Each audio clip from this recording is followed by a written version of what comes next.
We won't stop giving you just good life. We will literally not stop till you live enlightened life. Manifesting the state of Paramashiva, space of Paramashiva, powers of Paramashiva, being of Paramashiva.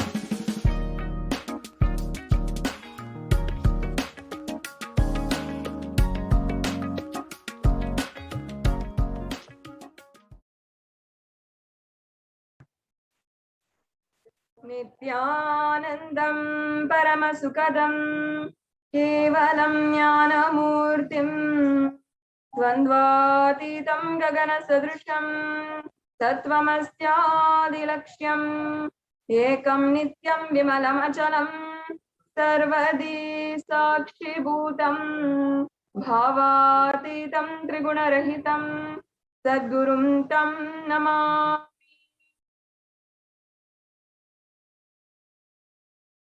Nithyanandam, I offer my humble obeisance, my humble pranam at the divine lotus feet of the Supreme Pontiff of Hinduism, Jagadguru Mahasannidhanam, His Divine Holiness Bhagavan Nithyananda Paramashivam. And we're welcoming all of the viewers who are gathered across the world in all the different platforms, whether it is Facebook, YouTube, Instagram, or Twitter, on Nithyananda TV and Kailasa TV. And we're welcoming all of the viewers who are gathering on the two-way video conferencing on Nayana Diksha, as well as everyone who is joining us, all the celebrated Kailashians across the world who are joining us in different Devalayas, Annalayas, Sarvajna Pitas that are established by the Supreme Pontiff of Hinduism, joining us from different time zones across the world, no matter what time it is, for this exciting program today. Every single day, the Supreme Pontiff of Hinduism has been gracing us for the Nithyananda Satsang, and we've been exploring the new layers of conscious sovereignty. I'm sure that each and every one of you are eager, absolutely eager, to delve into the new realms of your consciousness with the very embodiment of the pure consciousness itself, incarnation of Paramashiva, the Supreme Pontiff of Hinduism. Now, if you think that this is your first time perhaps interacting with a divine cosmic being, then please understand that while this might be what you think is your first time, this is surely not the first time the divine being is manifesting on planet Earth in a physical form. Please understand that this is not a coincidence in your life, you scrolling through this program, but a cosmic intervention. The existence has sought out and made and ensured that you in this very form will be tuning in today. So this is your opportunity, your cosmic intervention into your life to create the superconscious breakthrough that you want today, with the guidance and compassion and grace of Devi Parashakti herself, the divine cosmic mother. Today, you can experience the ultimate auspicious blessings of Devi Parashakti, the guidance, as well as the blessings of the Supreme Pontiff of Hinduism. Welcome to this digital experience with the divine, the Devi Parashakti Akashic Reading Program. Now, if you are wondering, in this program, you will be able to imbibe the powerful cognitions of Devi Parashakti just through listening, just sitting in a beautiful space of listening, deeply imbibing the powerful cognitions of Sanatana Hindu Dharma revived by the Supreme Pontiff of Hinduism through intra-analysis, a process of analyzing what is going on in your inner space. And third, just through the darshan and diksha, you'll be able to manifest the higher powers and the powers of Paramashiva. And finally, you will be able to see, demonstrate, and practice manifesting the powers of Paramashiva in this program. And further, if you're wondering, what is BHAVASAMADHI Darshan? How does this work exactly? Now, understand first of all that the BHAVASAMADHI Darshan is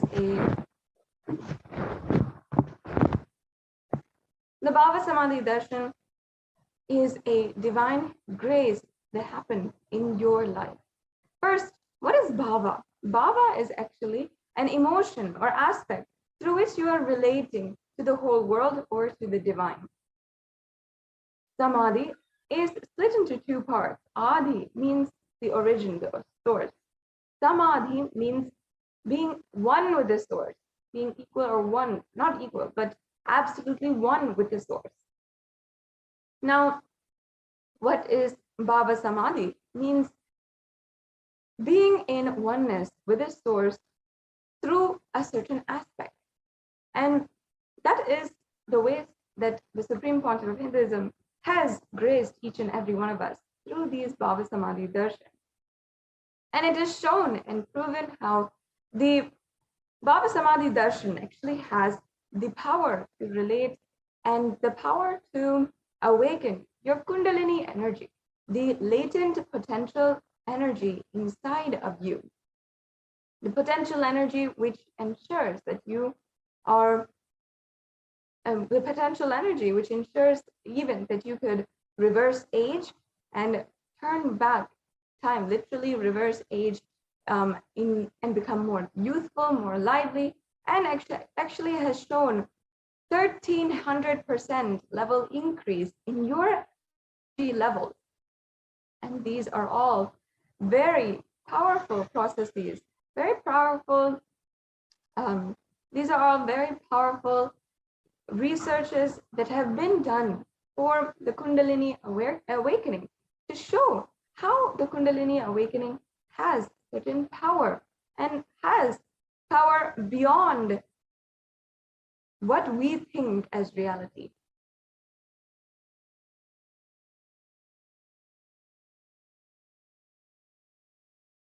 So I welcome each and every one of you to this divine experience, which you will be experiencing today, the Devi Parashakti Akashakri program.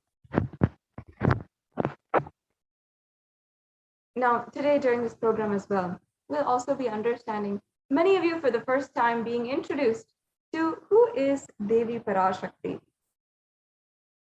Yes.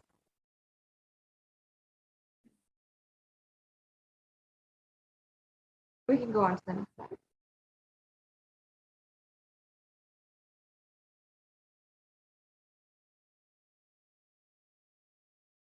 Yes, I request if we can go to the section on the Supreme Pontiff of Hinduism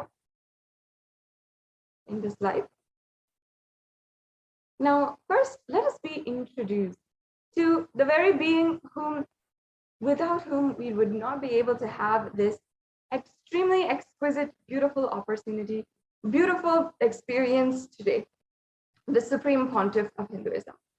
The Supreme Pontiff of Hinduism is the incarnation, Paramashiva, who descended on planet Earth, who happened on planet Earth on the 2nd of January, 1978, and who is today the reviver of the Hindu civilizational nation of Kailasa.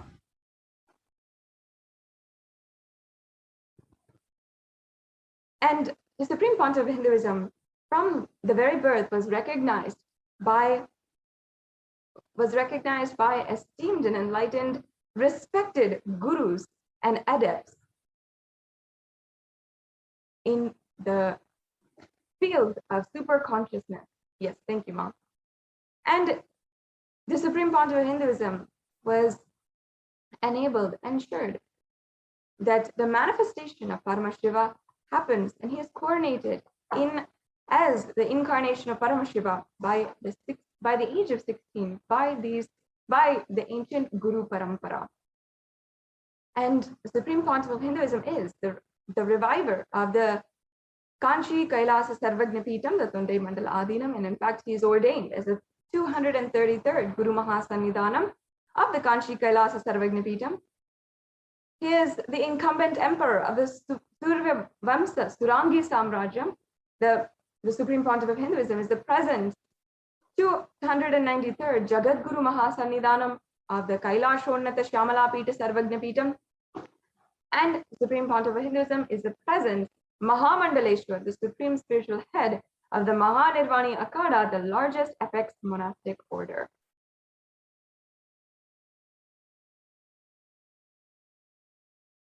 The Supreme Pontiff of Hinduism is the 1008th Acharya Mahamandaleshwar, the head for all the spiritual leaders of Atal Akhada, the ancient apex body of Hinduism, and the present 23rd Guru Mahasannidhanam of the Dharma Mukti Swargapuram Adinam, and the elected as the Supreme Pontiff of Hinduism by a congregation of over 1,000 Hindu leaders or pontiff. The Supreme Pontiff of Hinduism is honored as the leader of Hinduism, the most awarded, internationally recognized and acclaimed Hindu leader, who is the reviver of 108 ancient Hindu sampradayas, including the Rudras and Rudrakanyas, Rishis and Rishikas, Bhairavas and Bhairavis, and Sannyasis. The Supreme Pontiff of Hinduism is the establisher of the largest Hindu university, Kailasa's Nithyananda Hindu University, in the world with satellite campuses in 150 countries. The Supreme Pontiff of Hinduism is the establisher of 1,000 plus Kailasa enlightenment ecosystems, and he is the founder and reviver of over 100 Sarvagnapitas. And the Supreme Pontiff of Hinduism is the collector of the largest Hindu library with 1 million books, 1 million palm leaf scriptures, and over 20 million digital books. Yes, so that brings us to a conclusion. And for this segment, introduction to today's program, understand just by listening today, just by understanding the powerful cognitions of Sanatana Hindu Dharma, which Supreme Pontiff of Hinduism has revived through this program, you will simply be able to transform in your life. It'll be so seamless. You will not even understand how it happened, but somehow it is happening inside of you. Now, we are so close to the auspicious time of Guru Purnima. So each and every one of you as well can ensure that you are making time for the ultimate breakthrough to happen in your life and offer the Pratyakshapada Puja during the Guru Purnima celebrations, which are going to be happening very soon. And I know that each and every one of you are absolutely excited to receive the darshan of the Supreme Pontiff of Hinduism on Guru Purnima Day and awaiting and preparing yourself. One of the ways that you can prepare yourself is simply through this program, just by listening to the powerful cognitions and understanding the higher possibilities that is available for you in the world today and made available by the Supreme Pontiff of Hinduism. Now, with that, in the next segment of today's program, we will be having the demonstration of the yogic powers, the powers of Paramashiva. And in this segment, we will be joined by Balasans of the Nithyananda Gurukul, and we'll be able to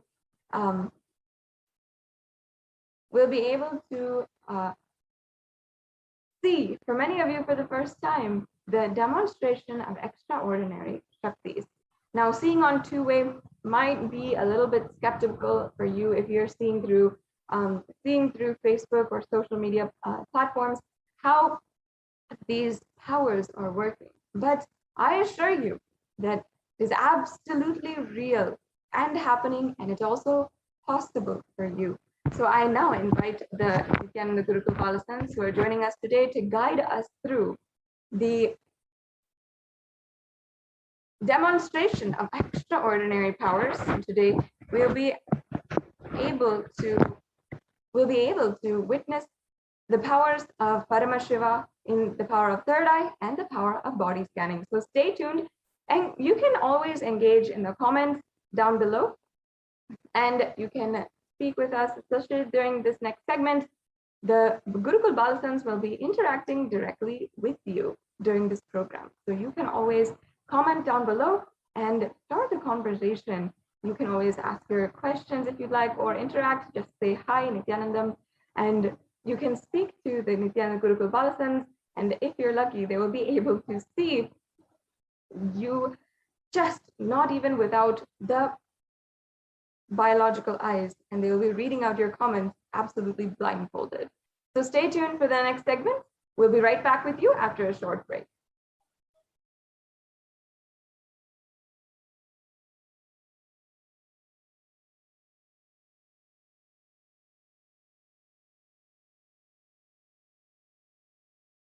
Sorry for that technical glitch. Yes, it seems like the Gurukul Balasans have joined us. Welcome, Manitya Yoga Pranananda and Manitya Kaladarananda. It's so good to see you guys from Adi Kailasa Sarvagnapeetham from the Nithyananda Gurukul. We'll now be entering into the demonstration of the extraordinary powers. Please go ahead and take it away. Thank you. Yes, thank you so much, Masadash-Priya, for the beautiful introduction to this segment, Extraordinary Shaktis. But before that, let us learn what are Shaktis and how do we awaken these divine Shaktis in us.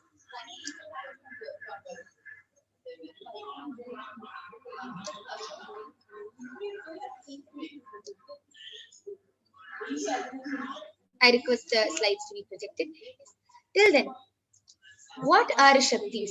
In the Vedagamas, the source scriptures of Hinduism, Paramashiva reveals in elaborate detail that every human being is hardwired to be able to on the planet Earth for last 40 billion years, and 5 times life faced complete extinction on the planet Earth. But somewhere one DNA, one cell, living organism is thrown out of planet Earth, preserved inside a volcano, rocks on the millions of years, comes back to what Earth.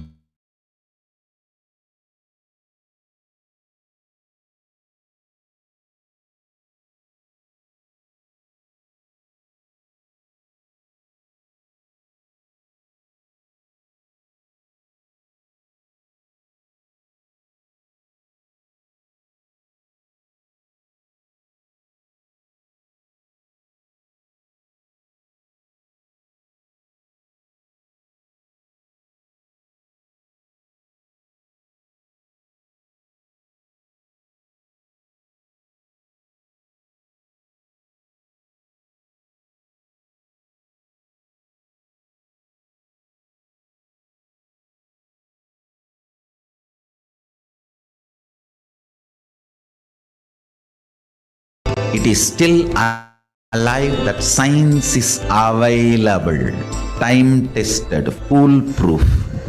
This science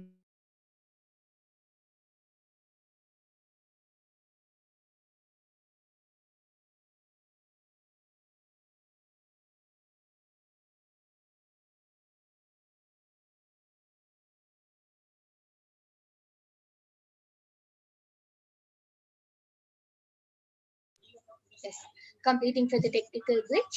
So let's continue. In the source scriptures of Hinduism, the Vedagamas, Paramashiva reveals in elaborate detail that every human being is hardwired to be able to manifest the 463 plus extraordinary Shaktis as an ordinary lifestyle, as a day-to-day lifestyle. And science of living enlightenment revealed by Paramashiva from the Vedagamas in the modern day through this body. I am a Hindu revivalist, not by any revolution, but by evolution and setting model community. Understand? Kailasa is reviving the ancient Hindu enlightened civilization. Paramashiva manifested this Kailasa Mandala, the enlightenment ecosystem and the lifestyle. I am going to revive this whole enlightenment ecosystem, Kailasa, by Who is the source of all this creating Shakti? a model Kailasas all over the world. I will work sincerely and revive this spiritual science, which is the core for enlightenment ecosystem, making you all manifest the state, space, powers, being, superconsciousness, and Kailasa of Paramashiva, and making all of us manifest Paramashiva. Liberating grace for all living entities. And In a world Paramashiva ravaged himself by has war, landed and ecological come down in the destruction, form of the Supreme hatred Lord. and division, Kailasa stands as a bold vision of human potential, coexistence, organic living, and alignment with nature.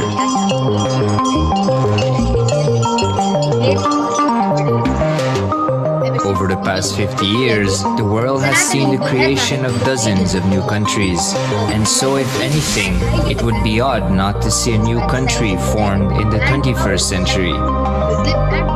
Without the protection of political legitimacy, there is an imminent danger that the great tenets, scriptures, and science of creating an enlightened civilization, which spanned 56 states, 200 kingdoms, 1700 samsthanas, and 10,000 sampradayas, will be forever lost to humanity. The Hindu diaspora are highly successful around the world. They formed the dispossessed diaspora who has been driven to other countries because they are unable to practice their religion authentically in their own country. They have flourished in countries where they have been allowed to settle with religious freedom. For example, in the United States, Hindus are the most educated and highest earning community, with 77% of them holding a bachelor's degree and 48% having an income of $100,000 or more. Although they are only 1% of the population, Hindus have launched 13.5% of the startups in the USA. They hold leadership, technical and creative positions in companies such as Microsoft, Google, Facebook, etc. This success has been repeated around the world, in the UK, Canada, Australia, etc. James Kirkup, in his 2015 Telegraph article says, British Indians are not just the most successful immigrant group in this country's recent Diksha history, is the direct but the most transfer of successful group of spiritual energy people, full stop. by an enlightened being He continues, through look, more word, extraordinary or than the touch. rise in numbers The is traditional how it has Vedic book taken place Navaratneshwara so states, harmoniously and profitably for this country and those in it. British Indians, quite simply, are among the most industrious, accomplished and credible amongst us. The best of British, if you like. The same article says that British Hindus are barely 2% of the population, but 12% of all the doctors. Australia and Canada have understood the ingredients of fast economic growth of the country and are doing everything Diksha to is the attract direct the educated, transfer of rich spiritual Hindu energy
Diksha is the direct transfer of spiritual energy by an enlightened being through look, word, or touch. The traditional Vedic book Navaratneshwara states, Sarvasamapi Dikshanam Muktihi Phalamakhanditam Avirodhat Bhavantyeva Prasangyastu Bhuktayah. Diksha is the direct transfer of spiritual energy by an enlightened being through look as a side effect, or touch.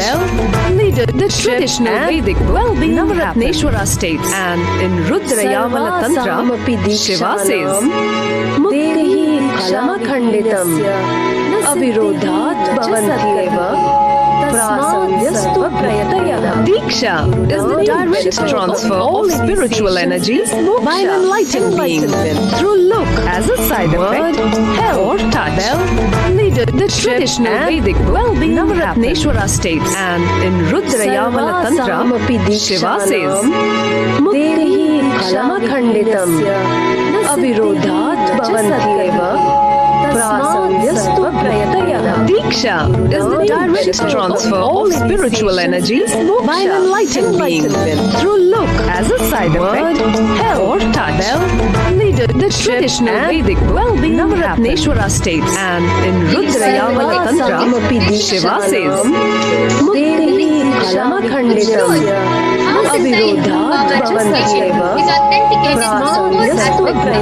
Diksha is the direct transfer of spiritual energy by an enlightened being through look as a side effect, or touch. The traditional Vedic book Navaratneshwara states, and in Rudrayamana Tantra, Shiva says, Muktihi Phalamakhanditam Avirodhat Bhavantyeva Diksha is the direct transfer of spiritual energy by an enlightened being through look as a side effect, or touch. The traditional Vedic book Navaratneshwara states, and in Rudrayamana Tantra, Shiva says, Muktihi Phalamakhanditam Avirodhat Bhavantyeva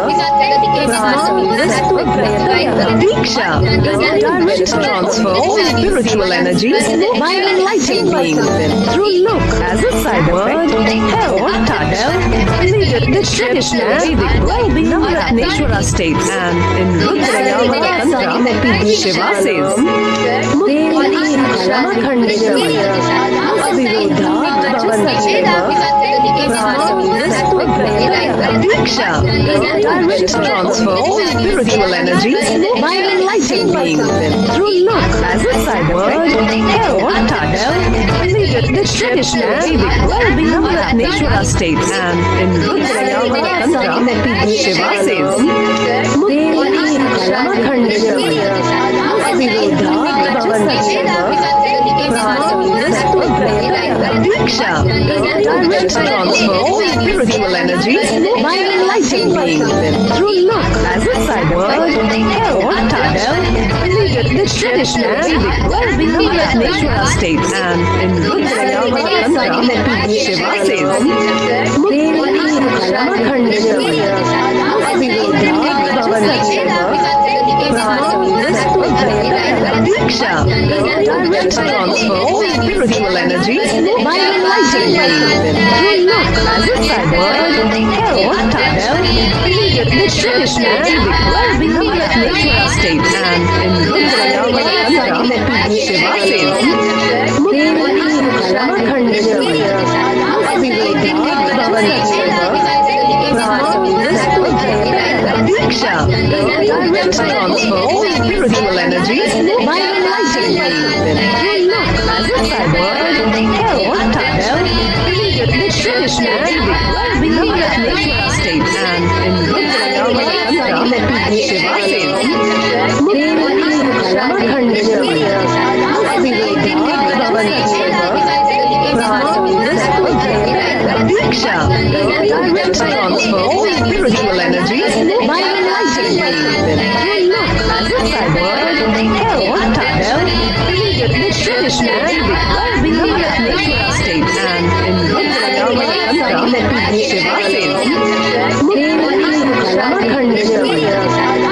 Avirodhat Bhavantyeva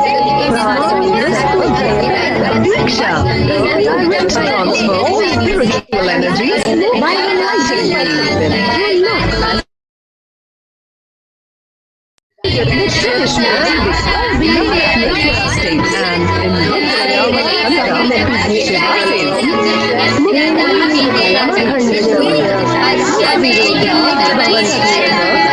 Perform this quickly. Diksha, direct transfer all spiritual energies by enlightenment. Through look Therefore, I grant you the divine third eye. HDH Nithyananda state and in Paramashivoham state.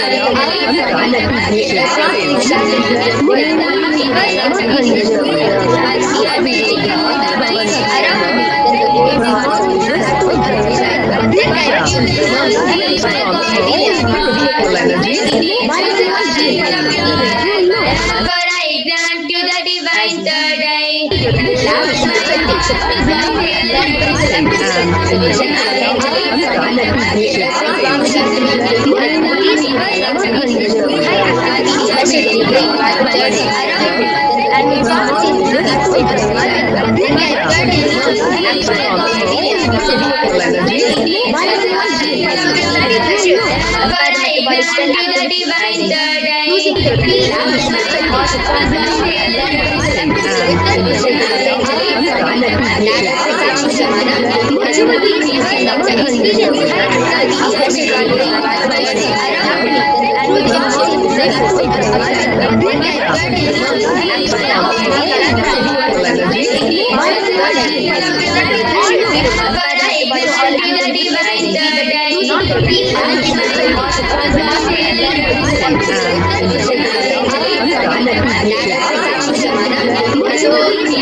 Yes. So you can see in front, in behind is a complete thick sponge, opaque sponge, and you can see that there is no gap between the sponge and the opaque sheet, and that the opaque sheet is also completely black and completely covered from all sides. So this is the eye band I'm going to be placing on Ma Kaladra's eyes now, and it is a completely foolproof and tested eye band. So in front of you, I'm opening the eye band and placing it on Ma Kaladra's eyes.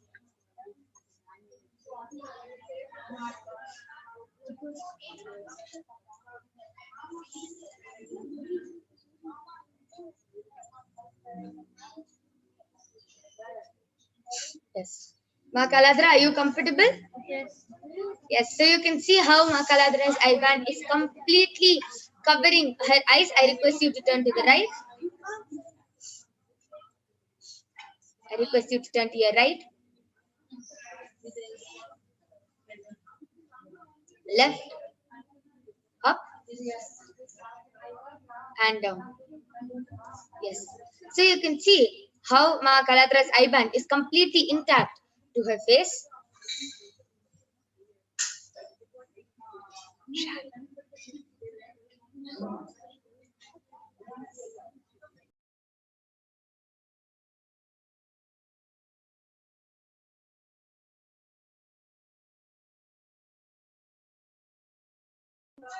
Yes. So you can see how the eye band is completely intact to her face. I request all of you to go ahead and post your comments in the Kailasa's HDH Nithyananda Facebook page, and Ma Kaladra will be reading out your comments live in front of your eyes.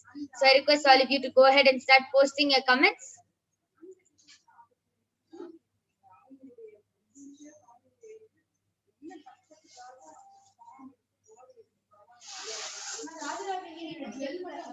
So I request the YouTube comments to be projected so Ma Kaladra can start reading them out.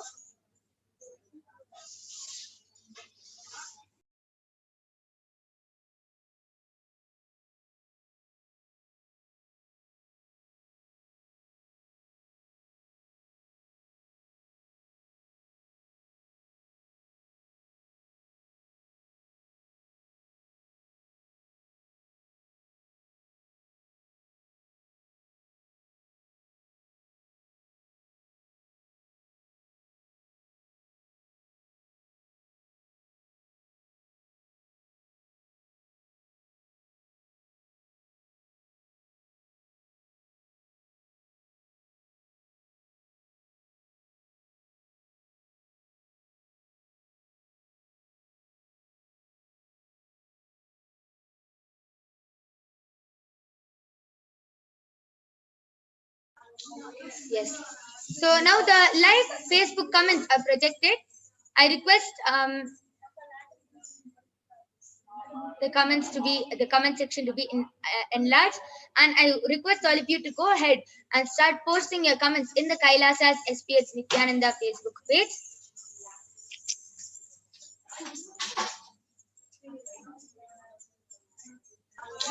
Yes. So now the live Facebook comments are projected. I request the comment section to be enlarged, and I request all of you to go ahead and start posting your comments in the Kailasa's HPH Nithyananda Facebook page.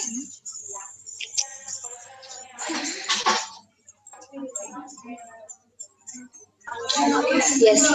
So now the live Facebook comments are projected.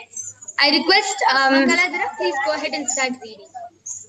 The comment section to be enlarged, and I request all of you to go ahead and start posting your comments in the Kailasa's HPH Nithyananda Facebook page.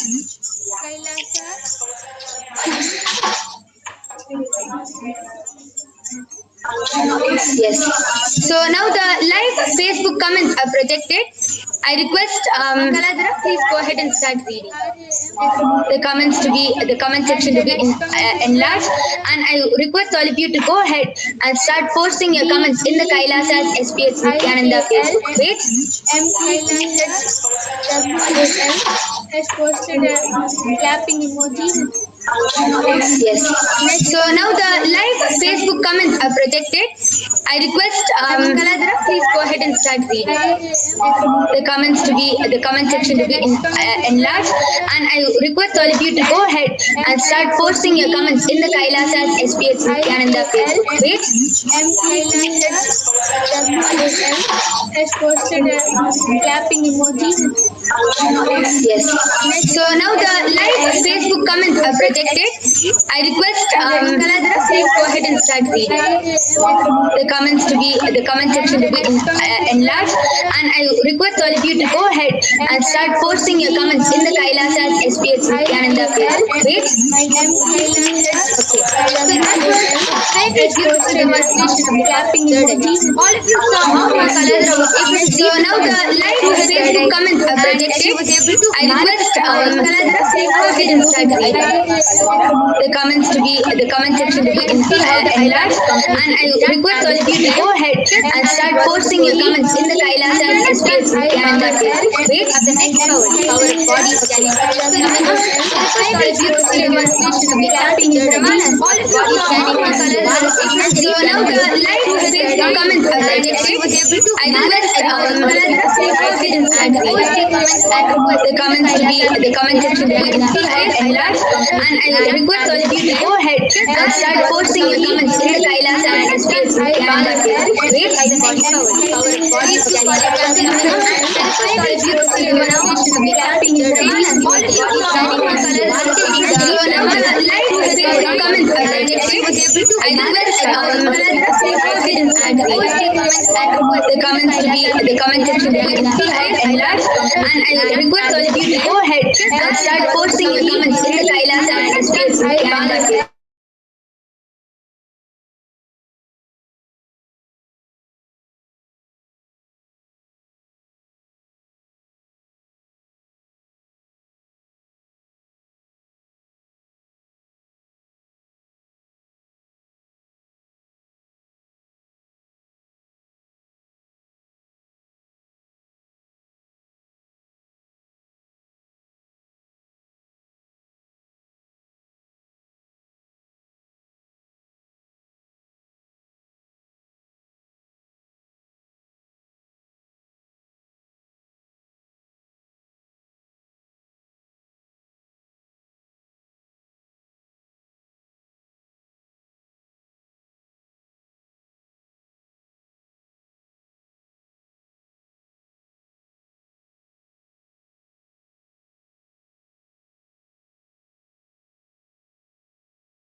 Yes.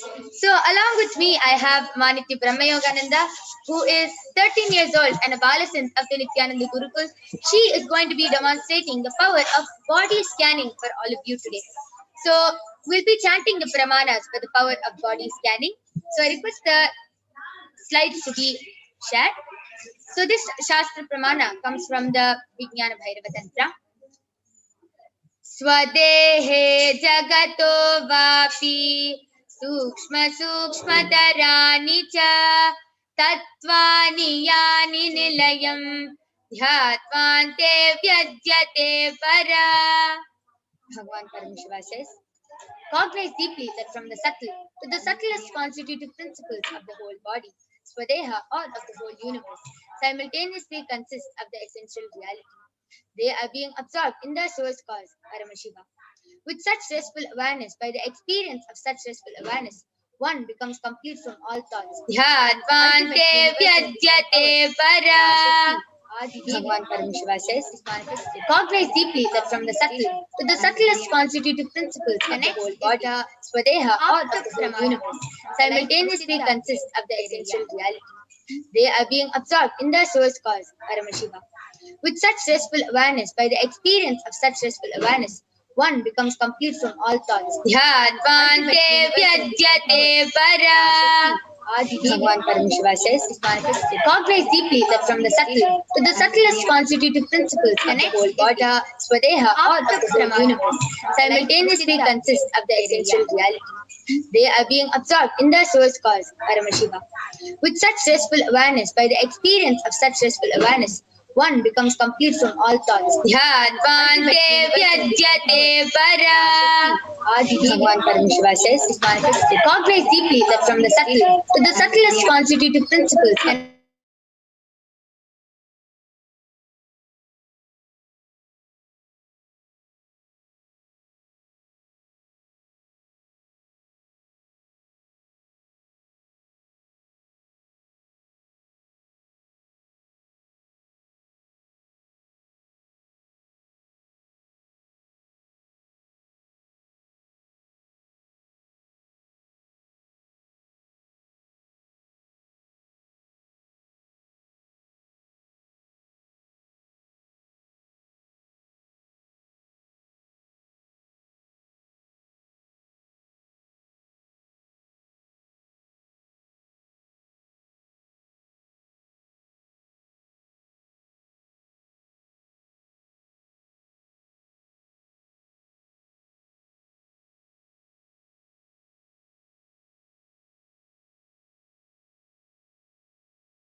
you're on camera.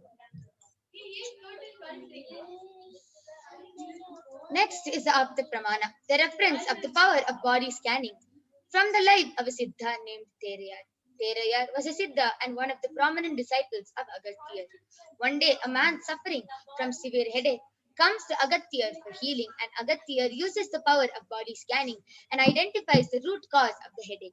He reveals that there is a small Terai, a type of frog, sitting in the person's brain.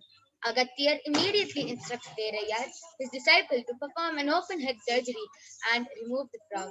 After the surgery is completed successfully, the person is healed and cured of the headache, thus gaining the name Terayar. The next is the Atma Pramana. The accounts from the Supreme Pontiff of Hinduism, Jagat Guru Mahasannidhanam, His Divine Holiness Bhagavan Nithyananda Paramashivam. Swami beautifully shares that when he had a multiple compound hand fracture, he was forced to go for surgery, and at that time they detected heavy metal quantity in different organs of Swamiji. And it was revealed that he had been poisoned without his knowledge And Swamiji immediately used diagnostic methods instead of medical facilities to study the body condition due to the poisoning. And through body scanning, they found out what the problems were, imbalances had happened, and where the balance had to be done. And Swamiji beautifully tells, I used allopathy as a second opinion to verify my findings. And last is the Sakshi Pramana. You can see so many of the disciples of Swamiji who have attended the Paramashivoham level 2 program, and all the participants who have attended the various programs have been able to manifest these powers after being initiated. And now all of you can also manifest the powers after the initiation from Devi Parashakti herself. And now you will be witnessing the live Sakshi Pramana. Ma Brahma Yoga over here is going to be doing the body scanning for all of you. So I request all of you to go ahead and post your comments in the Kailasa's HDH Nithyananda Facebook page. So I request the Facebook comments to be projected. Stop share.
Just be alive for next 3 years. Don't die within next 3 years.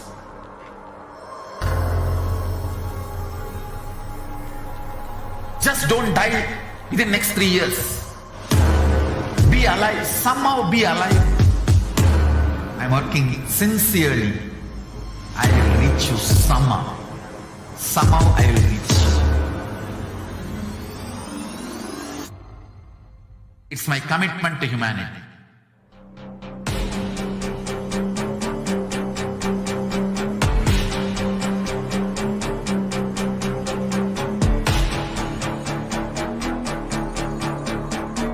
Just don't die within next 3 years. I will reach you wherever you are, whichever corner of the world you may be.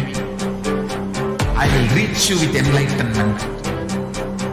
You manifesting the space, state, powers, being Paramashivoham. It is possible, and it is possible for you.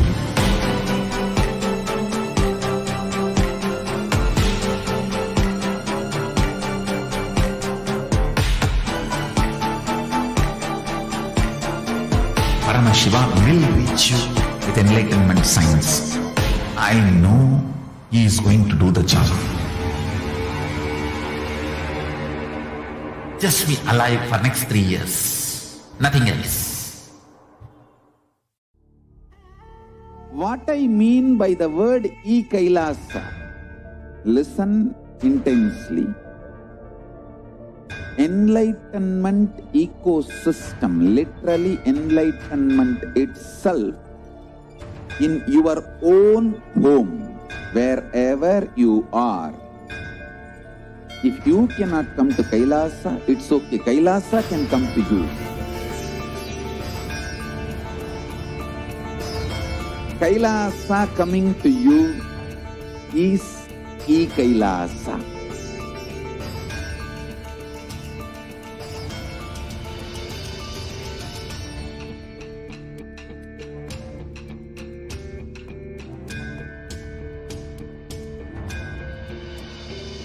I will revive Hinduism.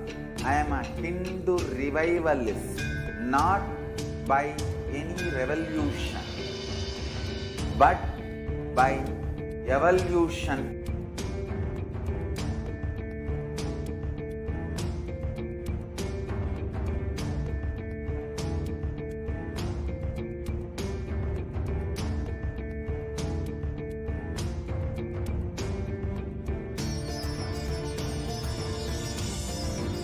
And setting model community.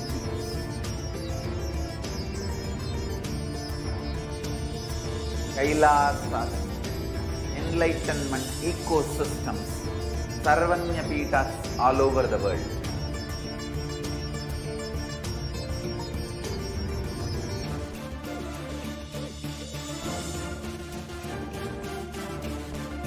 All powerful cognition, knowledge, only when you live, power manifestation and possibilities manifestation happens. It's a fundamental truth.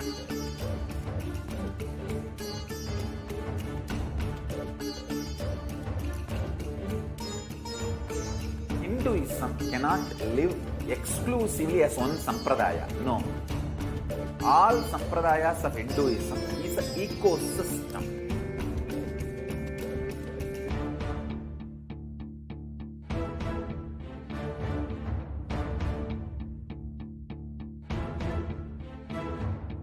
So don't keep quiet thinking that if one sampradaya is attacked, only that sampradaya is going to be affected.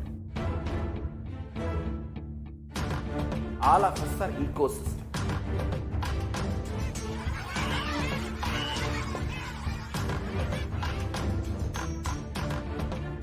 I invite all of you to get involved and enjoy Hinduism by the principle of Dharmo Rakshati Rakshitaha. When you protect Dharma, Dharma protects you. We will make the whole planet flourish spiritually.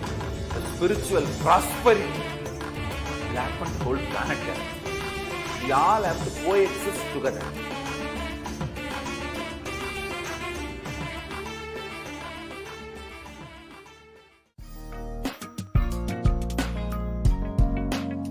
We get you health. We get you ability to build beautiful relationships in your life. We get you direct spiritual support, and we make sure you become wealthy.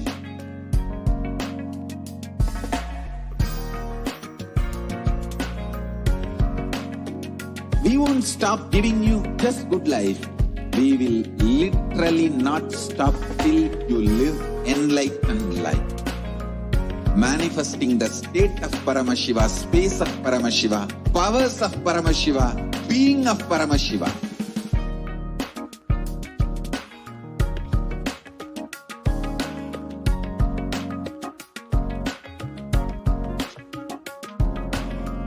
Whole world should become Kailasians. I want the whole world to know Hindus have something great to contribute to the world.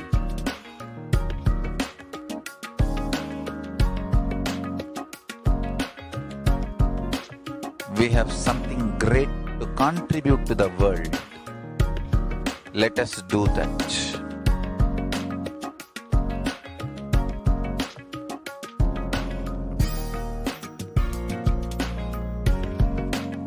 Kailasa is proper customized spiritual service helping you to identify your root patterns of suffering.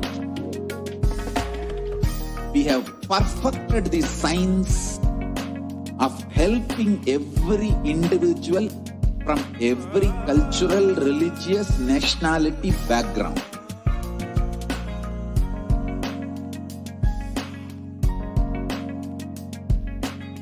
You will have lowest reactionary assumptions, highest awakened response, alive response for life continuously.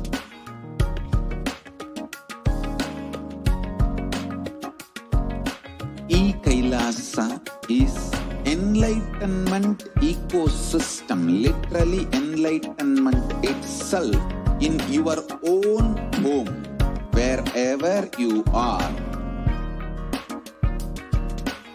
Proper customized spiritual service helping you to complete with your life negativity, withdrawal from life, self-hatred, self-denial, self-doubt, so much of tiredness, laziness. We can support you aligning your diet, your attitude, your aptitude, your understanding about life. We can help you with everything.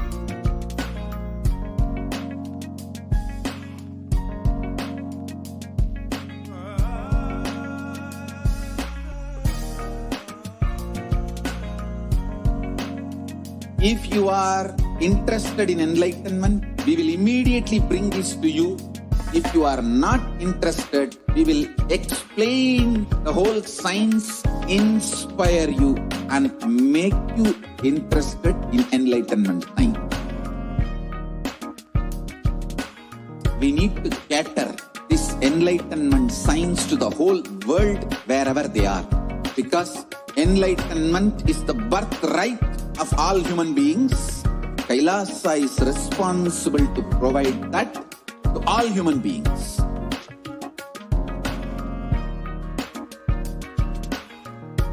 Kailasa is the totality of the knowledge I received from my gurus and practice manifested in my life, perfected by teaching millions of people from all cultures, time zones, backgrounds, genders, nationality, race, from every creed.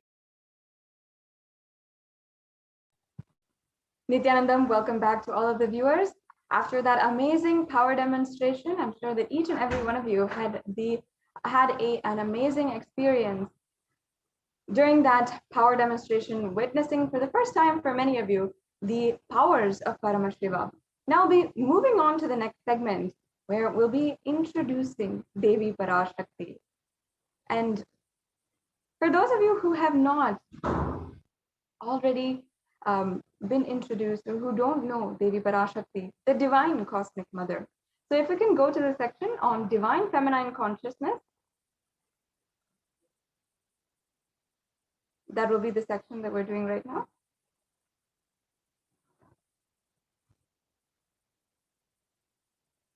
Now, understand that Devi Parashakti is the ultimate pure feminine consciousness, and she is the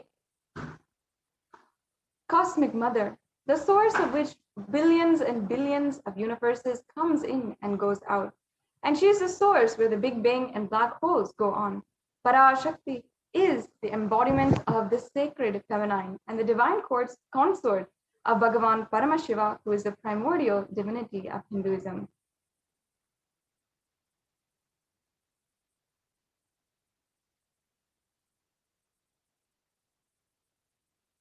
And the first and foremost relationship is mother, the ability to learn.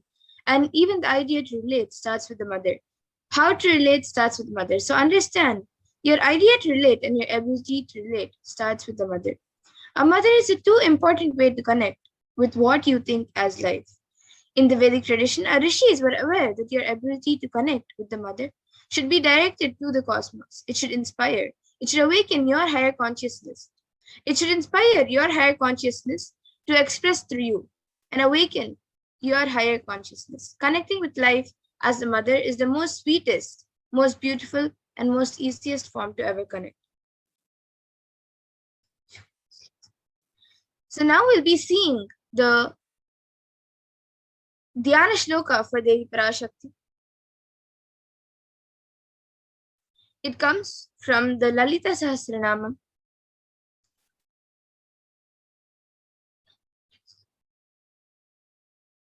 Sindhuraruna vigraham trinayana manikya mauli spurate taranayaka shekharam smitamukhi mapina vakshoruham panibhyamali purna ratna chashakam raktotpalam vibratim saumyam rakna gatastha rakta charanam dhyayet paramambikam.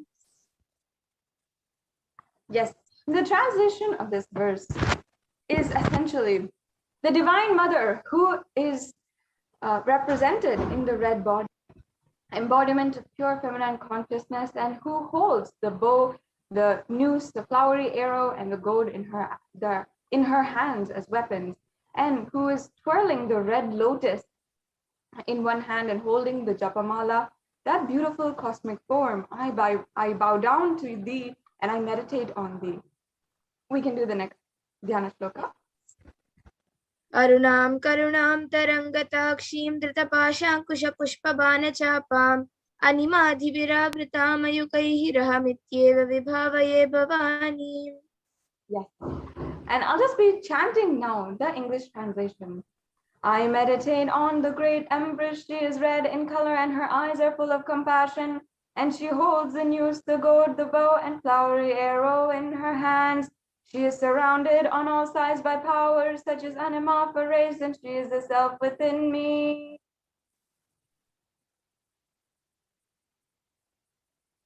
Yes, and Devi is the ultimate pure feminine consciousness. It is her cosmic womb, as she is the cosmic mother. It is from her cosmic womb from which billions and billions of universes come out and go in. She is the source where the Big Bang and black holes go on and on. Parashakti is the source energy, the source Shakti, the source power, from which all of us came, all of us are in even now, and which all of us are going to merge into. And out of her extreme love and compassion, Parashakti herself is manifesting through the embodied form as the Nijavatara of the Supreme Font of Hinduism, Jagat Guru Mahasanidanam, His Divine Holiness Bhagavan Nithyananda Paramashivam. And she is gracing us, answering all of our questions, attending to our prayers, giving boons, healing us, revealing our past, present, and future, and delivering profound spiritual truths, and ultimately giving us the experience of Paramashivoham itself.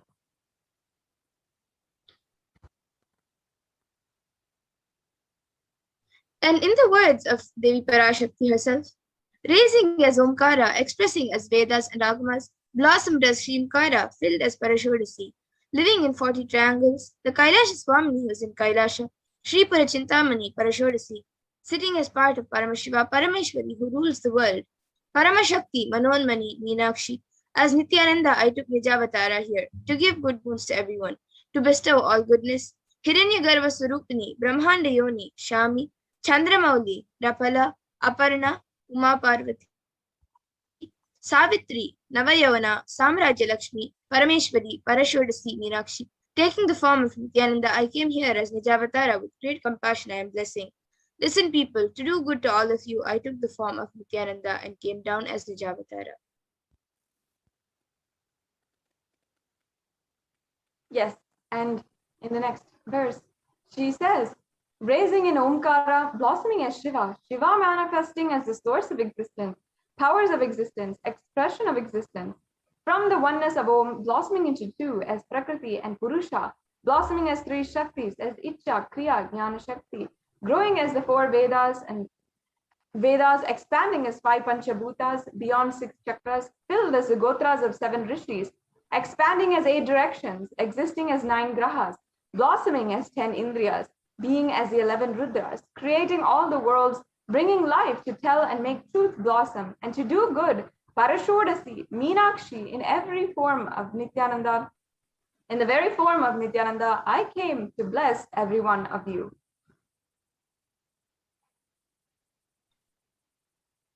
And now let's see how we can receive Devi Parashakti. So literally you are seeing Paramashiva and Parashakti at that moment. She is there on your screen. So always receive her very traditionally. You can keep 2 betel leaves, 1 banana, 1 betel nut, and 1 coin in front of the screen as you watch Devi Parashakti. And a coin is considered the traditional dakshina in the Hindu tradition. It can even be the lowest value in India, and it can even be 1 paise. It can be 1 paise. And in the US, it can be just a cent. Swamiji says, I'm not trying to monetize. Keep even 1 cent, it is okay.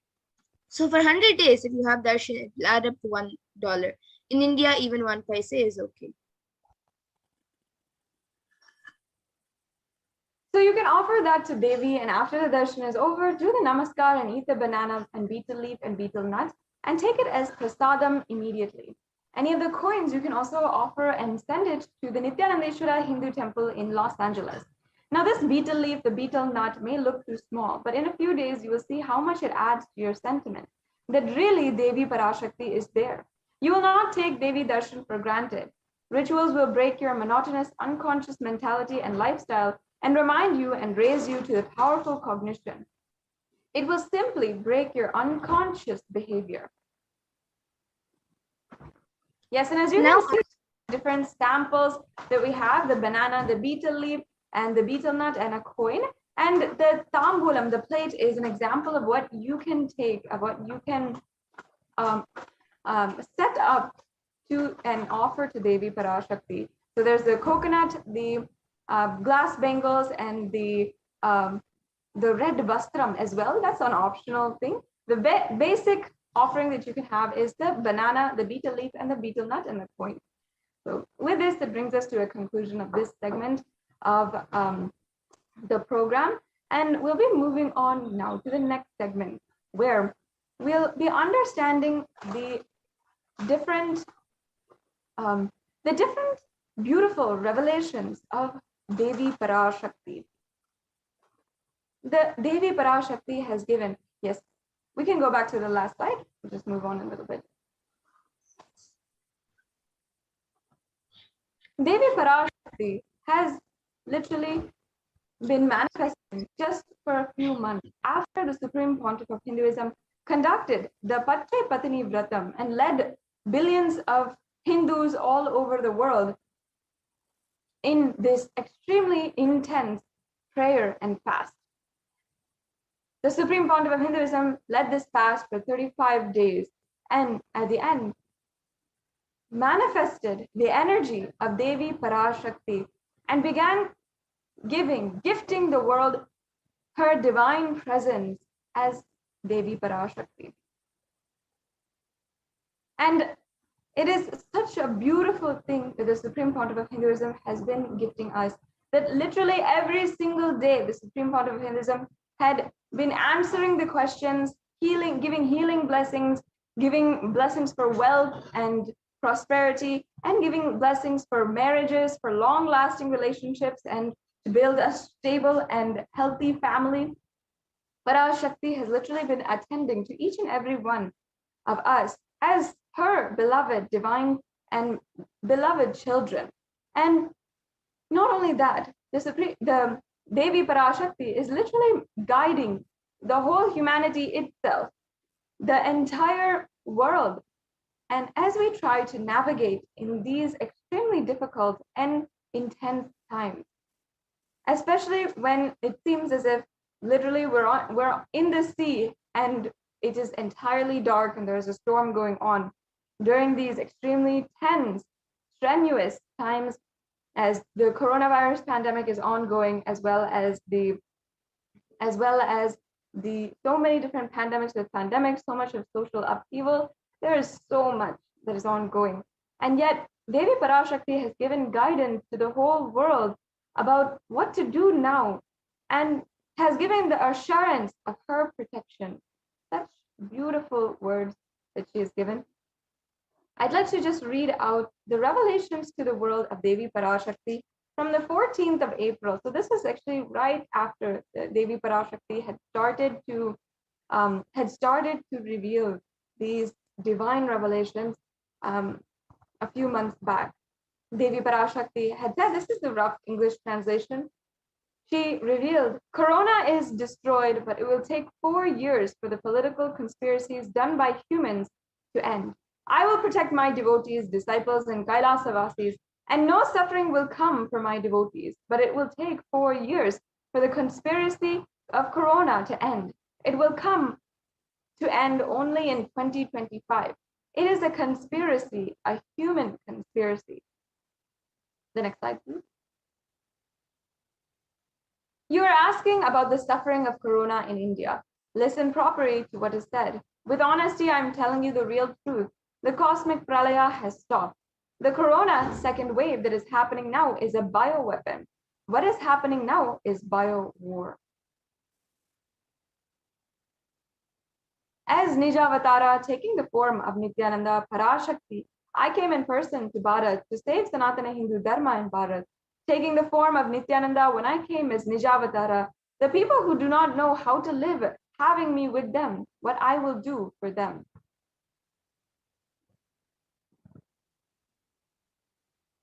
And I personally believe that this is so beautiful, these revelations by Devi Parashakti. How she says, world cannot be sacrificed for the sake of conspiracies done by some ignorant thieves who got stuck in Maya. Srishti should not have loss, cosmos should not have destruction. To save the cosmos from Pralaya, I made a huge ship. Its name is Adi Kailasa. Adi Kailasa is the ship that will gather all the enlightened powers of this cosmos. Devi Parashakti demonstrates her divine words in these revelations and her ultimate compassion. Devi Parashakti continues to say, and save the people from Pralaya through the tricks of traitors, rule of the enemies, without any other way out. The time came for sailor itself to leave. That is why the sky is boiling and moving towards huge destruction.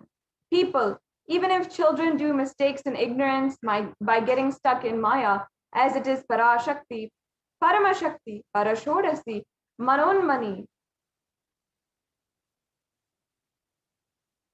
My responsibility to save the cosmos from destruction. I am telling some of the truth. Listen, people, properly. Within next few months, can I go back? Within next few months, not in thousands or lakhs, lives will be lost in crores. Crores of lives will be lost in India. I'm telling you the truth. I'm telling you for the good. Search, for protection for your life. She says, I am telling you for the good. I am telling you the good. So just within the next few weeks in India, after April, we saw some of the worst death reports happening in India about how much the entire country was devastated.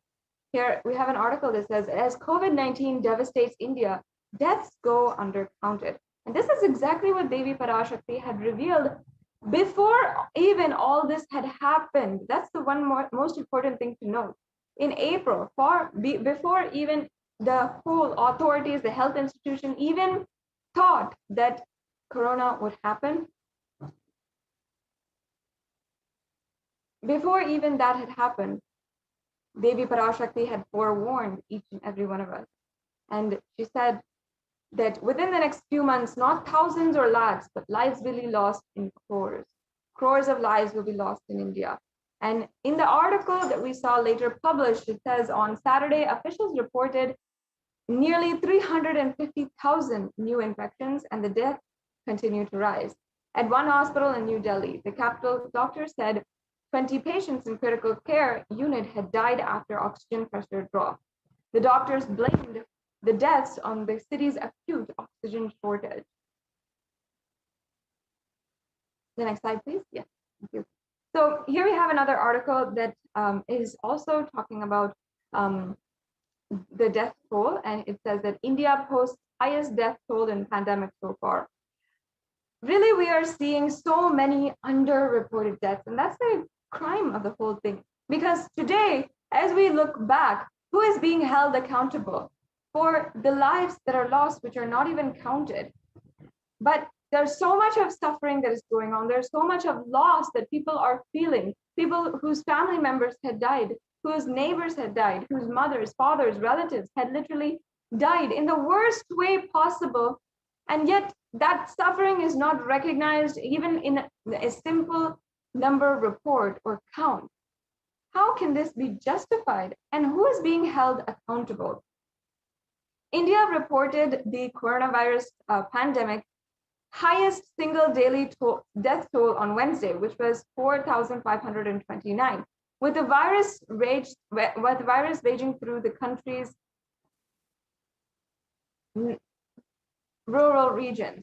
The previous deadliest day for a single country was the United States, recorded in the United States in January, where 4,468 people died. Many reports believe in the number of deaths in India are even higher but underreported. And evidence has emerged across the country of large number of deaths of people dying and from COVID-19 who have been officially counted. This is actually from the New York Times, which this article is quoting. We can go on to the next slide now. As you can see here, the devastation of COVID-19 in even the quarries, the cemeteries, and the burial grounds is absolutely unsubstantiated, meaning it was absolutely shocking.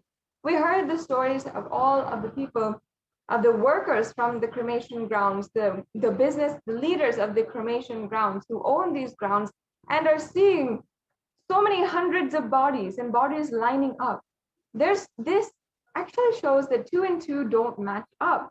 Something doesn't quite add up here. While on one side, the media is talking about a very low death rate and not that many people being saved, the cremation grounds, the evidence that is happening there shows even a backlog in the number of deaths that is being reported, and shows even a backlog in the number of bodies that they have to cremate.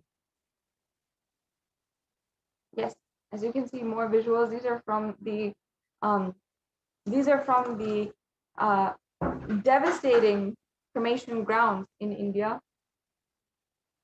The next slide. Yes, and this was revealed by the Supreme Pontiff of Hinduism, who had revealed to us, all devotees and disciples, whoever listens to me, whom I don't need to convince, this is a personal message I am giving to you all.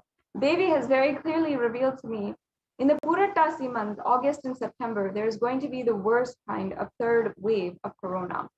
So that's just coming up right now as we are ending July.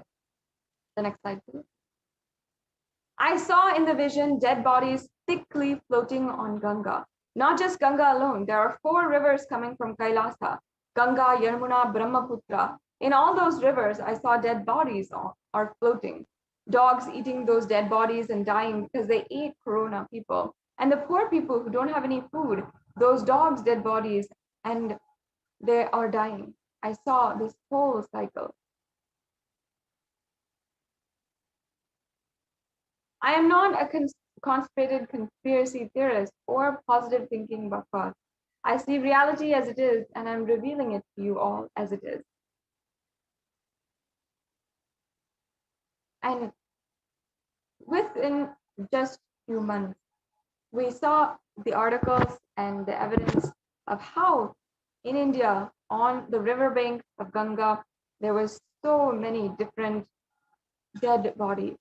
And here we have one of the articles that is showing this, where behind bodies found in riverbanks, a COVID shadow. Interviews with the next of kin, officials, eyewitnesses, and local residents in Unan and Gharipur revealed that behind bodies in long-held traditions, deep economic distress and sudden rush to lay the dead to rest. Here we are seeing how bodies are coming in scores, unclaimed, uncounted, and unidentified. Here we have India's holiest river, Ganges, is swollen with victims. Another really horrifying truth that is going on, a reality that is happening. Hundreds of corpses have been found floating in the river or buried in the sand of its bank. The next slide, please.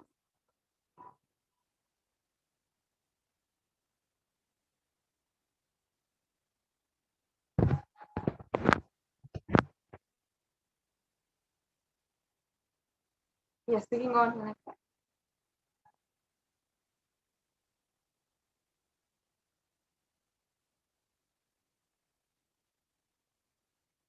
So I request if we can now project the slide on immunity. So in this next segment, we'll be understanding even what Devi Parashakti recently had revealed. And we'll be understanding how she had revealed about the immunosuppression qualities and properties of COVID-19, and how after that we saw that literally scientists were recognizing that this was happening.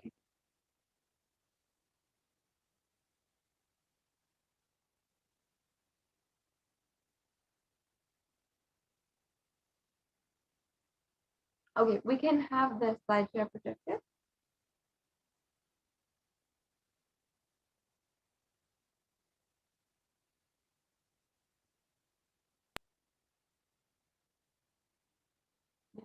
So we can stay on this. The truth is that Devi Parashakti ultimately had revealed how millions and millions of people whose deaths are absolutely uncounted and nobody is being held responsible. Unfortunately, Devi Parashakti had even revealed that COVID is airborne, that people can contract the disease simply from the air. Here it says how, yes, we can go on. The Devi Parashakti said that even kids will be attacked the most, and they'll be very vulnerable during this time. So yes, she said that the next wave is attacking the kids more. That is what is happening, and that is what is terrorizing and frightening. And the Supreme Pontiff of Hinduism revealed, I cannot reveal more details. India's richest state was at the center of the second wave. Now it's preparing for a third wave. This is an article from CNBC, and this is on India's second wave, now preparing for a third wave. And here we have a lot of numbers. The western state of Maharashtra has so far reported more than 5.4 million cases, including 82,000 deaths from COVID-19, and some predict a third wave, which could hit India potentially between September and October. The next slide, please. And the truth is that we have to ensure we do not lower the guards. We prepare for the inevitable third wave. And here in so many articles are also saying, even though it is being anticipated that coronavirus cases could peak in mid-June in the city, experts have been warning against lowering the guards, as they say that the third wave of COVID-19 wave looks inevitable by October end. Not only that, but experts have further said that the third wave should be deadlier than the first two waves. And Maharashtra preps the third wave as COVID, as we saw 8,000 children in one district being affected. Here we have, with more than 8,000 children catching the coronavirus in the month of May in Maharashtra's Ahmednagar, the state has started taking extra steps to minimize the effect and impact of a possible third wave of COVID-19 that may affect children more. In Maharashtra's Sangli city, a COVID-19 ward is being prepared especially for children, and currently 5 children are being treated here, and the facility is being prepared for more patients.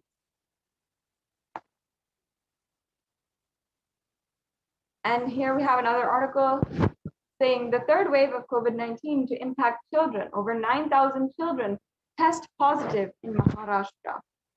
And again, with the fears of the second wave of COVID-19 still lingering, and now, at least in the current days, we are seeing one wave stopping, maybe settling down, but we are seeing so many warnings of the third wave coming.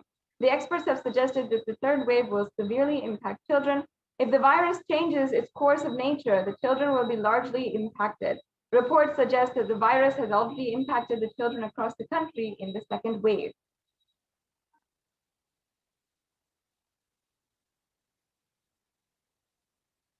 Yes.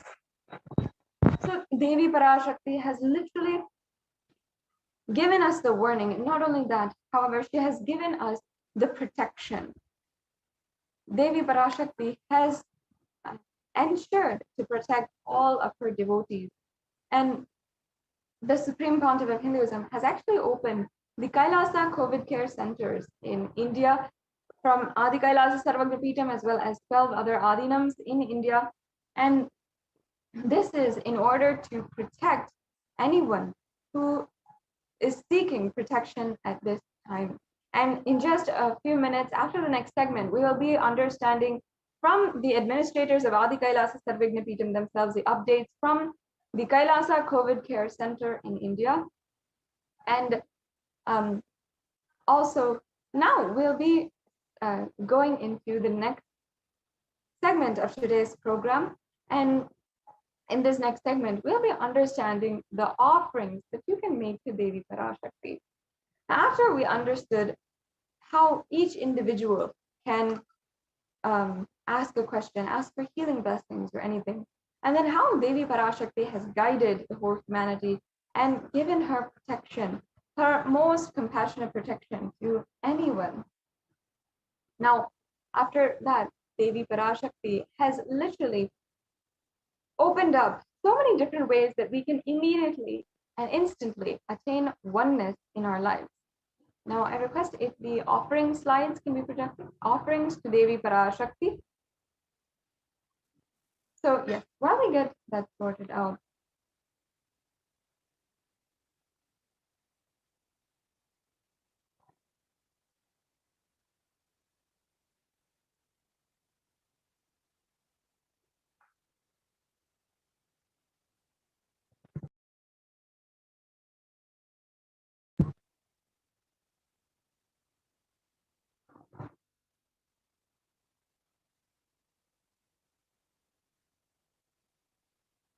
in the Hindu tradition, offerings are a way that you can experience the intimate, most beautiful oneness with the divine. So in this next segment, we'll be understanding the offerings you can make to Devi Parashakti. We'll be right back with you after a very quick break.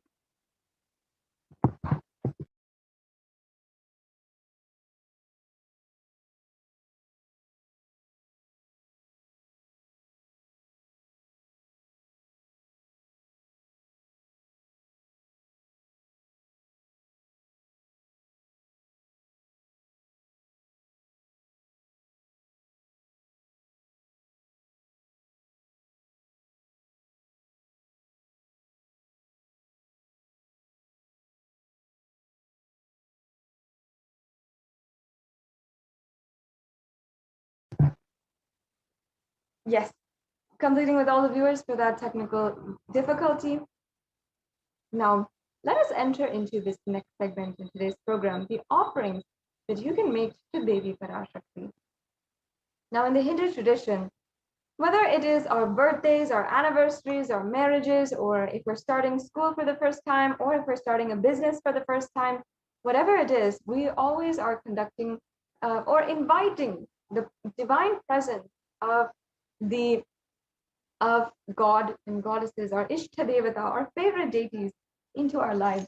We request for their guidance. We give gratitude for the amount of guidance they have given so far in our lives and helped us, protected us, helped us every single step of the way.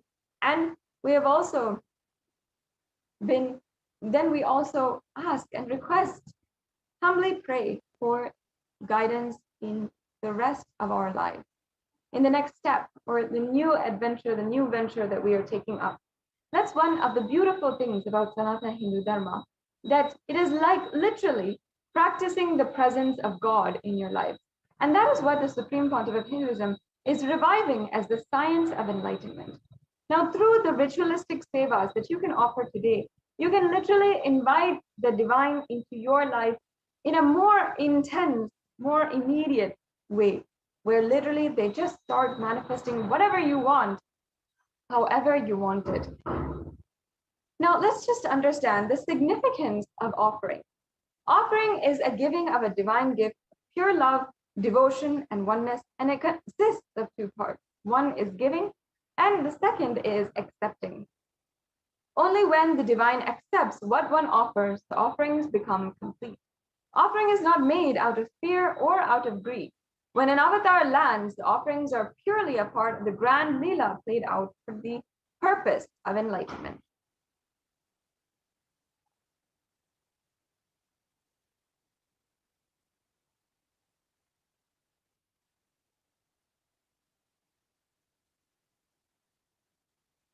Yes. Now, before we're entering into this segment, I would like to chant the Dhyana Shloka of Manonmani, the very beautiful, compassionate form of Devi Parashakti, the loving form of Devi Parashakti, who's sitting on the lap of Paramashiva. Induniva Veda Karavahni Nayanam Syat Pankajavarabhaya Japaksha Sarayuktam Angahima Bhushana Vichitra Vasanam Syat Tunga Mukatojjvala Manonmani Swarupam. And the English translation next. Moonlight face holding the Vedas on hand and fire in eyes, with a lotus flower gracing and blessing hands in one hand with the Japamala, beautifully decorated with jeweled ornaments and wonderful clothes and shining bright crown. Her name is Manonmani.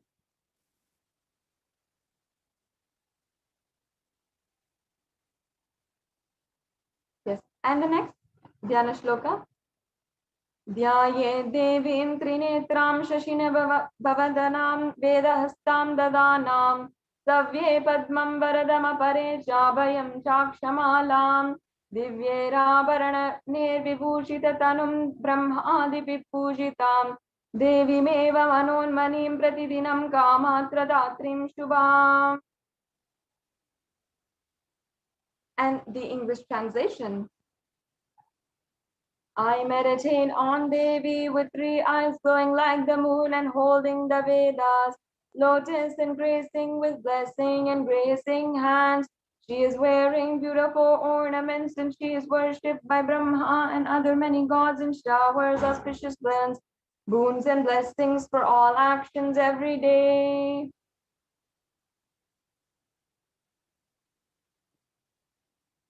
Now, having invited the beautiful, graceful presence of Devi Parashakti here today, now we can enter into the next segment, enter into understanding the different offerings that we are making available today.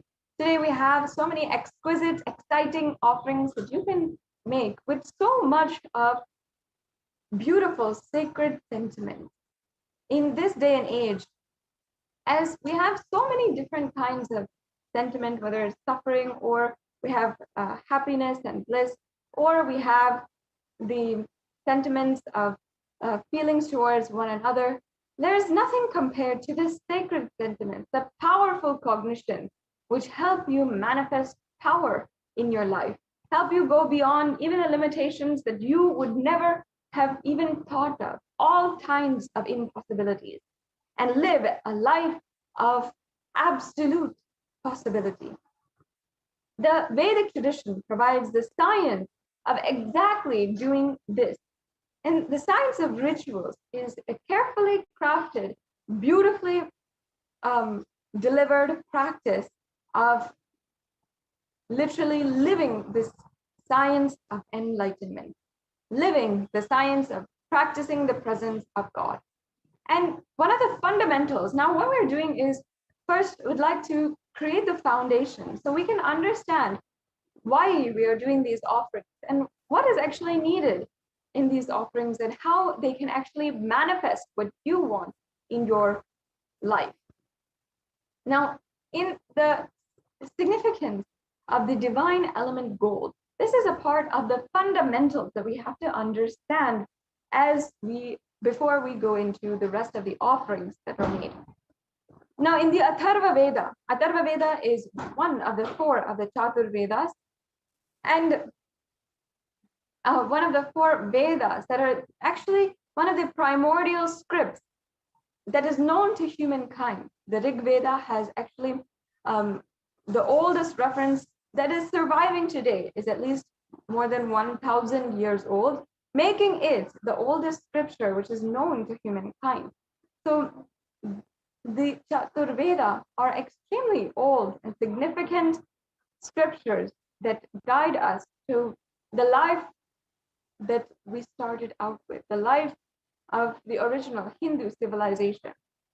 In one of these Vedas, the Atharva Veda, lies the significance of the element of gold. Now, I'll just be reading out the translation for us today. It says that triply born by birth is this gold. From the atoms of Agni is one, it becomes dearest to Agni. One fell away from the Soma when it was hurt. One they call the seed of virtuous and powerful Apaha, the watery molecules. Who sees the vibration of gold has the power to infuse sattva energy and positive thought currents. And one they call the seed of virtuous and powerful Apaha, let that triple gold be for your long life. Now, many of us already understand that gold has a lot of value in our society. We know this because the economy just supports this as a fact. But there's something more than what society has told us thus far. Gold actually has super powers, literally super conscious powers, where beyond what we know with the economic currency or any value that we add to it, there's so much more than what is happening, or the gold itself as we know. Gold is a divine element. It purifies anything it touches, and it is an element of spiritual significance and great spiritual power of healing and enlightening. The vibration of gold has the power to infuse sattva energy and positive thought currents in anyone who wears and anyone who sees or operates in its vicinity.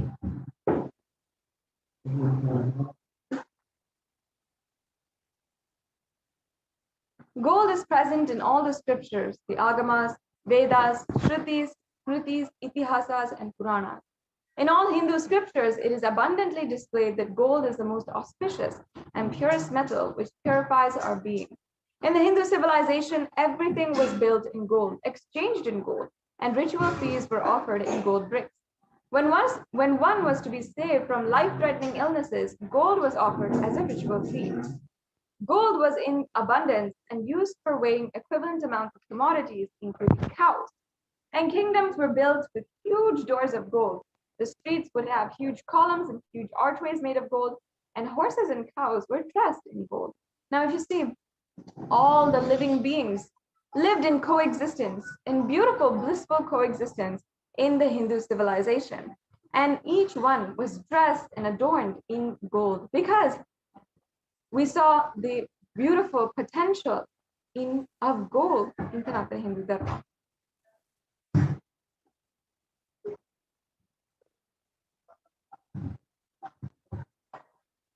Yes, and the Hindu civilization ultimately thrived on the banks of rivers of gold. In the Rig Veda, the Indus River was called the Hiranyamaya, and in the Atharva Veda, the river Saraswati was called the Hiranyavardhani. Gold is the supreme element for offering gifts to the ones you love and revere. And temples are constructed and paved in gold. Deities are made in gold and decked in gold and adorned in gold. Because it preserves the enlightenment energy for thousands of years, it lasts forever.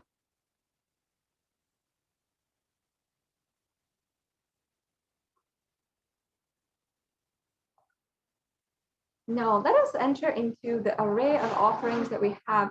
Exquisite, beautiful offerings that each and every one of you can offer today. Once again, this is a beautiful process of experiencing immediate results, experiencing immediate oneness in your life and beautiful connection with the divine. Especially now that we are in the presence of the divine and we are connecting directly to the Nijavatar, the Supreme Pontiff of Hinduism, who is manifesting all these beautiful deities and energies, cosmic energies in our lives. It is ultimately the most powerful time to be able to connect to the divine cosmic being. So let us start with the E-Hundi offering. Now, this offering is a beautiful way that you can remove all fears inside of you, everything that is going on inside of you, which is not Paramashiva, which is not the ultimate. Simply drop it at the feet of Devi Parashakti today. Drop it at her feet and experience the true oneness. Now, can we go back to the previous slide, please? Devi Parashakti in the Lalita Sahasranama is described in such a beautiful way, how she is actually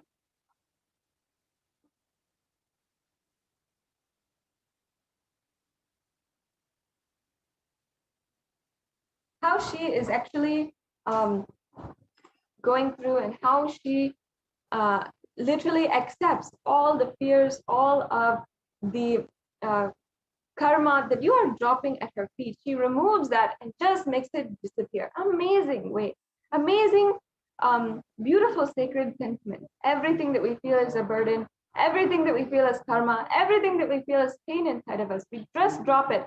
It's the feet of Devi Parashakti. Now, can we go back to the E-Hundi first slide?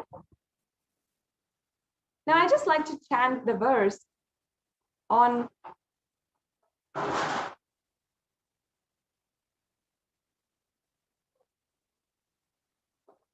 yes, I just like to chant this verse. Bhakti Priya, Bhakti Gamya, Bhakti Vashya Paha, Shambhavi Sharadaradhya, Sharvani Sharmadayini. Devi is fond of true devotion and she is the remover of all fears. The next slide, please.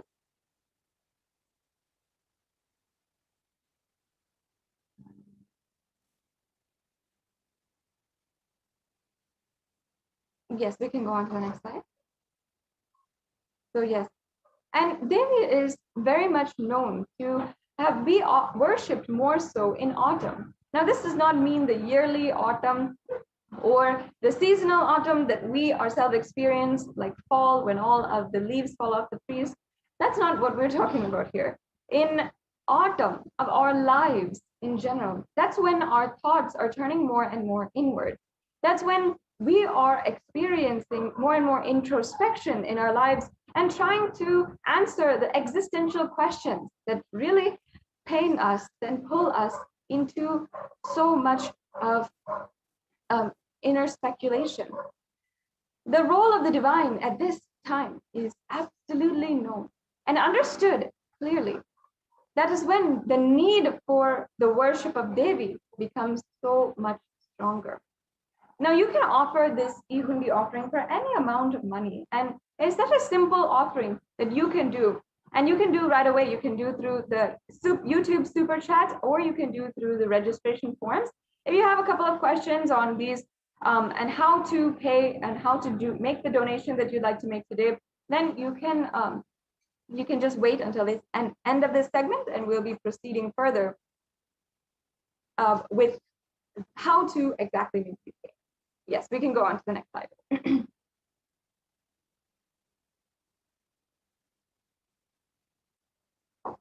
Yes, so the next offering that we have available for each and every one of you to make today is the Sankalpa chanting. In Sanatana Hindu Dharma, the Sankalpa is a Vedic chant which has such deep significance. In fact, it invokes all the energies, all the good energies of love, bliss, all the auspicious qualities inside of you. It requests the divine to remove all the different inauspicious qualities and help us transcend each and every one of those, including fears, greed, everything that might be stopping us. We request in this prayer to remove that and help us during this time, and help bless us for the ultimate prayers. Now, in the Devi Mahatmyam, chapter 12, verse 34, the verse for this beautiful chant, there I'll just be chanting the English translation. The goddess enchants this universe, and she herself gives birth to this universe. That goddess, being prayed without interest in anything, gives the knowledge that leads to salvation and gives wealth in the materialistic sense. Once again, this is from the Devi Mahatmyam, chapter 12, verse 34.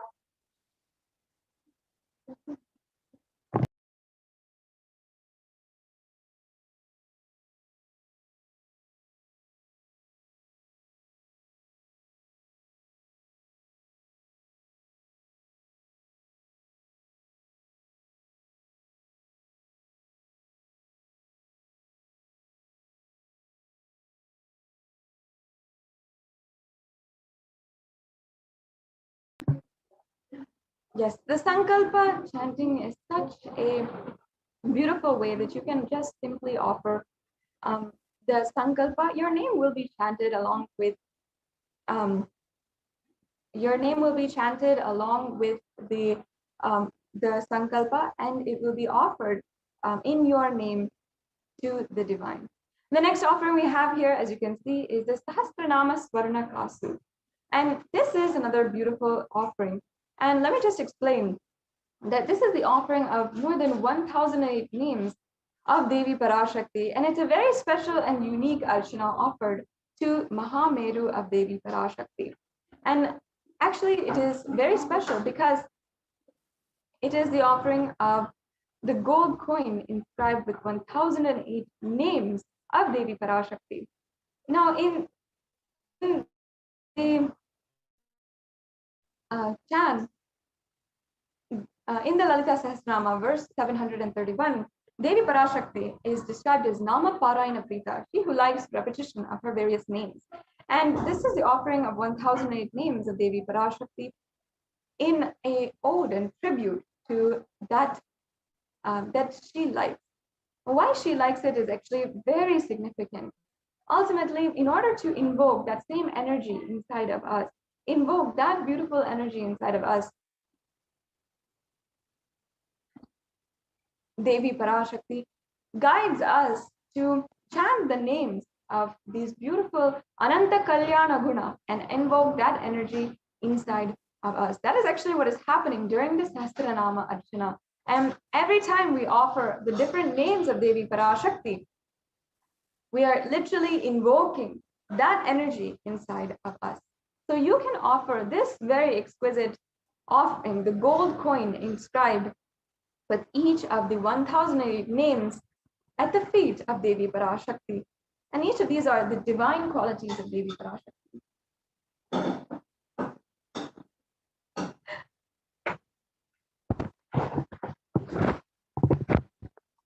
Yes, the next offering is the Mukta Anguti. Now, many of you, I'm sure you would relate. If you know that your mother really likes pearls, then of course, when it comes around to her birthday, or when you want to please her, when you feel like you want to express your gratitude to your mother, like on Mother's Day, you will obviously go out and get a gift of pearls, a pearl set or a pearl necklace or a pearl earrings, pearl bracelet, because you know that she likes it, and that's the only reason why you want to give it to her.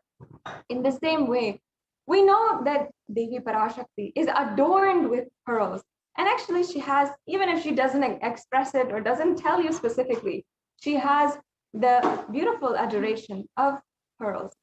Devi Meenakshi is actually described in the Meenakshi Pancharatnam, and I'll just be chanting that verse, as being adorned with garlands of pearls.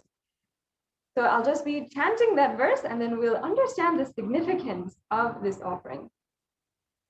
Muktaharanala Kirita Ruchiram Purnendu Bhakta Prabham Shinjannu Purikinkini Manidharam Padma Prabhava Suram Sarvabhita Palapradam Girisutam Vani Rama Sevitam Meenakshi Pranatosmi Santatamaham Karunyavaram Nidhim. The English translation.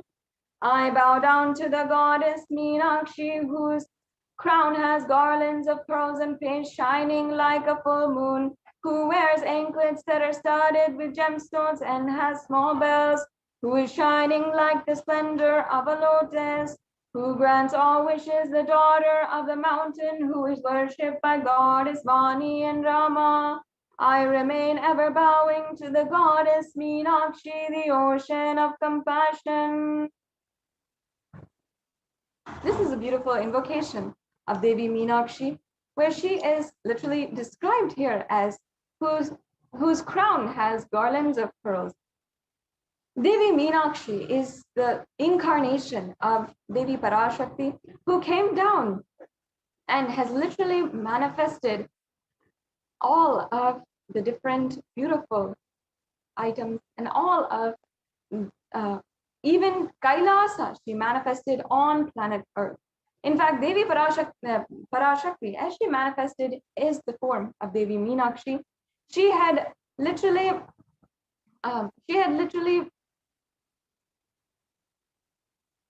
united all of the 56 deshas.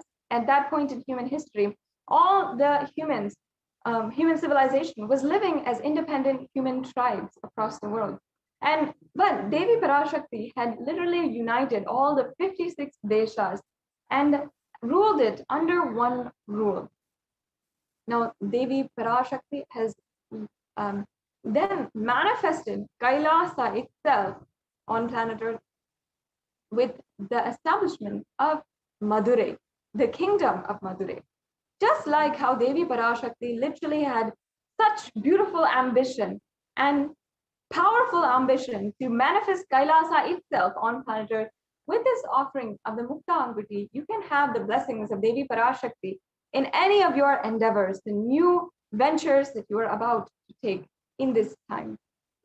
Yes, we can go on to the next slide.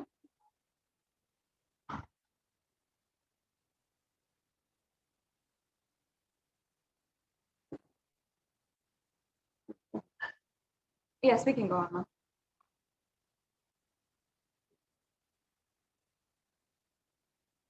The next offering is the Swarna Padma Pushpa, the golden lotus. Now, in the Kamika Agama, the verse is described as All the kalashas that should be worn around with suitable thread and covered with new cloth. They should be adorned with lotus flower made of gold. Now, this actually shows us the significance of the Swarna Padma Pushpa. The next slide, please.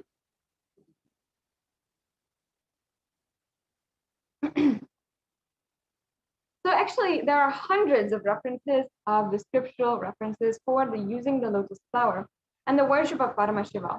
Almost everything in the worship of the ultimate involves a consecration of deities, of worship, or meditating on, or the mudras and asanas that are used during the worship and involves the lotus flower, the lotus leaf, the lotus pericarp, and the lotus petals.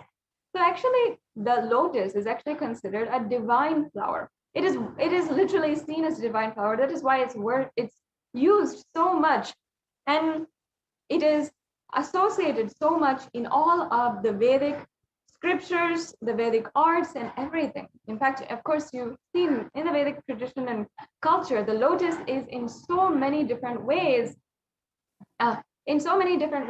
It is it is used and referred upon in so many different scriptures. And you can see in Vedic arts as well. If you see any of the dresses or any of the arts, the paintings, the beautiful paintings, or even the architecture, lotus is in fact probably used the most. So why it is considered a divine flower? Because of its beautiful context. In even the most adverse situations, even in muddy waters, in polluted waters, even in just a little bit, just a few inches of water, the lotus blooms and it has divine radiance and resilience despite of its environment. That is the beauty of a lotus, that no matter where it is growing, no matter if it is in the pond or in the polluted waters, it still blooms and it still has that elegance, that grace, that beauty. That is why the lotus is associated with Devi Parashakti herself, because even in the midst of wars, even in the midst of, even from the earth, from the mud, Devi Parashakti can be born. There are hundreds of descriptions just like this. Even in so much of war and so much of suffering, Devi Parashakti can manifest, and she will not just manifest, she will be the most elegant, most radiant, most resilient being who is manifested. Now, the Shakti of Paramashiva is also called the lotus. The base of the Paramashiva Linga is also the lotus. And even the disciple who is about to bloom is also considered as a lotus. So you can offer this beautiful Swarna Padma Pushpa in order to have the blessings from Devi Parashakti to ultimately radiate that space, radiate the state, space, powers, and being of Devi in your inner space amidst any and every adverse situation in your life.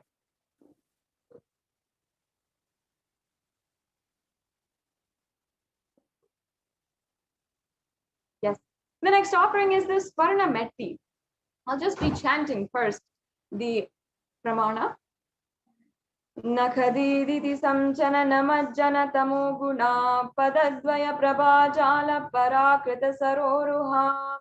You whose brightness from toenails destroys the darkness of ignorance from the minds of your devotees who prostrate at your feet. You whose brightness from your 2 feet overpowers that of the lotus flower. Next slide, please. So in the Hindu tradition, even the married women wear the golden toe ring. And that is a representation of actually the Hindu sacred sentiment where all of the different, all of the women of the world are considered as Devi Parashakti herself, are worshipped as Devi Parashakti herself. And it is all coming back down to this verse actually, where we are seeing how it's described that literally the toenails of Devi Parashakti have the power to simply remove your incompletions or your pains or your sufferings, all of the ignorance that you have. And simply, that is how it happened. That is the quality of Devi Parashakti. It is not, you don't need even her whole foot. You can just have the grace and grace of her of just one toenail, and all of your sufferings are completely gone. And that is why we adorn her toes with this Swarna Meti. That is such a beautiful thing. How in the Vedic tradition, when we see the significance of a certain object, or we see the significance, it is always brought out and applied in every aspect of our life.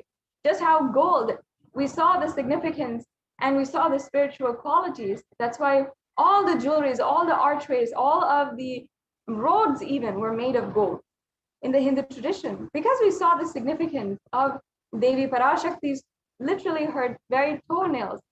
Every single woman is worshipped, revered, and adorned with that gold, that toe. The Hindu tradition, upon marriage, every woman has that toe ring. That is how the Hindu tradition literally reveres women so much. So this offering of the Swarna Meti is an offering to Devi Parashakti, adorning her sacred feet, to be in constant gratitude for receiving her blessings even in the most difficult aspects of our life. The next slide, please. Yes. The next offering is the Swarna Mangtika, the golden hairline jewelry. Another very beautiful, very significant offering that you can make. And it actually refers back to one of the verses where Devi Parashakti is described as Shuddha Sarabhi Varshani, meaning she who makes the nectar flow in all our nerves from the Sahasrara, and she who gives the very pleasant experience of the ultimate. Now, the Mangtika represents the nectar flowing from the Sahasrara Chakra, which is fully open. And the Sahasrara Chakra is represented by the 1,000-petaled lotus. The 1,000-petaled lotus is sitting at the very crown of our head. And when that opens, the nectar which is coming from it and oozing, causing us to experience so much of bliss, that is what is represented by the Mangtika. And the Sahasrara Chakra is literally representative of the huge amount of nervous center we have in the crown of our head, which is of course the brain. So that is why it's called this 1,000-petaled lotus, and represented by a lotus itself. So in this offering, you can receive the blessings of Devi Parashakti and achieve the blissful state of overflowing gratitude and the space of complete completion, as Devi Parashakti literally will be able to open your Sahasrara Chakra and enlighten you entirely. And the next offering that is available for each and every one of you today is the Pratyaksha Pada Puja. Now, I just want to take a few minutes and describe, especially now, during this time, during Guru Purnima time, with less than 24 hours until we are celebrating Guru Purnima, until we are celebrating the most auspicious occasion of the whole year, the Guru Purnima day. On Guru Purnima, you will be able to have the blessings of the Supreme Pontiff of Hinduism himself, and you can offer the Pratyaksha Pada Puja during this time. Now, Guru Purnima is the time when all of the planets, all of the different grahas, and all of the different planetary energies are aligning you towards Guru and Guru happening in your life. I know that many of you have been praying for a guide in your life, especially during these extremely dark and intense times that we are all going through. A guide who will tell us, take this step, I'll be there, I'll protect you, I'll take care of everything. For millions of people across the world, the Supreme Pontiff of Hinduism has been that Guru. So much so that he is Jagat Guru for the entire universe. He has taken the responsibility to guide the whole universe from the Kali Yuga into the Nitya Yuga, into the Satya Yuga. So we can offer our offerings at the feet of Devi Parashakti and the Supreme Pontiff of Hinduism with this Pratyaksha Pada Puja. For all of you who are joining with us right now, please go to the links in the scroll below if you'd like to register yourself for the Pratyaksha Pada Puja, which will be happening very soon, in just a few hours. before you even know it. So make sure that you are planning or preparing to offer the Pratyaksha Pada Puja on this Guru Purnima day. And this is the opportunity to simply drop any of the karma that you are experiencing, any of the pain and suffering that you are experiencing at the feet of the Supreme Pontiff of Hinduism, incarnation of Paramashiva himself. And he will simply remove it, give his ultimate protection, and he will give you, each and every one of you, just the abhaya, meaning the blessings and guidance to and being the ultimate guru for each and every one of you. If today we are able to cherish and enjoy any of the Hindu tradition, the qualities and the different customs and traditions from Sanatana Hindu Dharma, it is solely because of the Guru Parampara. And if today we even have hope for the future of Sanatana Hindu Dharma, it is because of the Supreme Pontiff of Hinduism, who has bravely, and despite so much of attack against him, stood and ensured the revival of Kailasa, the nation, for Hinduism and the Hinduism culture as a tradition.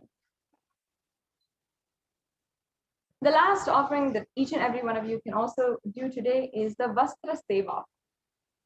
So you can offer the Vastra Seva as well, which is a sacred adornment, the sacred cloth, which you can offer at the feet of Devi Parashakti. Yes. So now, moving on to the next slide, we have a summary of all of the different offerings that you can do today. There is the e-hundi offering. So all of these, there's various array of different options so that you can never feel limited. If you would like to make or at least pay some form, or you would like to donate in some way or form and offer your gratitude, there is some options for you. I'm sure that as a Hindu, as someone who deeply connects to Devi Parashakti, perhaps has had the blessings and of Devi Parashakti, you'd of course love to offer, or you'd love to pay your gratitude. You can pay in any of these ways, any amount, or with $1, or the highest amount as well, if you would like to, out of your deep gratitude to Devi Parashakti. So we have the e-hundi offering, the Sankalpa chanting, the Devi Sahasranama Kasu, the Mukta Anguti, the Swarna Padma Pushpa, the Swarna Metti, the Swarna Mangtika, the Pratyaksha Pada Puja, and the Vastra Seva. So these are the array of different offerings that we have. You can select anything that you would like to offer at any option as well. The next slide, please.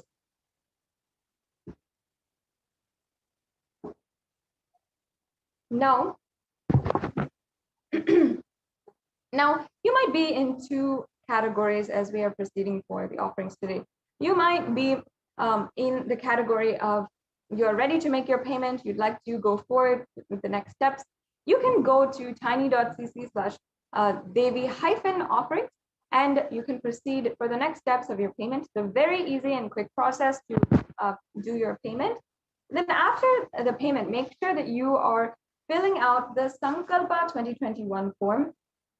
This is for submitting the details needed for the puja. So this needs to be submitted after you make the payment, and all of your names and the names on whose behalf you are offering this puja, you will, all those names will be chanted after this form is filled.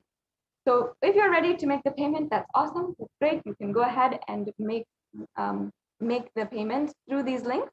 Now, on the other hand, if you are still wanting to manifest any one of these offerings, perhaps you'd like to make the offering of the Pratyaksha Pada Puja, but you'd like help in manifesting, or you'd like more details, or you're interested in the offering, but you cannot make it as on now, you can go to tiny.cc/BHAVASAMADHI and fill out the registration form. Now, the registration form is there, and you have two options also, and you can make the intention for making any one of these offerings. So I request if the tiny.cc/Devi-offerings link can be projected now. If we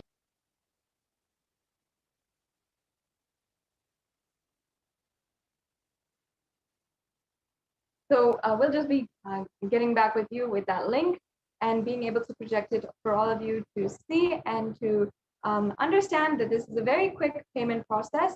You'll be able to simply be able to have any of those payments be fulfilled. So we'll be right back with you to show you the payment process and everything after a very quick break.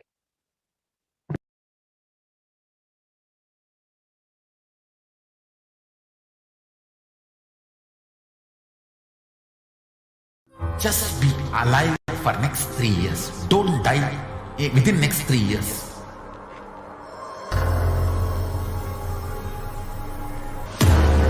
Be alive, somehow be alive. I'm working sincerely. I will reach you somehow. Somehow I will reach you. It's my commitment to humanity.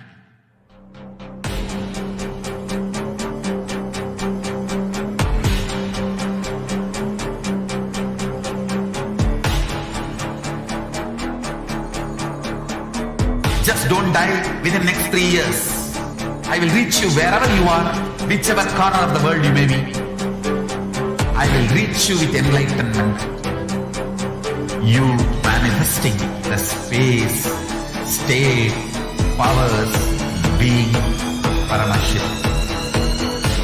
It is possible, and it is possible for you.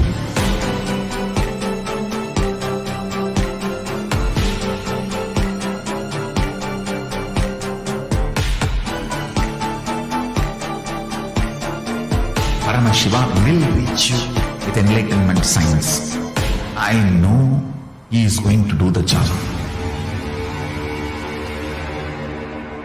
Just be alive for next 3 years. Nothing else. What I mean by the word Kailasa, listen intensely. Enlightenment ecosystem, literally enlightenment itself, in your own home, wherever you are. If you cannot come to Kailasa, it's okay. Kailasa can come to you. Kailasa coming to you is Kailasa.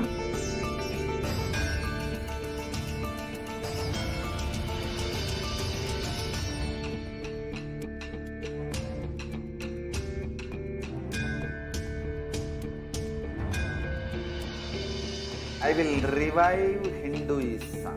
I am a Hindu revivalist, not by any revolution, but by evolution.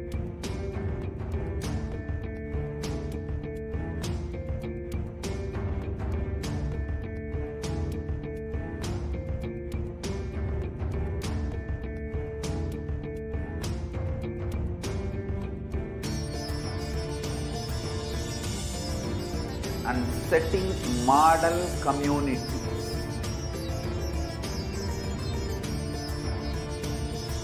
Kailasas, enlightenment ecosystems, Sarvanya Pitas all over the world.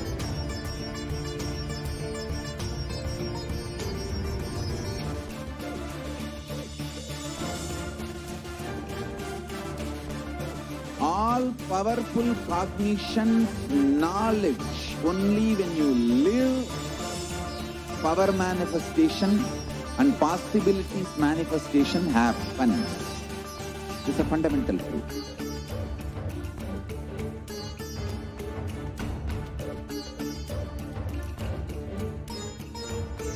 Hinduism cannot live exclusively as one sampradaya. No. All sampradayas of Hinduism is an ecosystem.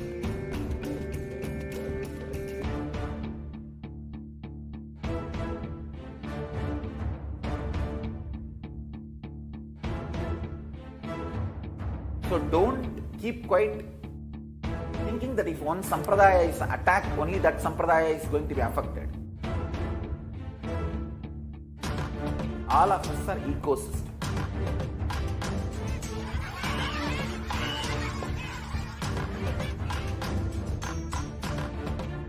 I invite all of you to get involved and enjoy Hinduism by the principle of Dharmo Rakshati Rakshitaha. When you protect Dharma, Dharma protects you. We will make the whole planet flourish spiritually. The spiritual prosperity will happen to the whole planet. We all have to coexist together.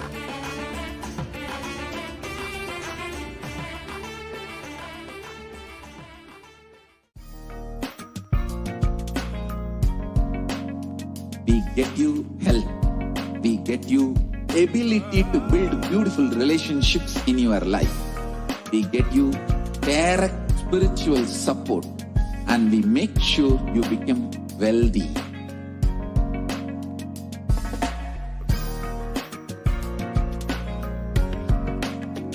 We won't stop giving you just good life. We will literally not stop till you live enlightened life. Manifesting the state of Paramashiva, space of Paramashiva, powers of Paramashiva, being of Paramashiva.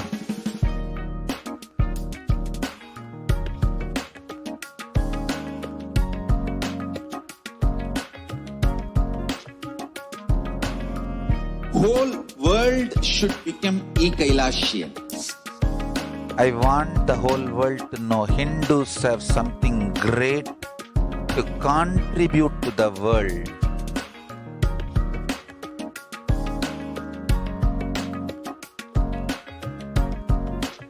We have something great to contribute to the world. Let us do that.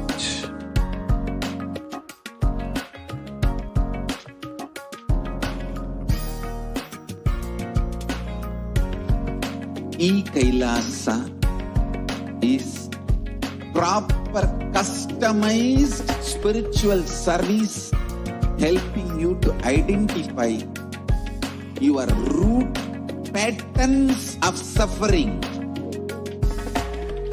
We have perfected the science of helping every individual from every cultural, religious, nationality background.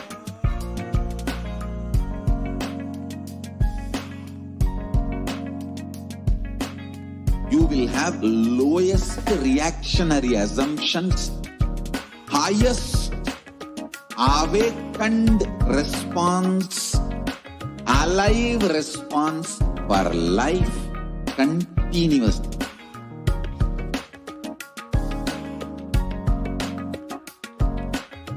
Kailasa is enlightenment ecosystem, literally enlightenment itself in your own home, wherever you are.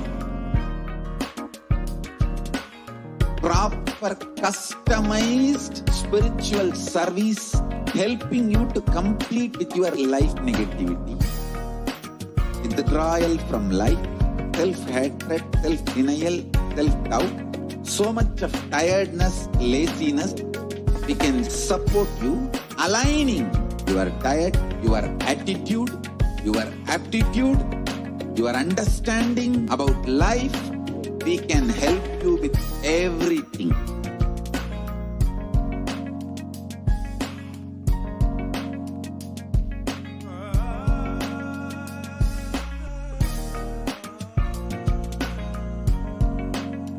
If you are interested in enlightenment, we will immediately bring this to you. If you are not interested, we will explain the whole science, inspire you, and make you interested in enlightenment time. We need to cater this enlightenment science to the whole world wherever they are, because enlightenment is the birthright of all human beings. Kailasa is responsible to provide that to all human beings.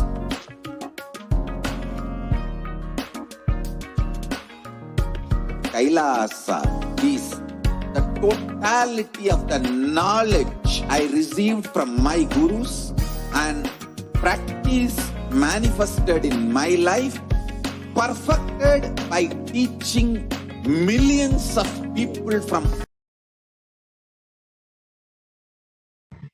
Yes, welcome back to all of the viewers. Before we are entering into the next segment of today's program, we'll just understand what we can do, how we can, perhaps if we're having a question, either during the live Devi BHAVASAMADHI Darshan or during the live Nithyananda Satsang, you can ask a question, you can interact perhaps and personally have your question or your request, your prayer to Devi Parashakti be granted today.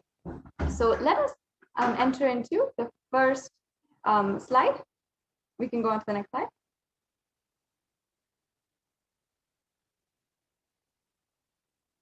So here we'll be able to share with you how you can ask the question on the different social media platforms. The Supreme Pontiff of Hinduism has made himself and has made this Parashakti Akashik reading available for anyone who wants, and available on all the different social media platforms. So as you can see here on YouTube, you can go to Kailasa's HDH Nithyananda YouTube channel. You can go to the live feed, and many of you, of course, are already watching there.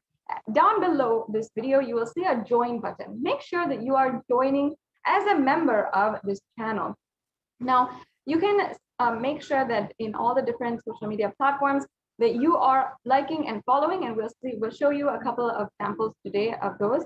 And for membership, you can click the join button, and this is a very easy way that you can get access immediately to all of the 7,000 videos on the Kailasa's HDH Nithyananda YouTube channel, and the more than 20,000 hours of discourses, darshans, dikshas, intimate sessions, beautiful discourses and satsangs by the Supreme Pontiff of Hinduism. And it is just a beautiful way that you can simply start to manifest enlightenment, and with any problem that you have, fear, greed, or if you have a problem in relationships or wealth, any problem, you can find the answer on this YouTube channel with the more than 7,000 hours, 7,000 videos on this YouTube channel.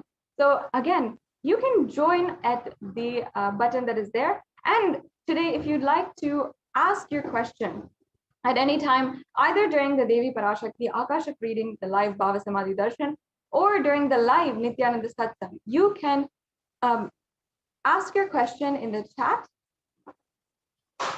So you can ask your question in the chat, which you can see on the right-hand side. And once again, this would only be open for members.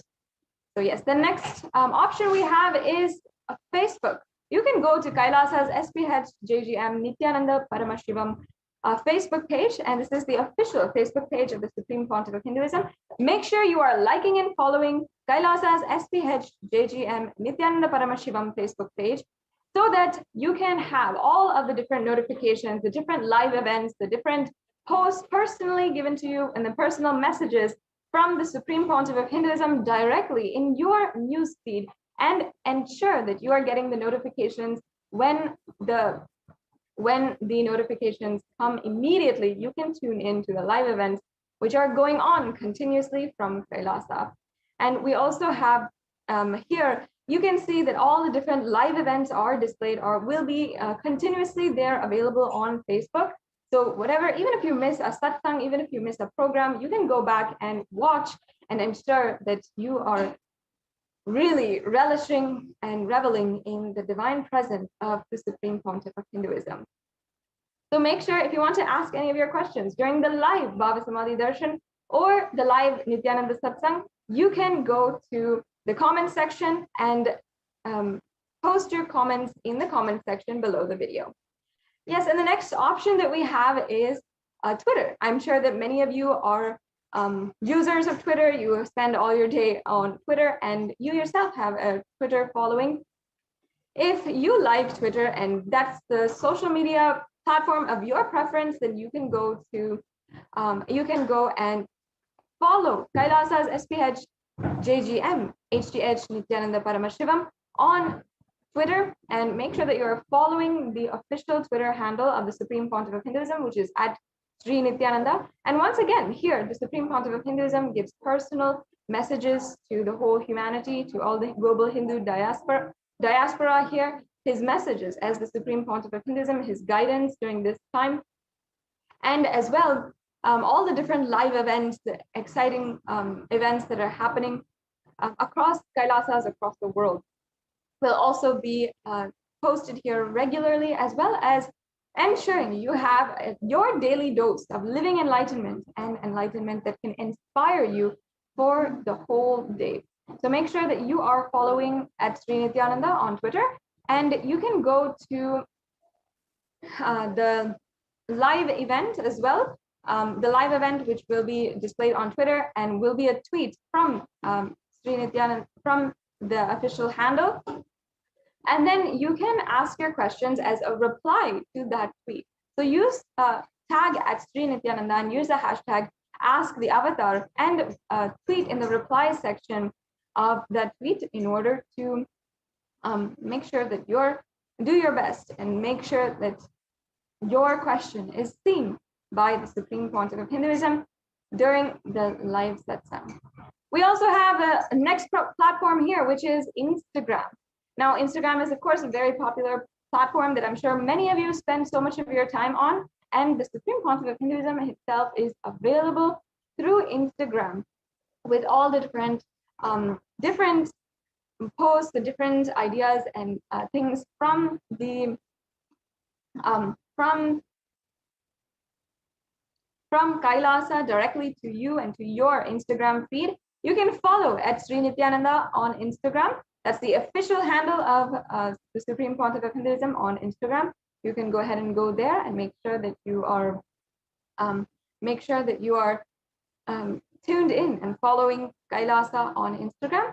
And in any of the posts, in the post for the live satsang or for the live BHAVASAMADHI darshan, you can comment there using the hashtag Ask the Avatar as well, and comment your questions you can ask your questions in the comment section. And finally, the next slide. If you might not be social media savvy, you're not very comfortable with social media platforms, or perhaps you yourself are not on social media, you can go to kailasa.org and ask your questions or send in your prayer requests through WhatsApp. So you can go there, and there's a widget for WhatsApp on the website that you can go and chat, and you can send in your questions during the live BHAVASAMADHI darshan or during the live satsang.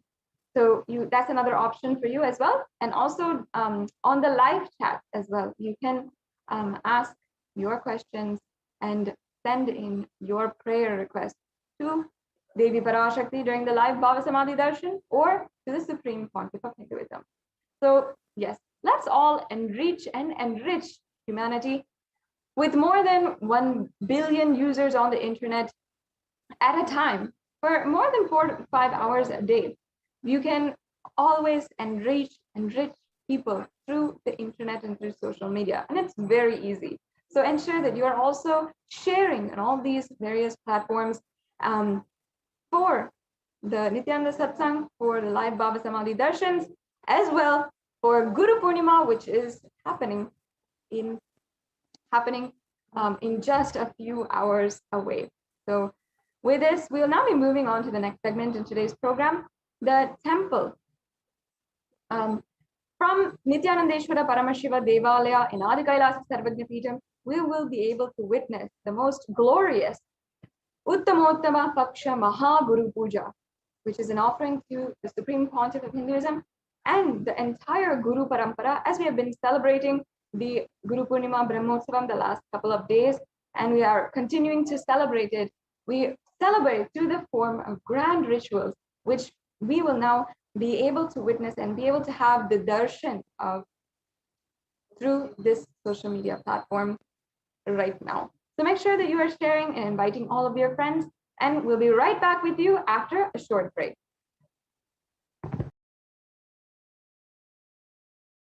Just be alive for next 3 years. Don't die within next 3 years.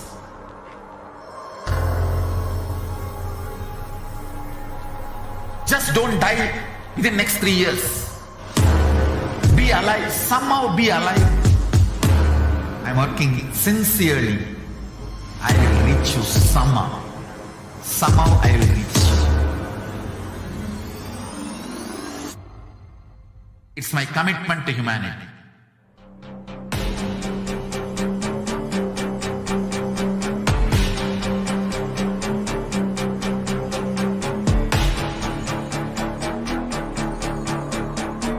Just don't die within next 3 years. I will reach you wherever you are, whichever corner of the world you may be. I will reach you with enlightenment.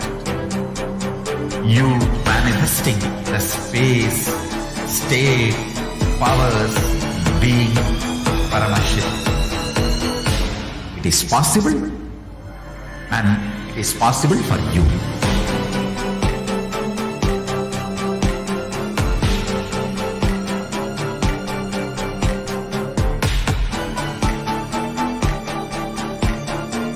Paramashivoham will reach you with enlightenment science. I know he is going to do the job. Just be alive for next 3 years. Nothing else. What I mean by the word Kailasa, listen intensely. Enlightenment ecosystem, literally enlightenment itself, in your own home, wherever you are. If you cannot come to Kailasa, it's okay. Kailasa can come to you. Kailasa coming to you is Kailasa.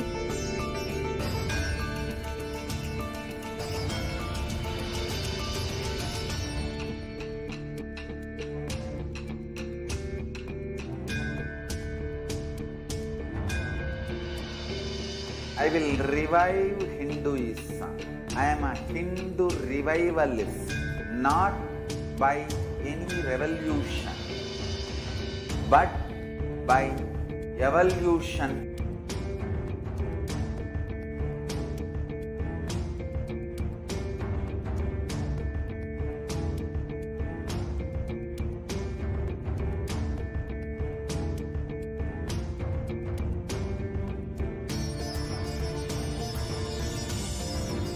And setting model communities.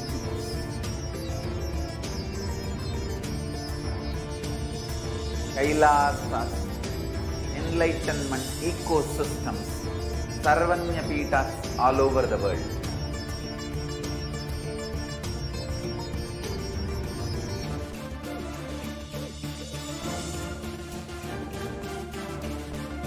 All powerful cognition, knowledge, only when you live, power manifestation and possibilities manifestation happens.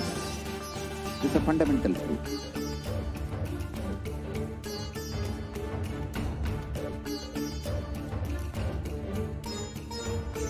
Hinduism cannot live exclusively as one sampradaya. No. All sampradayas of Hinduism is an ecosystem.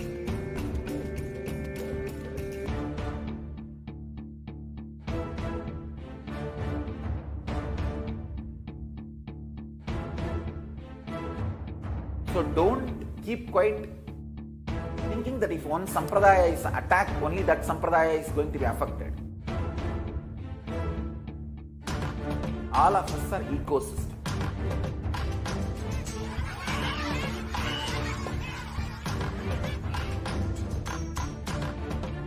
I invite all of you to get involved and enjoy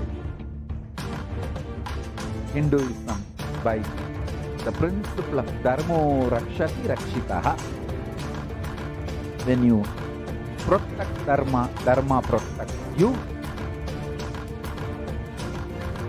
We will make the whole planet flourish spiritually. the spiritual prosperity will happen to the whole planet Earth. We all have to coexist together.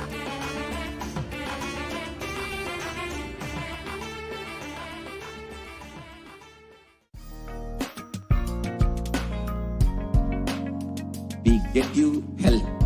We get you ability to build beautiful relationships in your life. We get you direct spiritual support, and we make sure you become wealthy.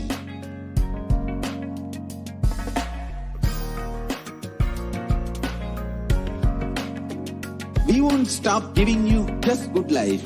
We will literally not stop till you live enlightened life. Manifesting the state of Paramashiva, space of Paramashiva, powers of Paramashiva, being of Paramashiva.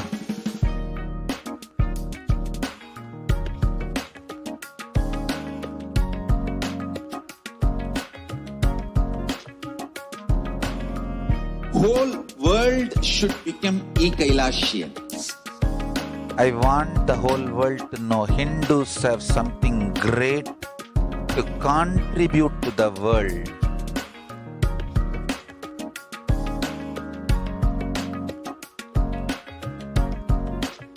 We have something great to contribute to the world. Let us do that.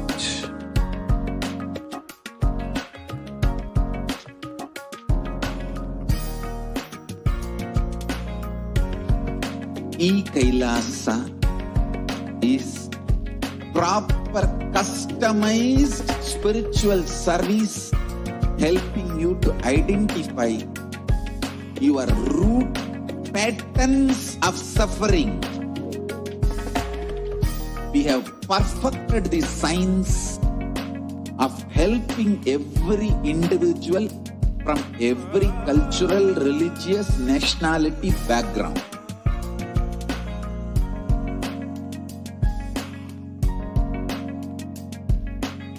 You will have lowest reactionary assumptions, highest awakened response, alive response for life continuously.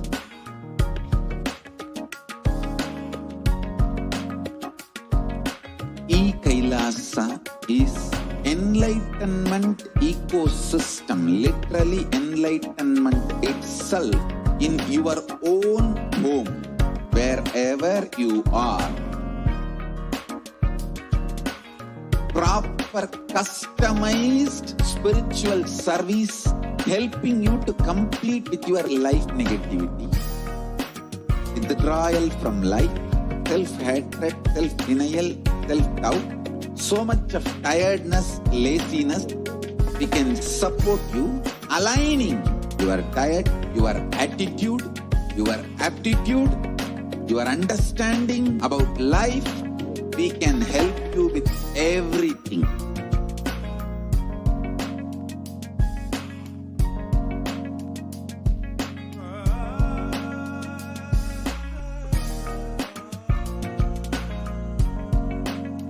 If you are interested in enlightenment, we will immediately bring this to you. If you are not interested, we will explain the whole science, inspire you, and make you interested in enlightenment time. We need to cater this enlightenment science to the whole world wherever they are, because enlightenment is the birthright of all human beings. Kailasa is responsible to provide that to all human beings.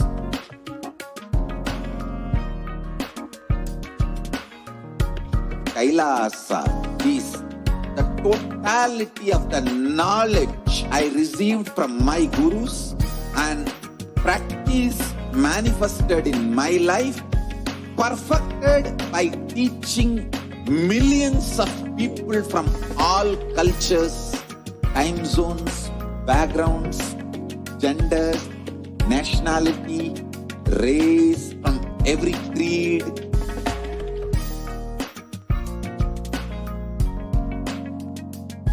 So this absolutely perfected knowledge available to you, served to you in your home without even you moving out of your couch, free of cost.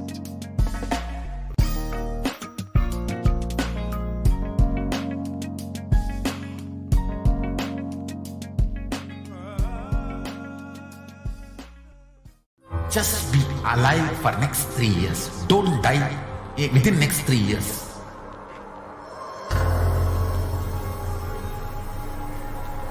Just don't die within next 3 years.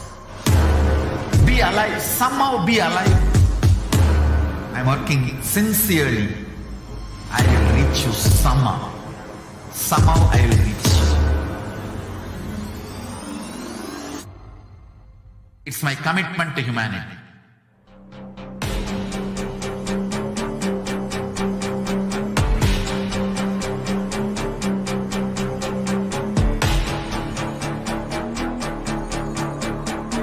Just don't die within next 3 years.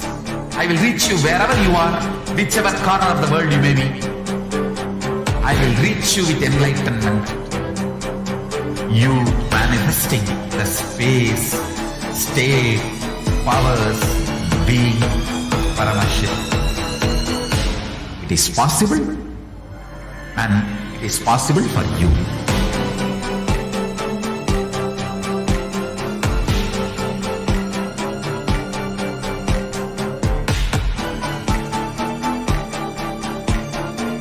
Paramashivoham will reach you with enlightenment science. I know he is going to do the job. Just be alive for next 3 years. Nothing else. What I mean by the word Kailasa, listen intensely. Enlightenment ecosystem, literally enlightenment itself, in your own home, wherever you are. If you cannot come to Kailasa, it's okay. Kailasa can come to you. Kailasa coming to you is Kailasa.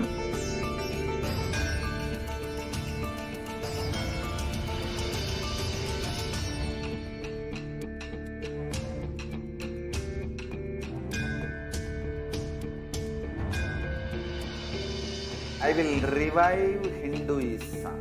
I am a Hindu revivalist, not by any revolution, but by evolution.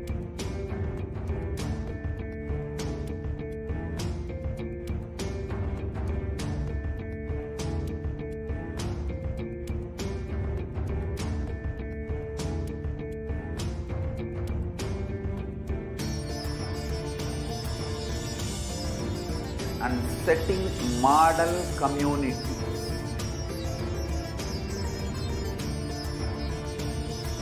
Kailasa, enlightenment ecosystems, Sarvanya Pitas all over the world.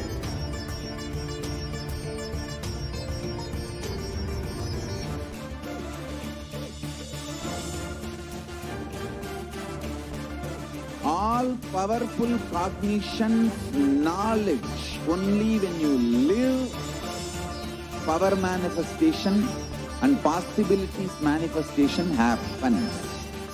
It's a fundamental truth.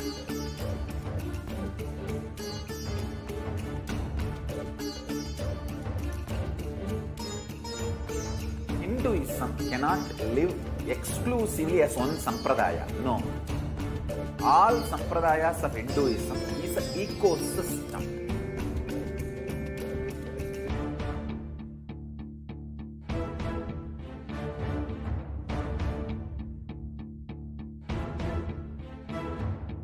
So don't keep quiet thinking that if one sampradaya is attacked, only that sampradaya is going to be affected.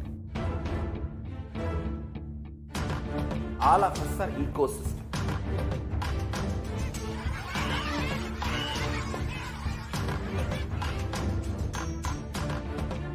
I invite all of you to get involved and enjoy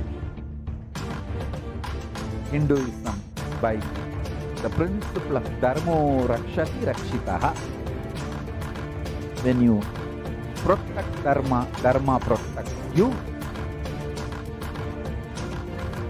We will make the whole planet flourish spiritually. The spiritual prosperity will happen to the whole planet. We all have to coexist together.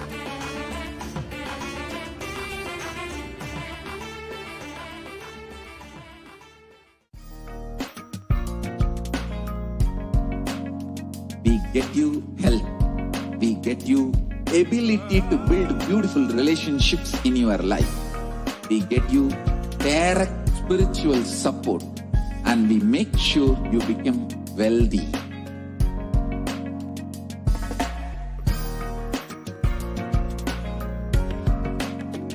We won't stop giving you just good life. We will literally not stop till you live enlightened life. Manifesting the state of Paramashiva, space of Paramashiva, powers of Paramashiva, being of Paramashiva.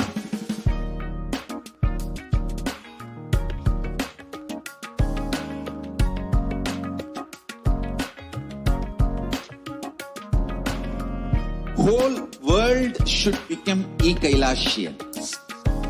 I want the whole world to know Hindus have something great to contribute to the world.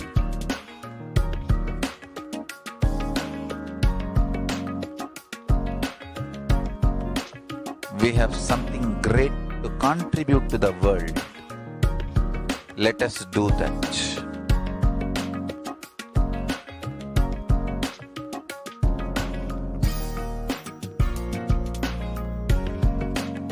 Kailasa is proper customized spiritual service helping you to identify your root patterns of suffering.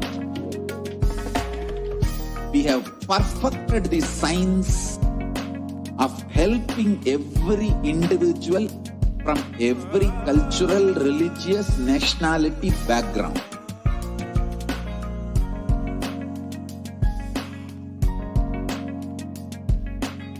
You will have lowest reactionary assumptions, highest awakened response, alive response for life continuously.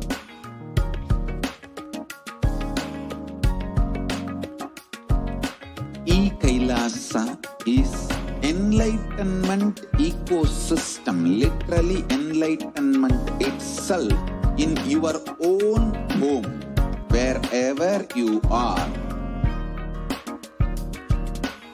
Proper customized spiritual service helping you to complete with your life negativity, withdrawal from life, self-hatred, self-denial, self-doubt, so much of tiredness, laziness.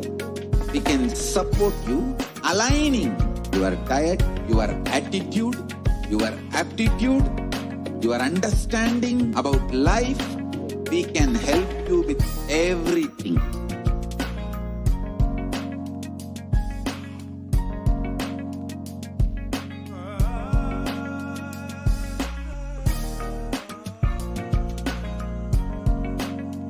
If you are interested in enlightenment, we will immediately bring this to you. If you are not interested, we will explain the whole science, inspire you and make you interested in enlightenment time. We need to cater this enlightenment science to the whole world wherever they are, because enlightenment is the birthright of all human beings. Kailasa is responsible to provide that to all human beings.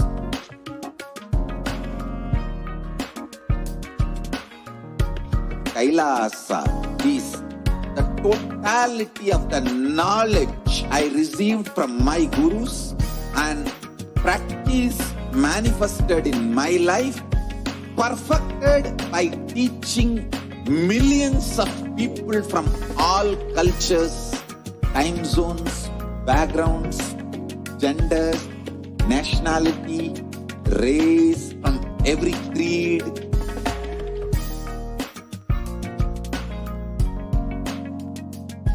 So this absolutely perfected knowledge available to you, served to you in your home without even you moving out of your couch, free of cost.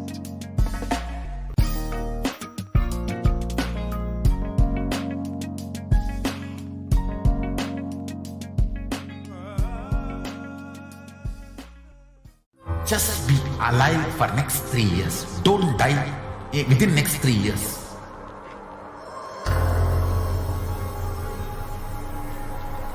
Just don't die within next 3 years. Be alive. Somehow be alive. I'm working sincerely. I will reach you somehow. Somehow I will reach you.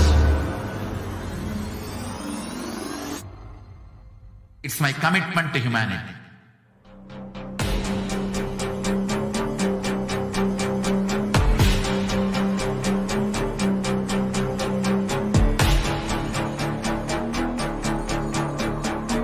Just don't die within the next 3 years. I will reach you wherever you are, whichever corner of the world you may be.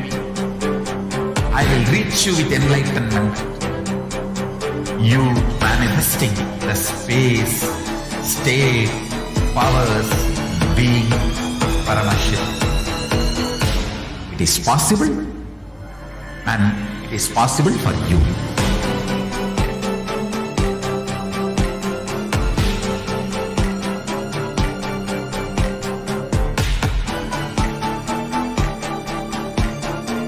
Paramashiva will reach you with enlightenment science. I know he is going to do the job. Just be alive for next 3 years. Nothing else. What I mean by the word Kailasa, listen intensely. Enlightenment ecosystem, literally enlightenment itself, in your own home, wherever you are. If you cannot come to Kailasa, it's okay. Kailasa can come to you. Kailasa coming to you is Kailasa.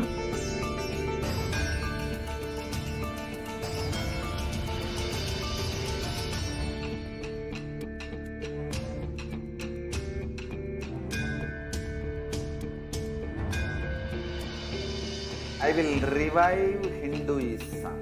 I am a Hindu revivalist, not by any revolution, but by evolution.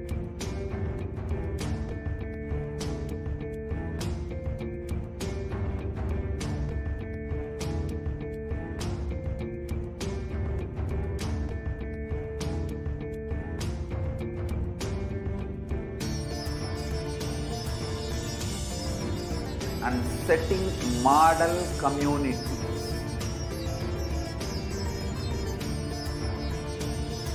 Kailasas, enlightenment ecosystems, Sarvanyapitas all over the world.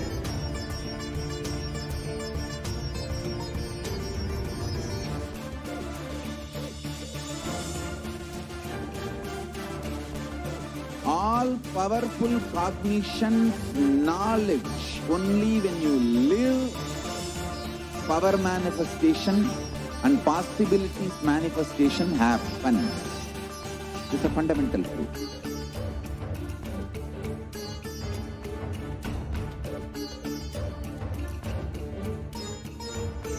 Hinduism cannot live exclusively as one sampradaya. No. Sampradayas of Hinduism is an ecosystem.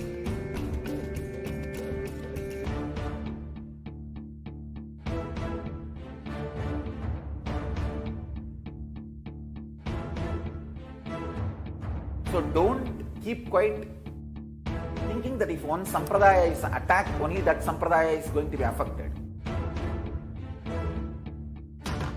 All of us are ecosystem.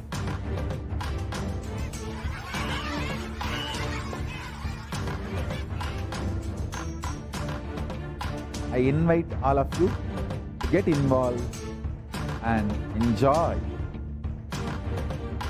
Hinduism by the principle of Dharmo Rakshati Rakshitaha. When you protect Dharma, Dharma protects you. We will make the whole planet flourish spiritually. The spiritual prosperity will happen to the whole planet. We all have to coexist together.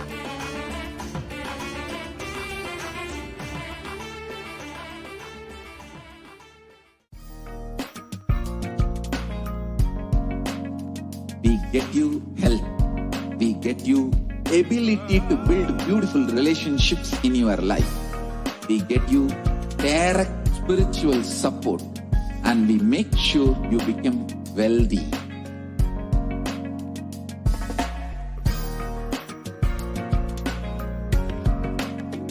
We won't stop giving you just good life. We will literally not stop till you live enlightened life. Manifesting the state of Paramashiva, space of Paramashiva, powers of Paramashiva, being of Paramashiva.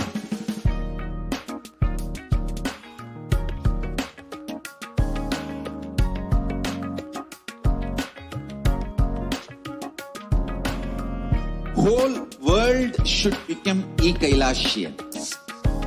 I want the whole world to know Hindus have something great.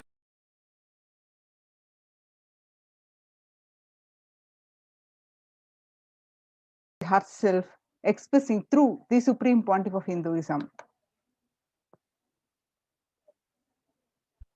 நீ சொல்லும் நபர்கள் போடும் சண்டை சச்சரவெல்லாம் எரியும் பெருநெருப்பில் இருக்கும் இரண்டு எலிகள் போடும் சண்டை போன்றது. யார் சரி யார் தவறு என்பது இப்பொழுது முக்கியம் அல்ல. உயிர் காத்துக் கொள்ளுங்கள், எல்லோரும் நன்றாய் புரிந்து கொள்ளுங்கள். நன்மையைச் சொல்லுகின்றேன், உண்மையைச் சொல்லுகின்றேன். இந்திய நாட்டில் இருக்கும் மக்கள் எல்லோரும் கேளுங்கள்.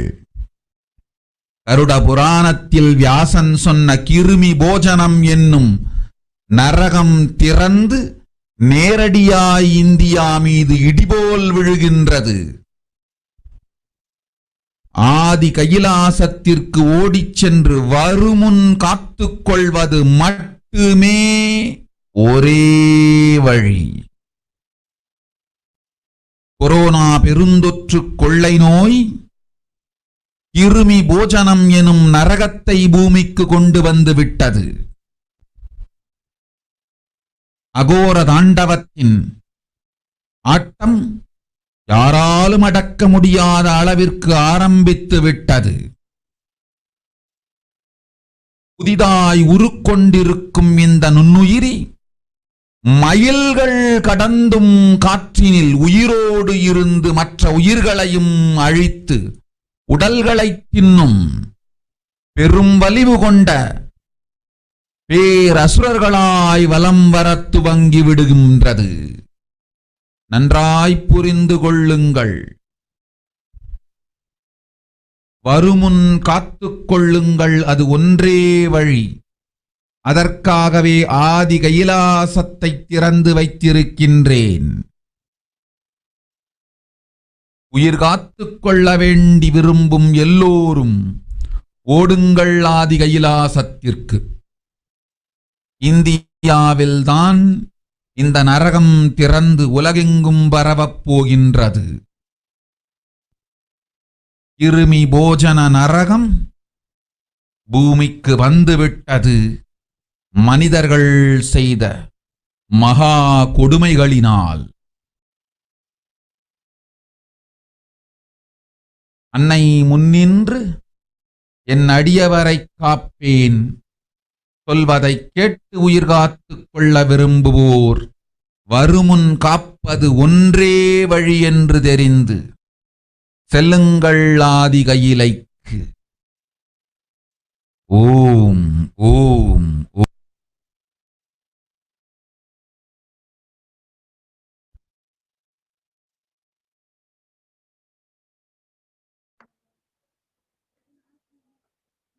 On 31st May 2021, during the Parashakti Akashic readings to the world, Devi revealed that everyone in India, all of you listen, the hell of Krimi Bhojanam, that is Krimi Bhojanam, that was mentioned by Vyasa in Garuda Puranam, has opened and is directly falling on India as thunder.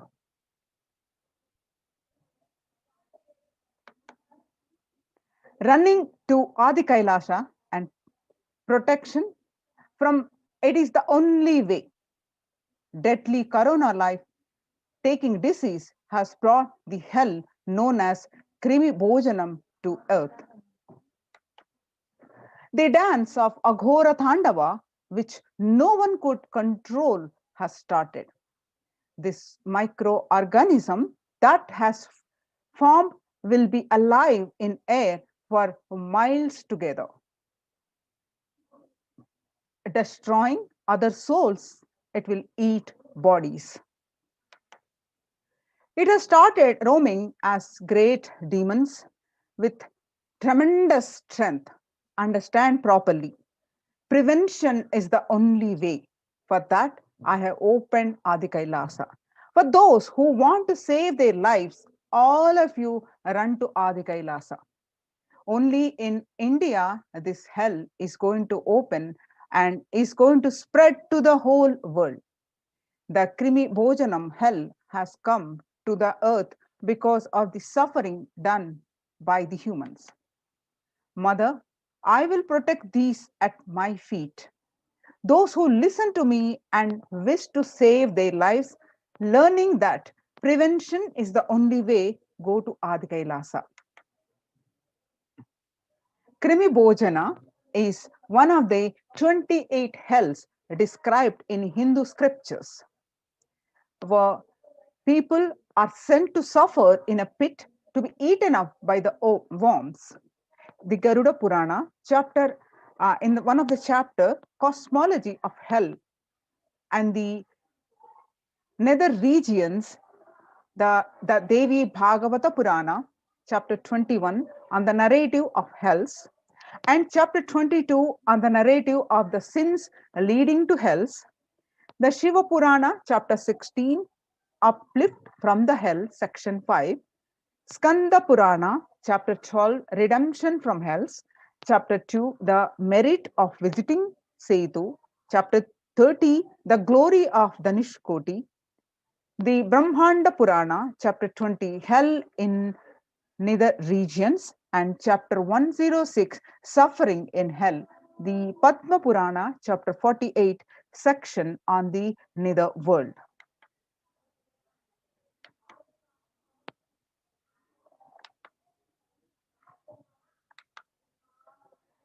You can see the current state of the world.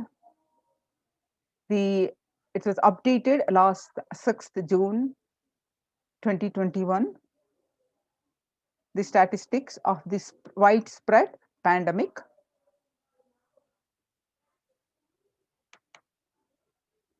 Total deaths 3 million, and largest daily figure is 12,744. And total confirmed cases are in millions,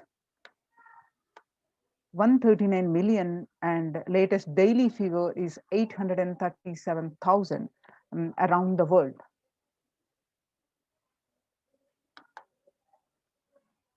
And the statistics of the cases and the deaths and the vaccine doses administered.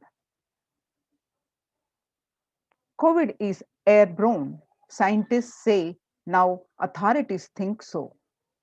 They also thinking that the scientists are calling for ventilation systems to be overhauled like public water supplies were in 1800s after fetid pipes were found to harbor cholera. A quiet revolution has permeated global health crisis. Authorities have come to accept what many researchers have argued for over a year. The coronavirus can spread through the air.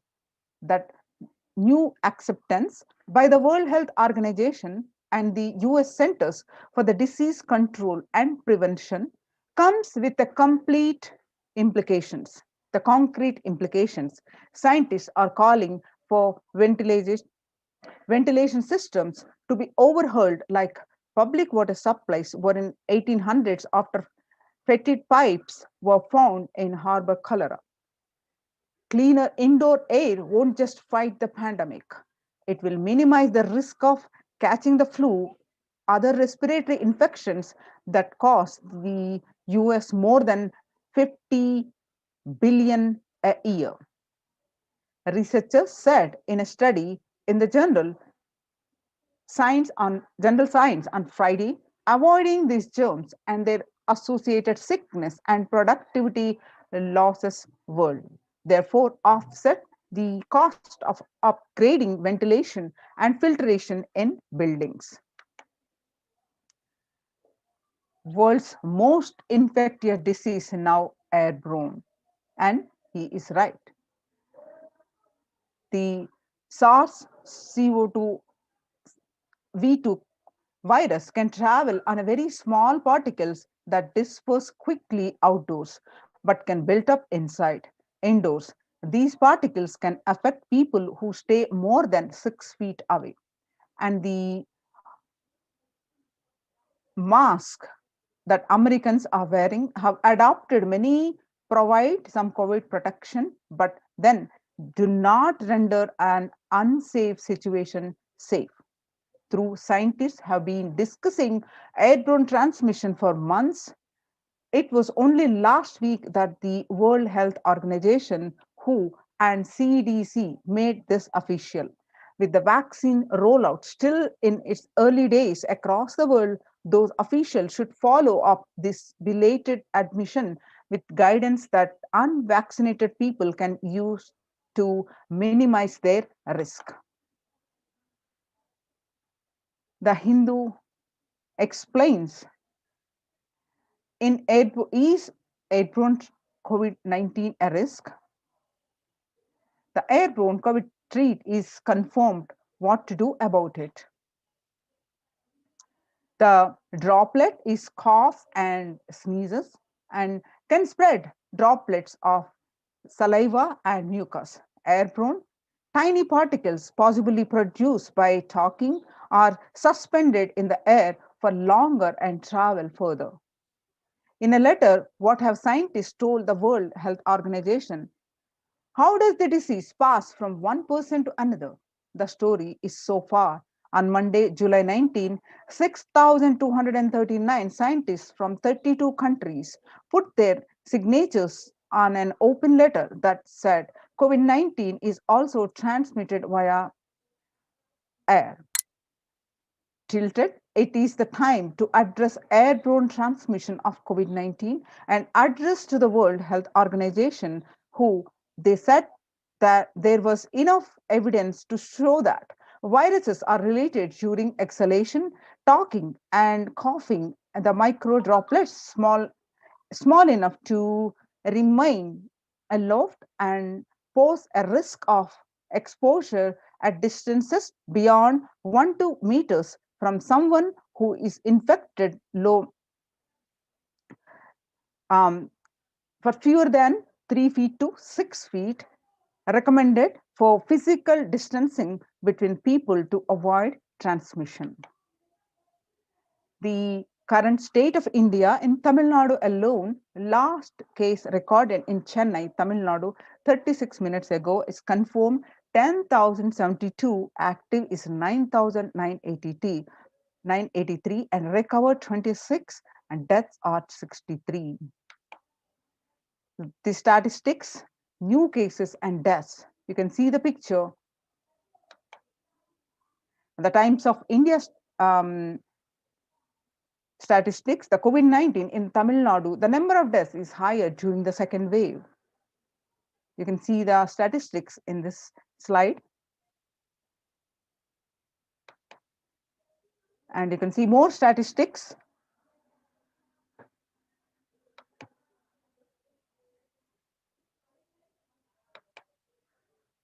You can see some more statistics across the region.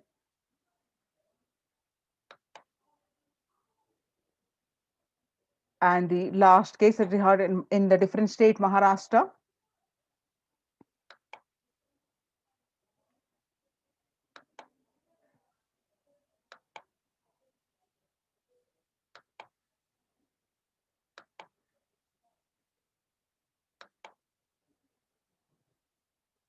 And you can see across the different states in India, the district-wide confirmed cases, the latest, and the health infrastructure. Karnataka alone, the Bangalore district, the cases are in like few lakhs, and deaths are also in thousands. And Maharashtra also as are in lakhs, the cases registered are lakhs, and deaths are in thousands. So across the states of India, the cases and the deaths you can see in this slide. Home quarantine is not possible in India, statement made by the Indian government. The home quarantine is a prime reason for large number of deaths in Assam. The Himanta Biswa Sharma, Assam Chief Minister, said that the home quarantine is one prime reason for the large number of deaths during the second wave of COVID-19 in Assam. Assam on Monday witnessed 92 deaths, which were the highest single day deaths in the state. Sharma said that we have seen more death cases are happening from home isolation, as several people do not keep oximeters and some do not read the count in the meter properly. And further information on home quarantine is not possible in India. The Economic Times states that COVID live news, Maharashtra ends home isolation in 13 districts. Patients from these districts have to go to a quarantine center. Maharashtra government on Tuesday announced the decision to stop home quarantine in 18 districts, which show higher COVID positivity rate than the state's average. The state's public health minister, Rajesh Tope, said that the decision is taken to ensure better health care facilities to patients in districts which are showing higher positivity rate.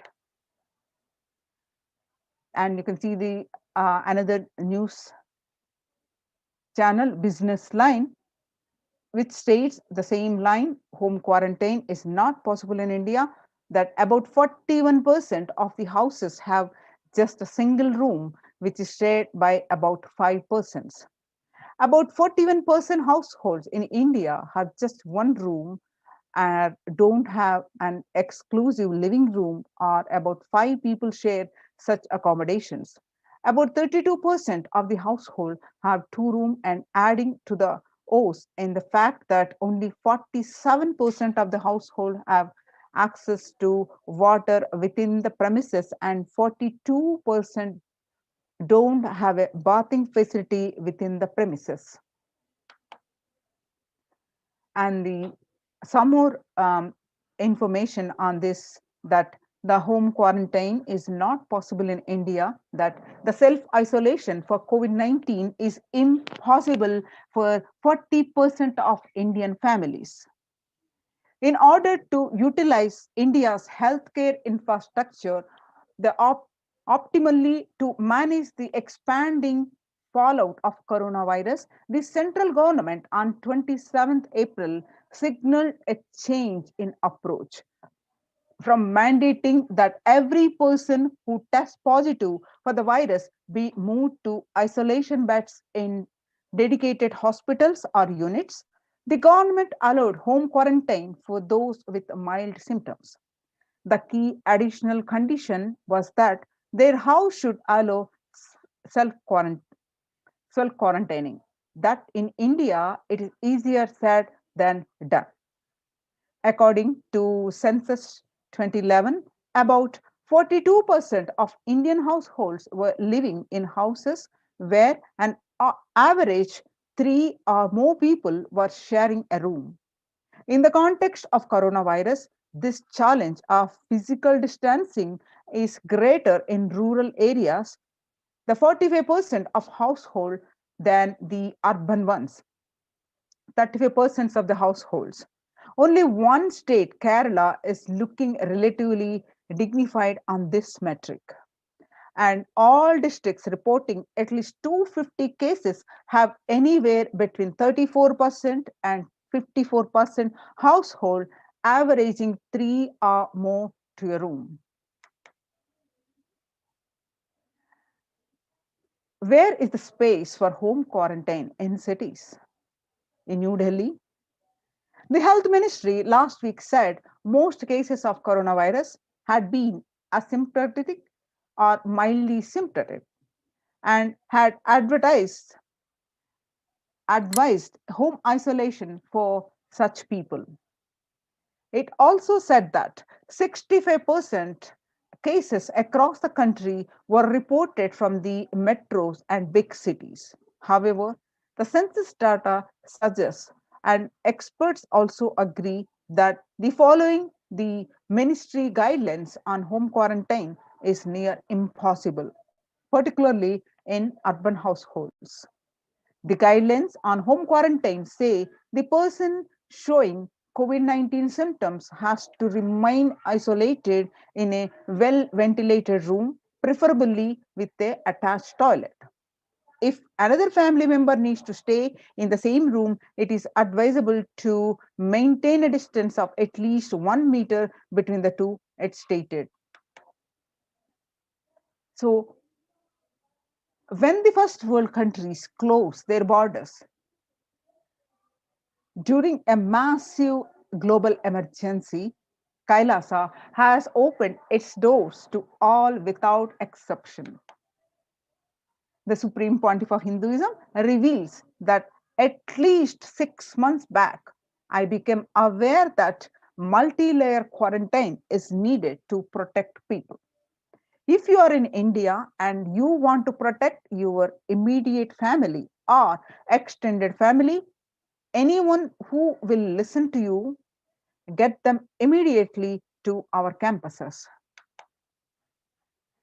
Across India, the centers, the COVID care protection centers are open are Adi Kailash in Bididi, Bangalore, Salem Adinam in Tamil Nadu, Tirunnamalai Adinam in Tamil Nadu, Rajapalam Adinam in Tamil Nadu, Puduvai Adinam, Tamil Nadu, Pattanam Adinam, Srirangapadi Adinam in Tamil Nadu, Sripuram Adinam in Hyderabad, and Madurai Adinam in Tamil Nadu, Avattipalayam, Erode, Tamil Nadu, and Husur Adinam, Tamil Nadu, and Baroda Adinam in Gujarat. Kailasa rushes to help us as India finds itself on the verge of COVID-19 third wave. First, the multiple free COVID care centers opened across India. Various social services offered during pandemic in Nithyananda ashrams across India. The spiritual services offered during pandemic in Nithyananda ashrams across India. The cosmic revelations on global pandemic.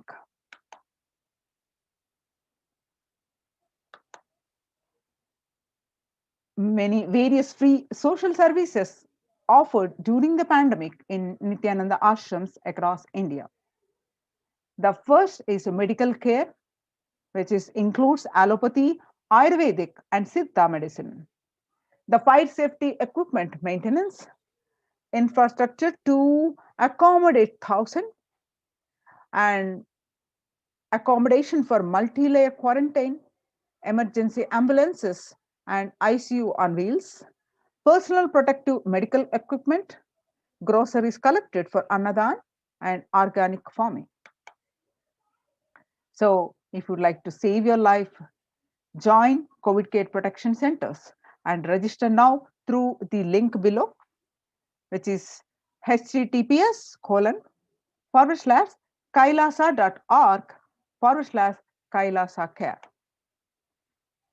The glimpses from Kailasa's the Department of Health on COVID protection for Adi Kailasa Sarvajna Peetham.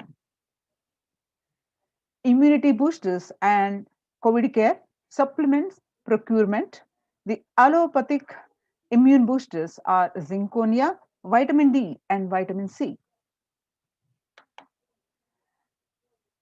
Through Ayurvedic medicine, immunity boosters are being provided to protect all the residents of Adi Kailasa Sarvajna Peetham.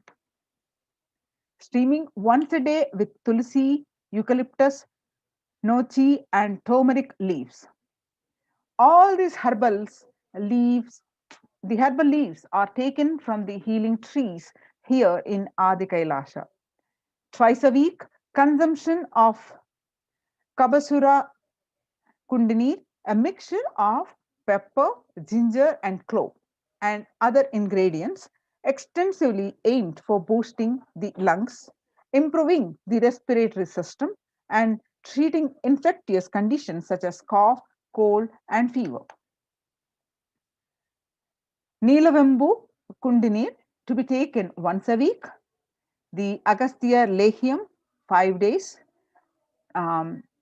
Talisadi Vatakam 3 to 4 tablets per day for 5 days.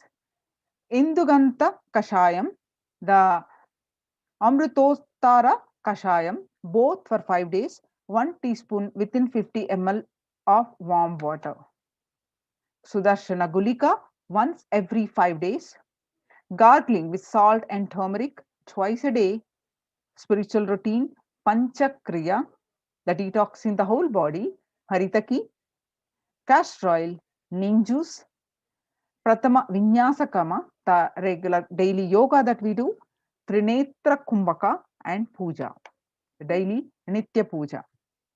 The basic sanitation and safety practices are a disposal of soil pads, infected material, and non-biodegradable done through incineration. RO water systems for drinking water, cleansing and sanitization of overhead tanks, a regular DVDing, maintenance and repair of electrical circuits, communication facilities for safety of the residents, and compost pit filling with biodegradables.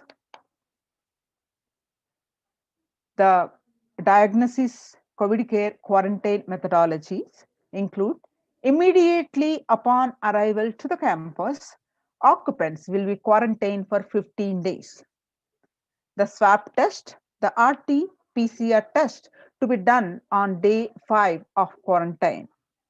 All food handlers to be wearing mask and gloves and keeping distance. Disposal of waste food to be done with the gloves and mask. Disposal of gloves and mask by incineration, and in case of an emergency, protective kits ready to hand to take a COVID positive patient to hospital.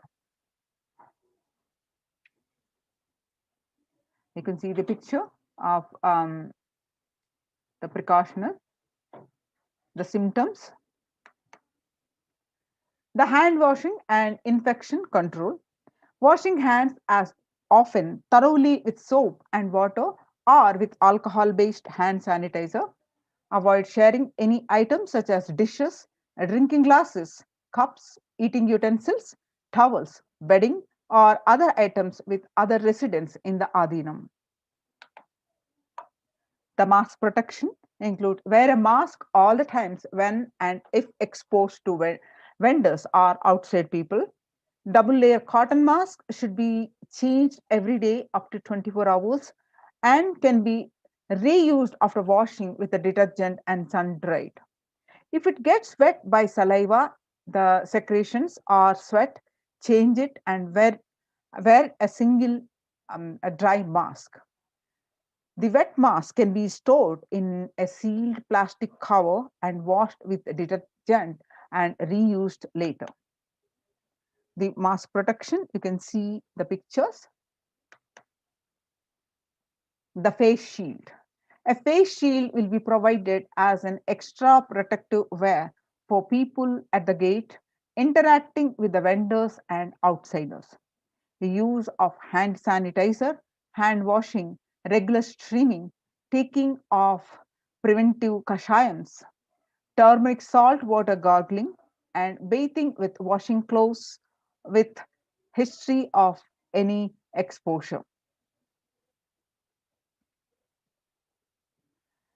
If symptoms appear, which includes cough, fever, difficulty in breathing, he or she should immediately inform the medical person in charge immediately. The standard operating procedures of quarantine includes first line of quarantine, people in the first circle who are in contact with vendors, the area of stay confined to the outermost area where communication with the outside is happening with vendors, etc. The stay in a well ventilated single room, preferably with an attached separate toilet.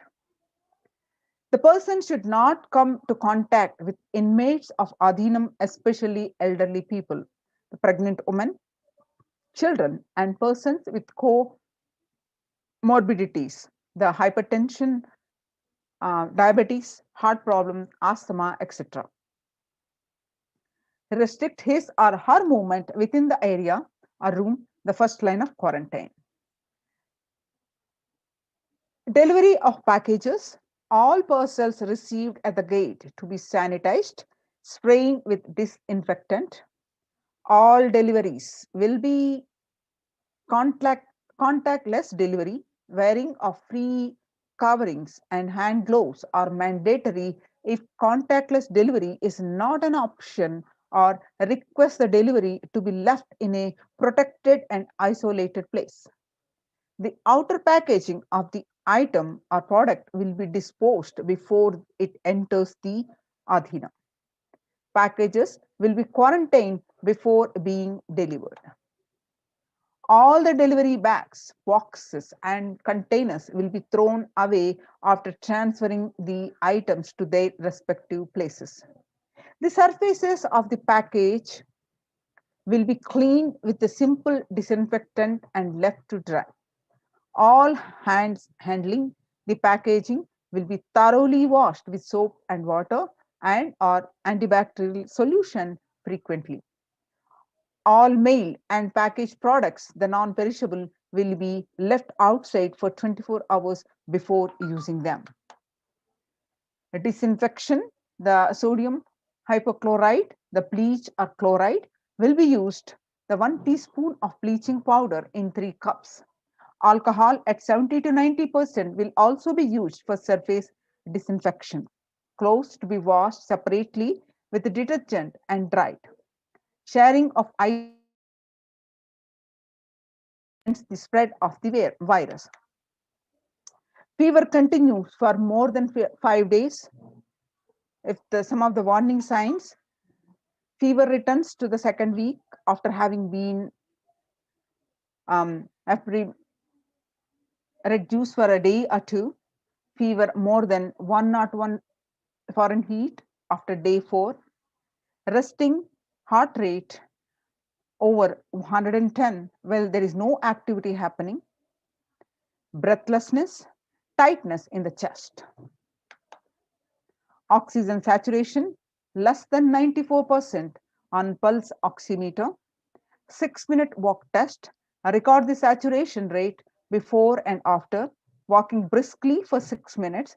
If the saturation falls by more than 3%, it is not favorable. And less than 94% is not good too. Relentless cough, the continuous coughing. In campus ambulances, you can see the pictures. Some more pictures of this. The prevention is the best medicine. This is the second line of quarantine. People who come in as newly will be given a separate room with toilet facility. Under no circumstances will they exit the room. The designated quarantine person picks up the food after the person who serves the food is at a safe distance of 6 feet. The food will be placed outside the door. Monitor the temperature, pulse rate, and oxygen saturation levels once a day and more often if the person is symptomatic. Please speak with the medical team. Take paracetamol if temperature is more than 99 Fahrenheit. Ensure good hydration, have a nutritious diet, and stream inhalation twice daily, salt and turmeric hot water gargling twice daily. Ayurvedic and Siddha medicine will be given as per the instructions. Doctor will be contacted if there is worsening of symptoms for specific management, which could be further consultation, investigations, and treatment. Residents will be asked to continue taking medications if they are on any BP, blood pressure, sugar, or heart elements, etc. Doctors will be consulted if conditions pose a higher risk. Residents on medication will be asked to bring 2 months of supply till the Adinam is able to organize the medications for them.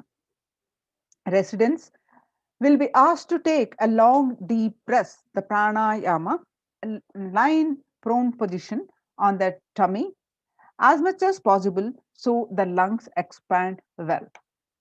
If there are no symptoms, the person will come out of quarantine after the total of 15 days. The test will not be repeated if clinically well. If there are symptoms, the person will need to be retested and need medical opinion and necessary investigations and treatment.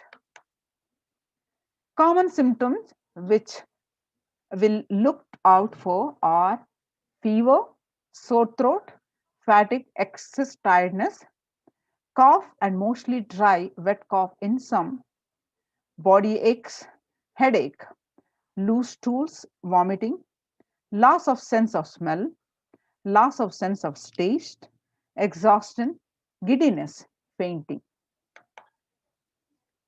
Previous mentioned symptoms will be provided with immediate evaluation and hospital care. Early detection of these warning signs and identifying the timeline is very crucial for better outcome. These will be monitored very closely and is the most important thing that needs to be done. Identifying day one of symptoms is very crucial in the management with respect to monitoring the treatment protocols. Day one would be when the very first symptom is started. Investigate for possible source of contact. All the people who have come in close contact 3 to 6 feet range with the primary case in the last 3 days need to be isolated separately and the infectivity starts 0 to 3 days before the onset of symptoms, and the infected person shed the virus till 9 days. Any of the above symptoms in various combinations signals the possibility of COVID. Even though the same symptoms can happen with any viral infection, in a pandemic, it is to be considered as the possible diagnosis until proven otherwise. Rare presentations are known: rash on body, bluish discoloration of the fingers and toes, sudden onset of breathlessness, heart attack and strokes, paralysis of the limbs. Any suspect case should be immediately isolated. The RT-PCR test is to be asked for in symptomatic people immediately. The contact will monitor for symptoms and will get tested if any symptoms show up. else to wait for 5 days. If they continue to be asymptomatic, they check their status thereafter. A negative report ensures they can move into the community. Instructions followed by the lead. Only an assigned member will be tasked with taking care of the quarantined person. Use disposable gloves when cleaning the surfaces or handling any soiled linen of individual. Washing of hands after removing gloves. No visitors will be allowed in the vicinity of the quarantined person. In case the person being quarantined becomes symptomatic, all the close contacts taking care will be quarantined for 15 days and followed up for an additional 15 days or till the report of such a case turns out negative on lab testing. The environmental sanitization includes clean and disinfect frequently touch surfaces in the quarantined person's room, example the bed frames, tables, etc., daily with bleach solution. Clean and disinfect toilet surfaces daily with regular household bleach solution, the phenolic disinfectants. Clean the clothes and other linen used by the person separately using common household detergent and dry. The Adinavasis coming into the Adinam must take the following medical test. A result to be sent to Ma Santan Lakshmi, and you can email. The email is projected here. Results will be reviewed by the medical team at the Adi Kailasa Sarvajñapita female campus by Dr. Atmananjana and Dr. Santan Lakshmi and Dr. Ma Chandravidya RN. The medical tests include the blood test, mandatory requirements of medical tests. Blood test, the complete blood count with peripheral smear, blood group type, fasting and postprandial blood sugar, renal function test, blood blood and serum creatinine, VDRL, HBsAg, HIV, thyroid function tests, serum T3, T4, TSH, ECG, liver function tests, and lipid profile tests. Please get your RT-PCR test for COVID-19 taken 2 days before coming into the Adinam and send it to the previous mentioned email address to get clearance. The medical team will communicate to the admin of the respective Adinam which regards to the medical status and approval status. Once communicated to the person should come into the Adinam within 24 to 48 hours of the test. If there are any pre-existing medical issues like hypertension, diabetics, or any other chronic diseases and comorbid situation, please bring in a recent reports and the prescription from the attending doctor. A medical form will need to be filled in by all the new occupants. A legal disclaimer will also be required to be signed. All the people in the quarantine will be monitored for temperature rise, oxygen status, and other symptoms during the period of quarantine. Anyone with symptoms should be reported immediately. The designated quarantine person will be responsible to monitor the pulse oximeter and temperature daily. The equipment should be sanitized after every use and knowledge for the same will be given to the medical team. The report of these recordings will be reviewed by the medical team daily. During the quarantine period, certain Ayurvedic and Siddha preparations, streaming, saline, and turmeric water goggle and other immune booster will be given by the caregivers, which has to be followed strictly. The rules and regulations include after 15 days, they can be out of quarantine. Please follow the basic guidelines of living in the Adhinam, some of which are listed below. Smoking, drinking, drugs, substance abuse is strictly prohibited. Consumption of non-vegetarianism food is strictly prohibited. Illicit sex is strictly prohibited. Please follow the basic etiquette like traditional Indian clothing, personal and environmental cleanliness, and hygiene. Maintaining the sanitation of the Adhinam include the following measures below will help prevent in the spread of infections in the Adhinam, such as colds, flu, and stomach bugs, and protect the Adhinavadis. Make sure the workplace are clean and hygienic. Surfaces that are desks and tables and objects that, example, the telephone, keyboards, need to be wiped with the disinfectant regularly to prevent. Promote a regular and thorough hand washing by the Adinavasis. Please keep sanitizing hard rub dispensers in prominent places around the workplace. Make sure these dispensers are regularly refilled. Display posters promoting hand washing.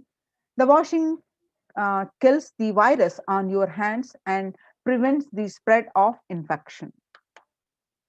Promote good respiratory hygiene in the workplace.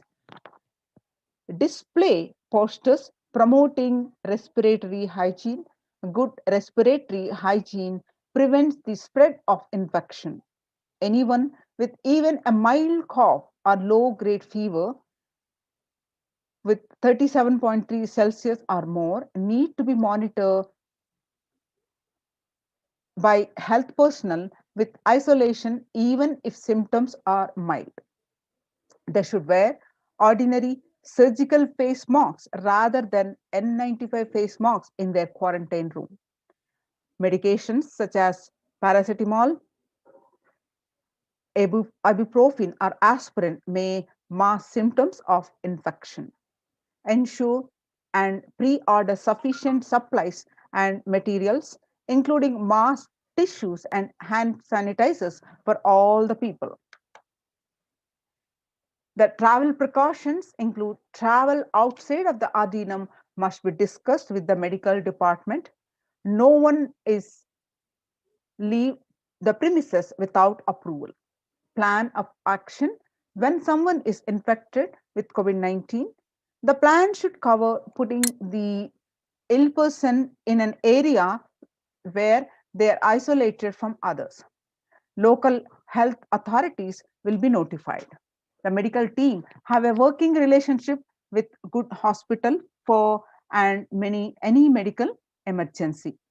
Please note down emergency contact numbers of the hospitals where you may have to shift people to. All the medical team members and the admins will have it with them for immediate reference.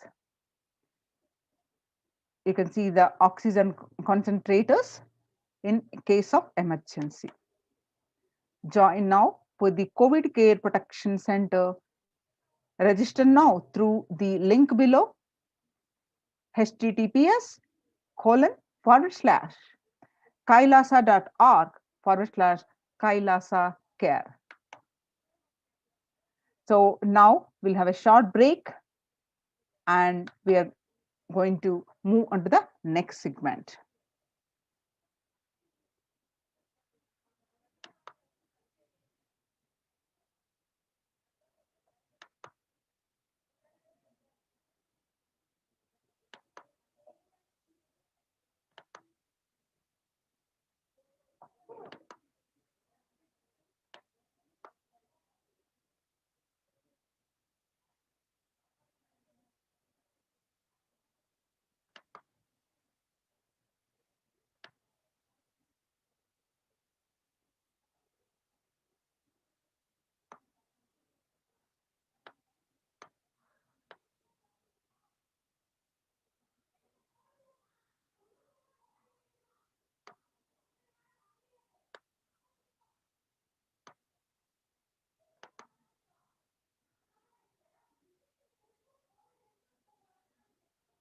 Just be alive for next 3 years. Don't die.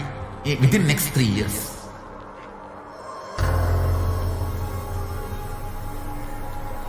Just don't die within next 3 years.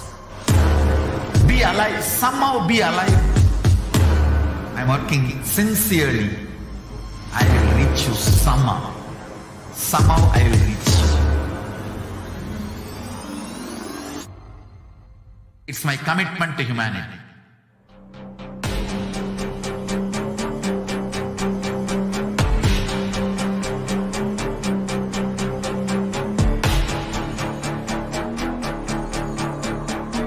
Just don't die within next 3 years. I will reach you wherever you are, whichever corner of the world you may be. I will reach you with enlightenment. You manifesting the space, state, powers, being Paramashivoham. It is possible, and it is possible for you.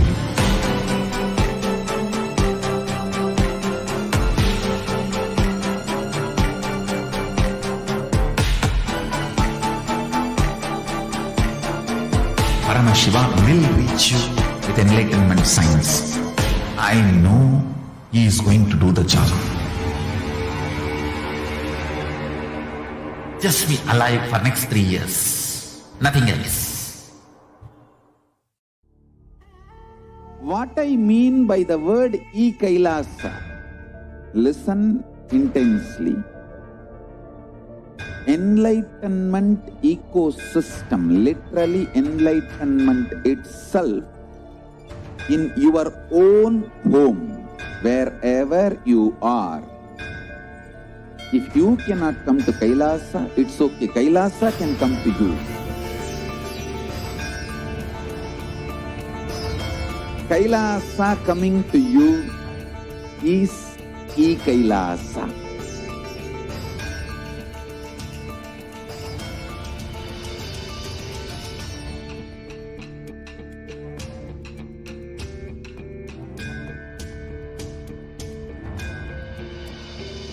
I will revive Hinduism.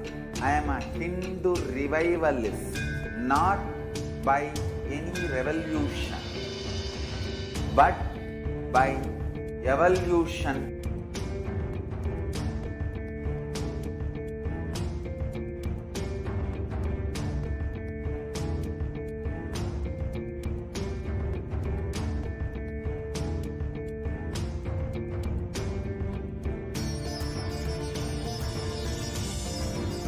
And setting model community.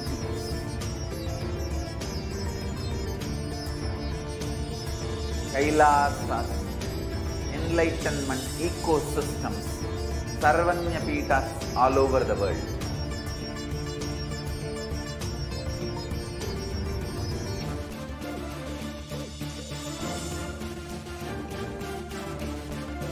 All powerful cognition, knowledge, only when you live, power manifestation and possibilities manifestation happens.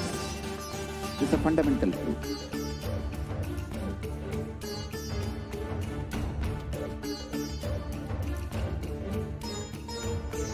Hinduism cannot live exclusively as one sampradaya. No. All sampradayas of Hinduism is an ecosystem.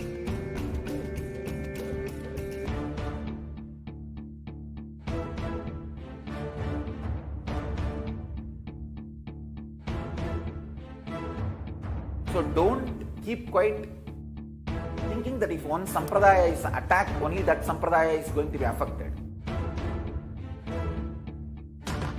All of us are ecosystems.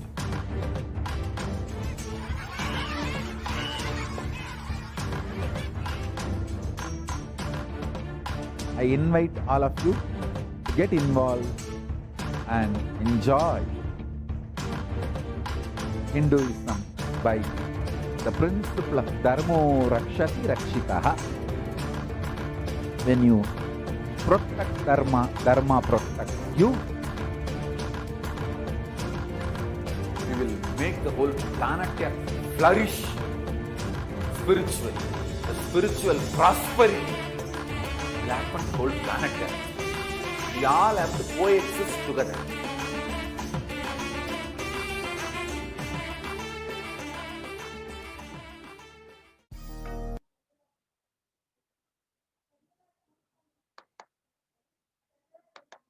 Yes.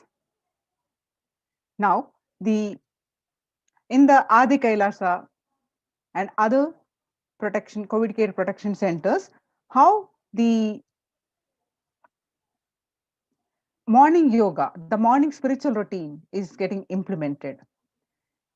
As part of the morning routine, they do the various activities, which includes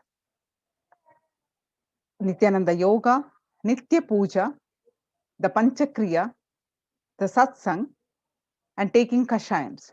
The Supreme Pontiff of Hinduism says, a person who is in love will wait to spend time with the beloved.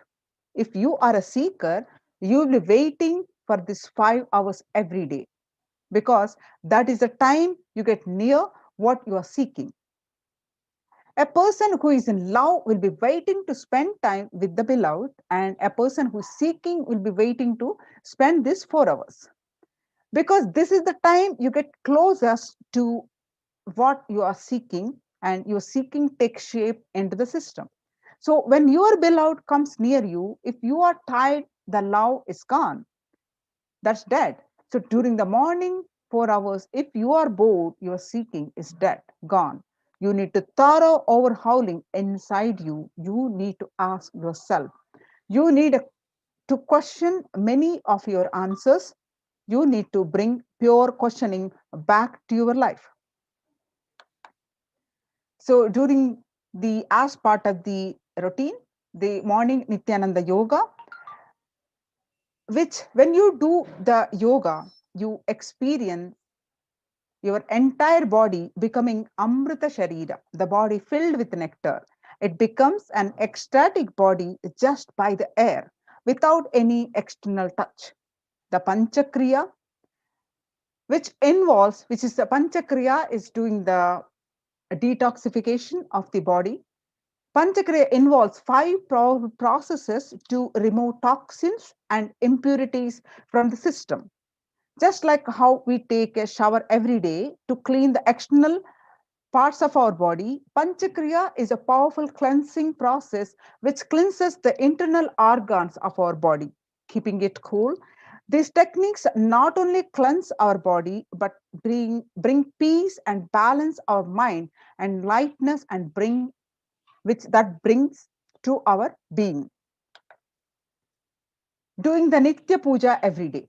The puja, you experience the space of samadhi, the devotion, the space of surrender that occurs to you from this devotion moves you from the I, which is so heavy, to the God or Guru.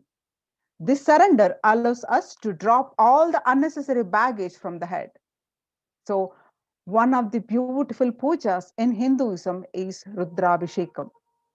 In Rudrabhishekam, we offer sacred bath to a Shivalinga while chanting the powerful mantras. The Shivalinga is a deity which beautifully represents the divine. Its form indicates how God is beyond form and formless. We sit down and connect with God by performing Rudrabhishekam. O Sadashiva, Paramashiva, O God, I know you are the source of everything. You are everything, and you are in this Shivalinga, and you are in this body. Let me connect with me. Let you reveal yourself to me. When we sit with that, in that power, when we sit with that context and do the action of Rudrabhishekam, we experience the BHAVASAMADHI.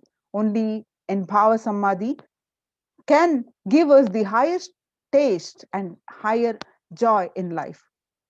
Rudrabhishekam is a beautiful ritual which allows us to experience the BHAVASAMADHI of Shivoham, that I am divine. You will manifest Shaktis and spiritual powers with morning routine.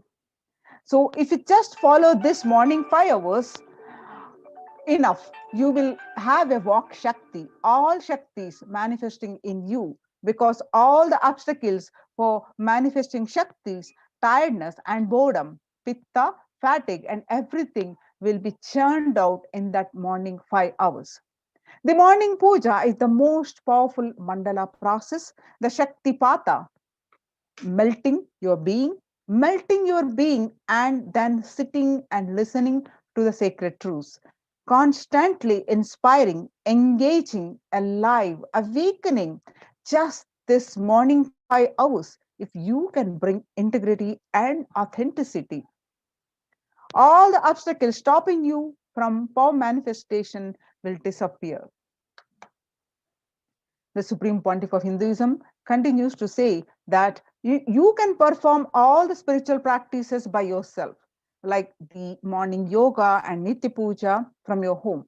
But there will always be a risk of losing your initial inspiration and excitement after a few days or after a few weeks. So, living in the enlightenment ecosystem, even if your boredom or tiredness try to pull you down, the Sangha will inspire you, help you by giving the wake up call and supporting you to complete your incompletions. So, some of you may be a Shakta, some may be Yoga, some may be Vedanta, some may be Tantra, some may be Shakta Vedanta, some may be Shaiva Tantra, some may be Yoga Vedanta, some may be Yoga Shaiva. Some may be Vaidika Shaiva, all kinds of permutations and combinations.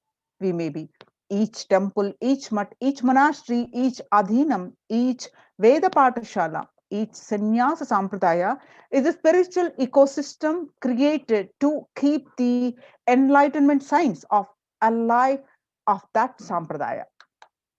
So, the ecosystem in Adi Kailasa and the other Adinams established by the Supreme Pontiff of Hinduism gives you that ecosystem, whatever. So join now to protect your life. Register now through the link below, which is https://kailasa.org/kailasa care. Now it's time we move on to the next part of our segment.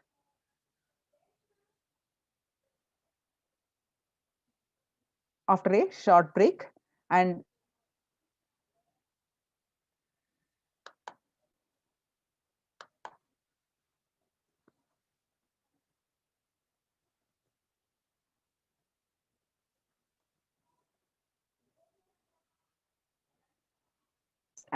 it's time we welcome the Supreme Pontiff of Hinduism for the darshan and the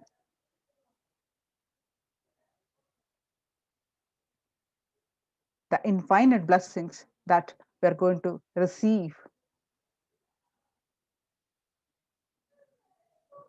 And let's sit with the deep space of gratitude and with the deep restful awareness and a strong feeling connection with the Supreme Pontiff of Hinduism. We are just a few hours away for the Guru Purnima. On this occasion, let's all offer our gratitude. And now it's time we sit with a deep feeling connection, deep sense of gratitude to receive the Supreme Pontiff of Hinduism. Let's start chanting the Mahavakya. Om Nithyananda Paramashivoham. Om Nithyananda Paramashivoham. Continue to chant and sit with the deep restful awareness and deep space of gratitude and a strong feeling connection.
Just be alive for next 3 years. Don't die within next 3 years.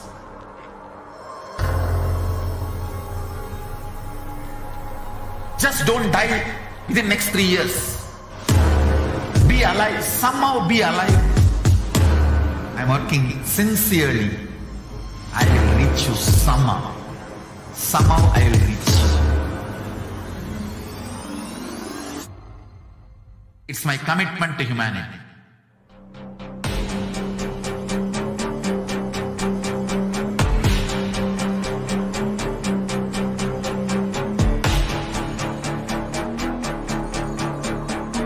Just don't die within next 3 years.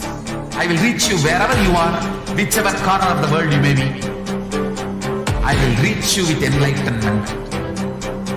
You manifesting the space, state, powers, being Paramashivoham.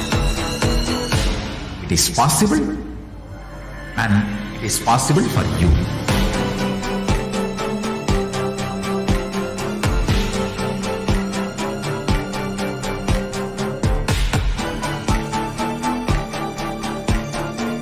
Paramashivoham will reach you with enlightenment science. I know he is going to do the job. Just be alive for next 3 years. Nothing else. What I mean by the word Kailasa, listen intensely. Enlightenment ecosystem, literally enlightenment itself, in your own home, wherever you are. If you cannot come to Kailasa, it's okay. Kailasa can come to you. Kailasa coming to you is Kailasa.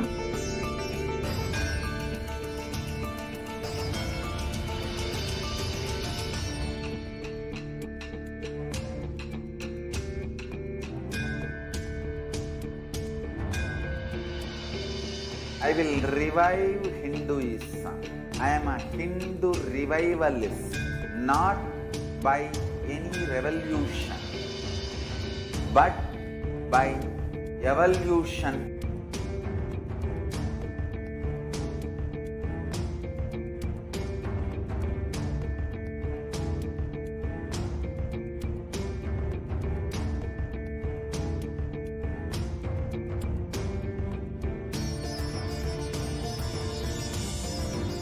And setting model community.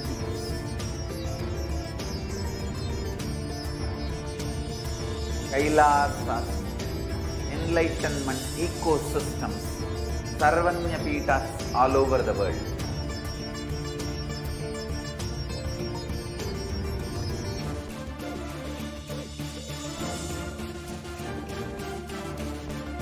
All powerful cognition, knowledge, only when you live, power manifestation and possibilities manifestation happens. It's a fundamental truth.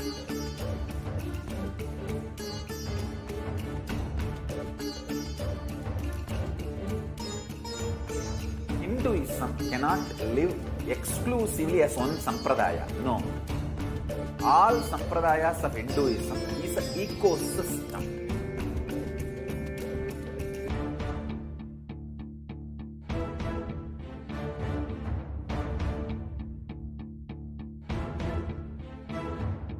So don't keep quiet thinking that if one sampradaya is attacked, only that sampradaya is going to be affected. All of us are ecosystem.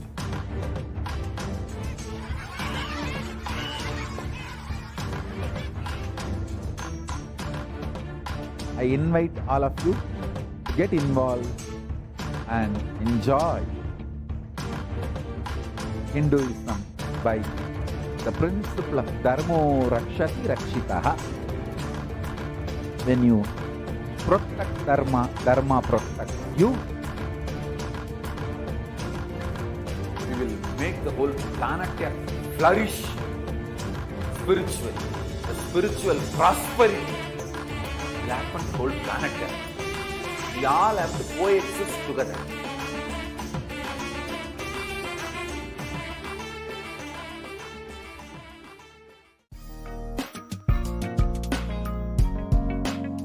We get you health.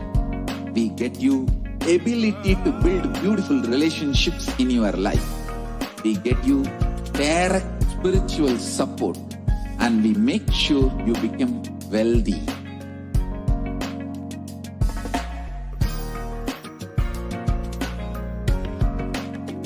We won't stop giving you just good life. We will literally not stop till you live enlightened life. Manifesting the state of Paramashiva, space of Paramashiva, powers of Paramashiva, being of Paramashiva.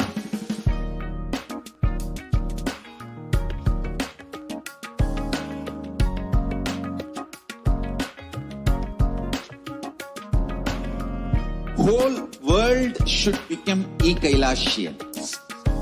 I want the whole world to know Hindus have something great to contribute to the world.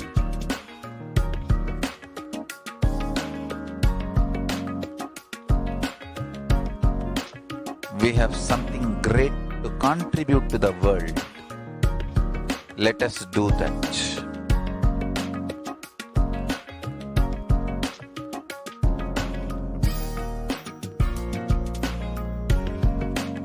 Kailasa is proper customized spiritual service helping you to identify your root patterns of suffering. We have perfected the science of helping every individual from every cultural, religious, nationality background.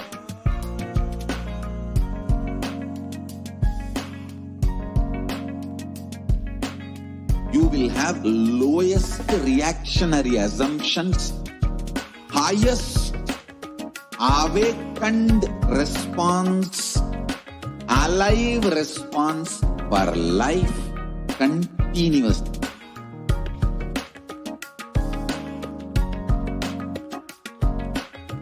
Kailasa is enlightenment ecosystem, literally enlightenment itself in your own home, wherever you are. Proper customized spiritual service helping you to complete with your life negativity.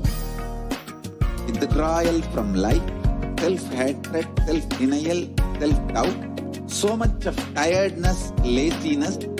We can support you aligning your diet, your attitude, your aptitude, your understanding about life. We can help you with everything.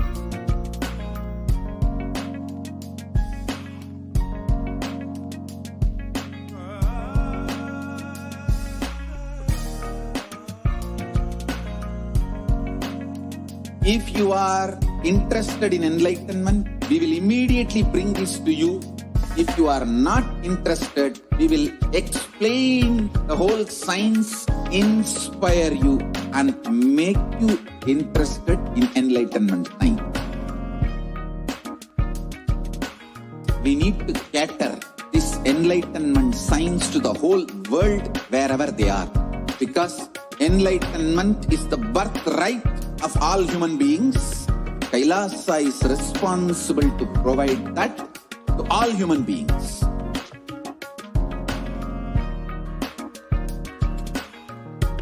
Kailasa is the totality of the knowledge I received from my gurus and practice manifested in my life, perfected by teaching millions of people from all cultures, time zones, backgrounds, genders, nationality, race, from every creed.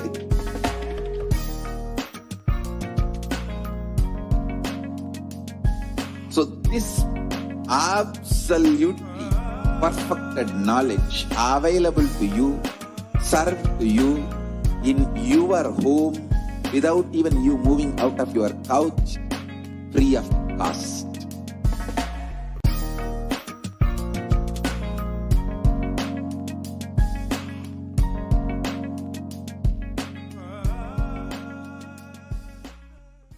Just be alive for next 3 years. Don't die within next 3 years.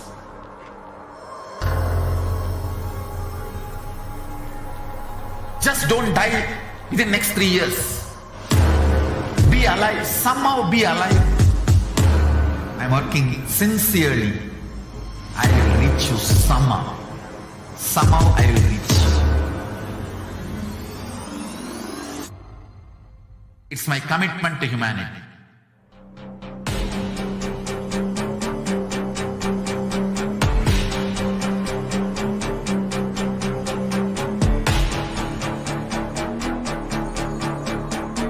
Just don't die within next 3 years.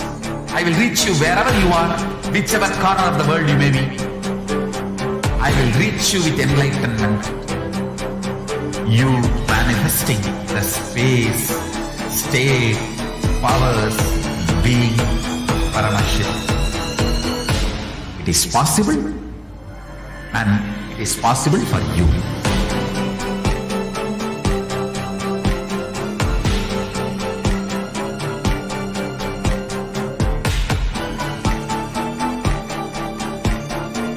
Paramashivoham will reach you with enlightenment science. I know he is going to do the job. Just be alive for next 3 years. Nothing else. What I mean by the word Kailasa, listen intensely. Enlightenment ecosystem, literally enlightenment itself in your own home, wherever you are. If you cannot come to Kailasa, it's okay. Kailasa can come to you. Kailasa coming to you is Kailasa.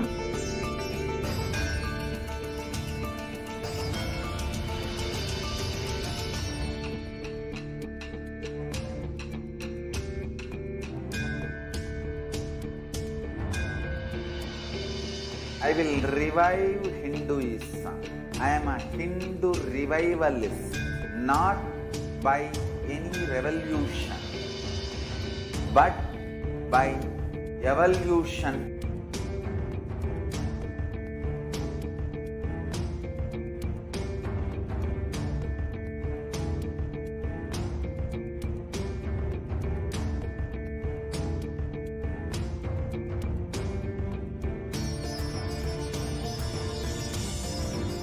And setting model community.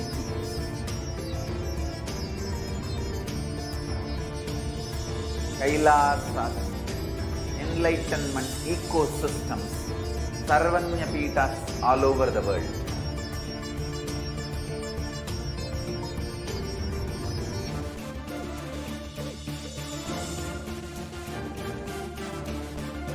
All powerful cognition, knowledge, only when you live, power manifestation and possibilities manifestation happens. It's a fundamental truth.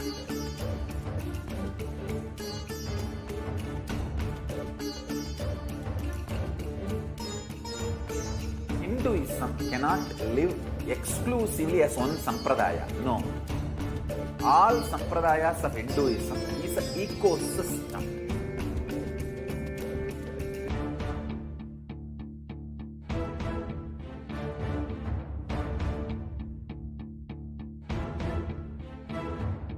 So don't keep quiet thinking that if one sampradaya is attacked, only that sampradaya is going to be affected.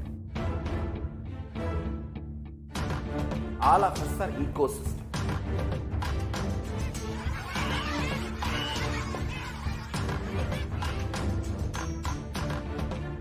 I invite all of you get involved and enjoy Hinduism by the principle of Dharmo Rakshati Rakshitaha. When you protect Dharma, Dharma protects you. We will make the whole planet flourish spiritually. The spiritual prosperity will happen to the whole planet. We all have to coexist together.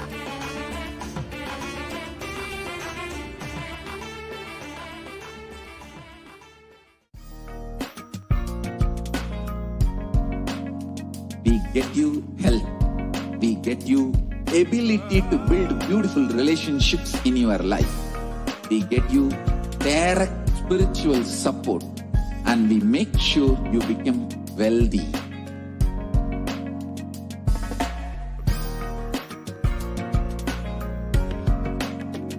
We won't stop giving you just good life. We will literally not stop till you live enlightened life.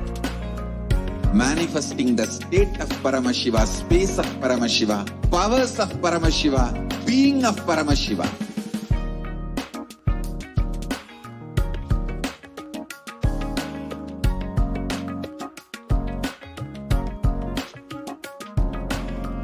Whole world should become Kailasian. I want the whole world to know Hindus have something great to contribute to the world.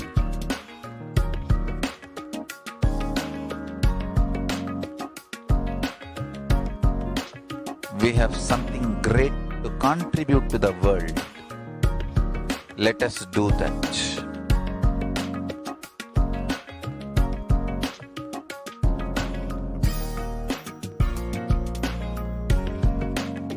Kailasa is proper customized spiritual service helping you to identify your root patterns of suffering. We have perfected the science of helping every individual from every cultural, religious, nationality background.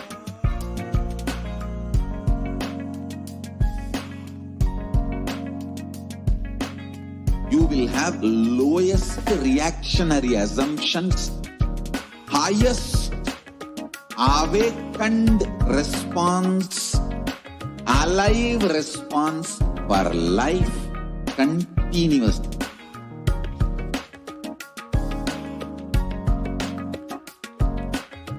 Kailasa is enlightenment ecosystem, literally enlightenment itself in your own home, wherever you are. Proper customized spiritual service helping you to complete with your life negativity. Withdrawal from life, self-hatred, self-denial, self-doubt, so much of tiredness, laziness. We can support you aligning your diet, your attitude, your aptitude, your understanding about life. We can help you with everything.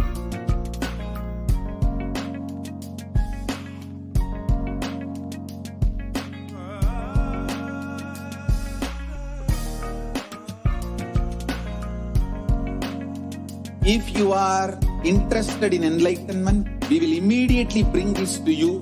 If you are not interested, we will explain the whole science, inspire you and make you interested in enlightenment time. We need to cater this enlightenment science to the whole world wherever they are, because enlightenment is the birthright of all human beings. Kailasa is responsible to provide that to all human beings.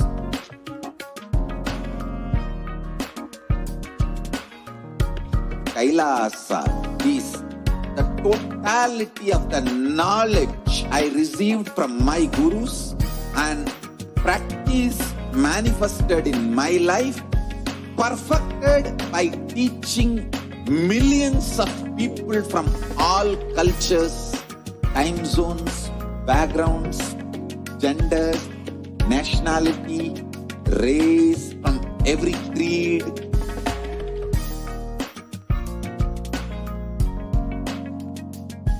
So this absolutely perfected knowledge available to you, served to you in your home without even you moving out of your couch, free of cost.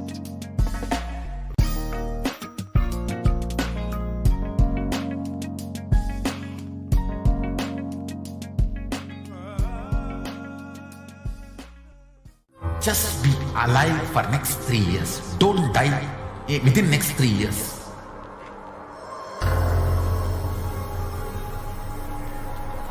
Just don't die within next 3 years. Be alive. Somehow be alive. I'm working sincerely. I will reach you somehow. Somehow I will reach you. It's my commitment to humanity.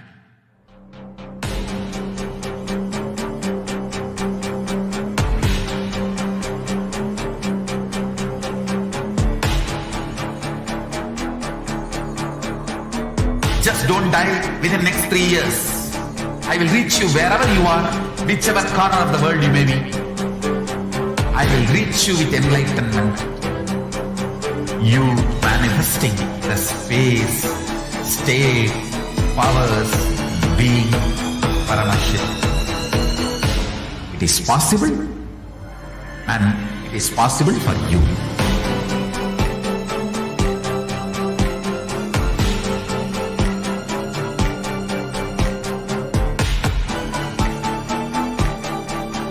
Shiva will reach you with enlightenment science. I know he is going to do the job. Just be alive for next 3 years. Nothing else. What I mean by the word Kailasa, listen intensely. Enlightenment ecosystem, literally enlightenment itself, in your own home, wherever you are. If you cannot come to Kailasa, it's okay. Kailasa can come to you. Kailasa coming to you is Kailasa.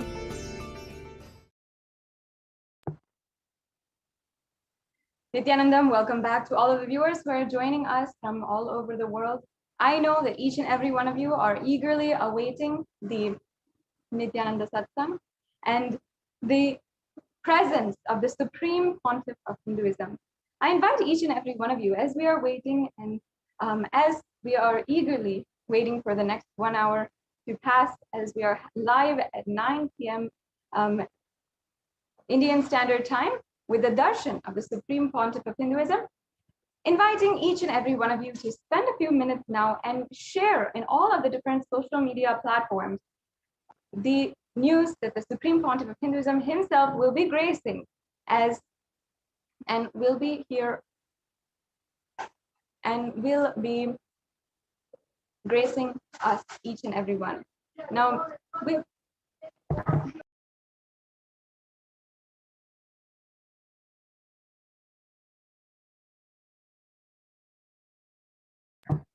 so make sure that you're going ahead and sharing in all the different social media platforms, Facebook, Twitter, wherever you're spending time.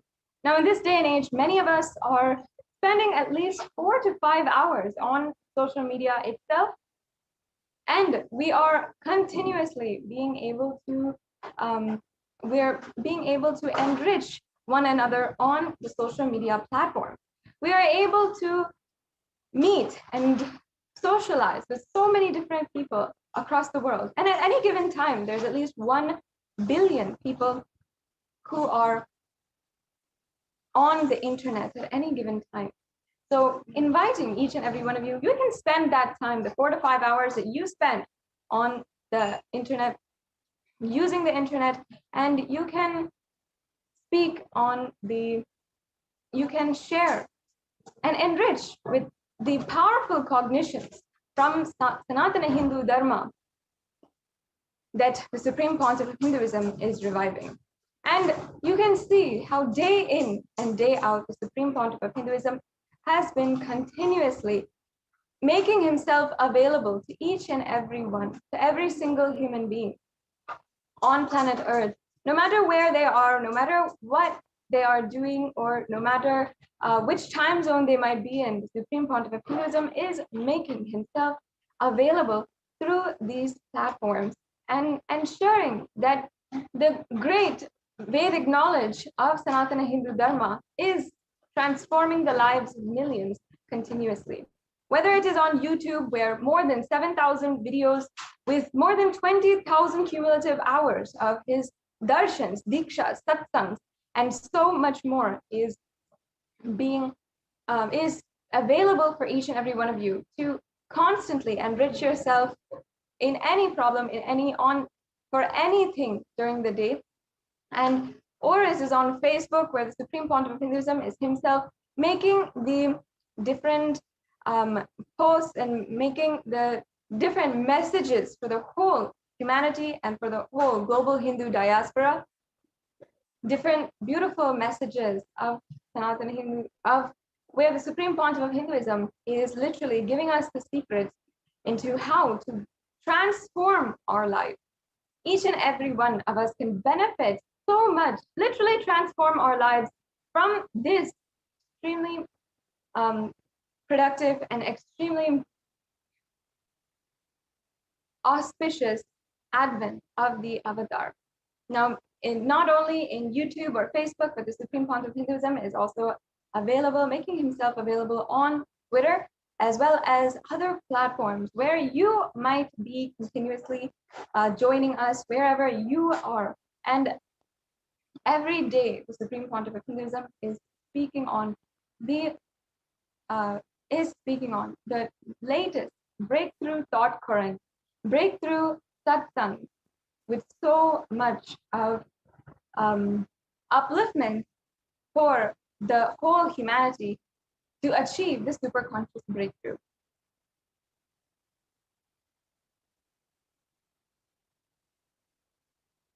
Yes.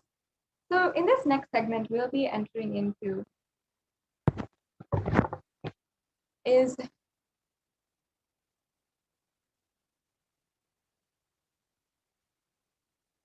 the next segment we'll be entering into right now is understanding the persecution against the Supreme Pontiff of Hinduism. So we'll be now understanding, and I'm 100% sure, perhaps many of you, or maybe not, if you have not already, you have to know the news that the United Nations has recognized the persecution against the Supreme Pontiff of Hinduism. And after the tremendous hard work and dedication of the Supreme Pontiff of Hinduism to end violence against women in India and for Hindus around the world, the Supreme Pontiff of Hinduism has brought the persecution against the women ongoing in India, and Hindu women of Kailasa especially, to the global platform. Now, the UN Special Rapporteur has recognized the amount of work that the Supreme Pontiff of Hinduism has done to bring out, to give a voice and eliminate the violence against victims, and give a voice to the immense number of victims who are out there, who are victims of sexual assault and gender-based violence and femicide due to institutional misogyny and so many different crimes against women, ultimately crimes against humanity. We have been continuously unable to see the way that women in India especially are being continuously attacked. If a woman sees either themselves or their mothers, their grandmothers, their relatives, their cousins, their sister-in-laws and mother-in-laws, every single woman we know has gone through something, has seen in front of their own eyes the amount of violence that has been happening in the street. And even if we have not gone through it ourselves, we are literally able to see it in the street. We know when a woman is unable to fend for herself and defend herself. And Hindu women, especially, have been undergoing persecution and violence in so many different forms for the last 1,000 years. But where is this in the international platform? Where has this been recognized as a history? In our Hindu textbooks, we're not even taught what kinds of crimes the Hindus are undergoing. And unfortunately, due to this, that is why the situation for women will continue to worsen if we don't do something now. The Supreme Pontiff of Hinduism is the only hope, even for ending violence against women. Today, in this next segment, I'd like to briefly go over with each and every one of you the details of the attacks against the Supreme Pontiff of Hinduism and against the women of Kailasa.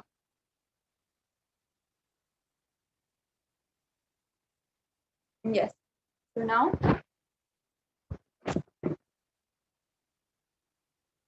I just like to briefly go over the timeline of the 2012 attack, where 16 women of Kailasa were arbitrarily arrested illegally, and even some who were brutally raped and gang raped and assaulted by extremists who are being powered by institutional forces. Now, on the 7th of June 2012, the Supreme Pontiff of Hinduism held a press meeting to reveal the truth about the false accuser and the media mafia attack 2 times in a single day. The media mafia leader, Ajit, filed a police complaint alleging that he was slapped, and specifically that his belly was slapped. On the 8th of June, the second press meeting to reveal what was going on during the previous day, to tell the truth again, was being held. And again, the media mafia attacked. The state chief minister had entered the district administration to come up with detailed report regarding to the situation in around the premise of Nithyananda Ashram in Bidadi. And this is the Adi Kailasa Sarvagya Peetham. And then on the 10th of June, media reports revealed the state was planning to illegally take over the Adinam, or the temple monastery. On the 11th of June 2012, the government orders sealing of the Adinam, the temple monastery, and the police executed a search, seal, and seize and curfew order. First of all, this is an absolutely illegal act against a religious institution in India. How can they even surmise being able to take control of a religious institution? Would they do this to other religious institutions? These are the fundamental questions that we have to ask. The police continued to execute this search, seize, and curfew order until the 12th of June 2012. And not only that, children inside of the Adinam had to go hungry because police and because the authorities in check would not allow them to have food even. The next slide, please. And this led to the events on the 13th of June 2012. The Supreme Pontiff of Hinduism had gone to court seeking anticipatory bail for the malicious FIR by media mafia, and namely the anti-Hindu element extremist Ajit. The Supreme Pontiff of Hinduism's council could not secure the anticipatory bail as hearing was purposely adjourned for the next day. And the state government filed another false case using police justification propaganda alleging that the Supreme Pontiff of Hinduism was a threat to the peace, and again illegally arrested the Supreme Pontiff of Hinduism. Millions of us devotees around the world were absolutely devastated to hear that once again the Supreme Pontiff of Hinduism was arrested and illegally done so after seeing literally with our own eyes the Supreme Pontiff of Hinduism undergo 53 days with undergoing absolute torture, death threats, even attempts to kill him. The Supreme Pontiff of Hinduism had to go under the illegal custody of the state authorities again in 2012. And this time, without anyone understanding or knowing what was happening. The next slide, please.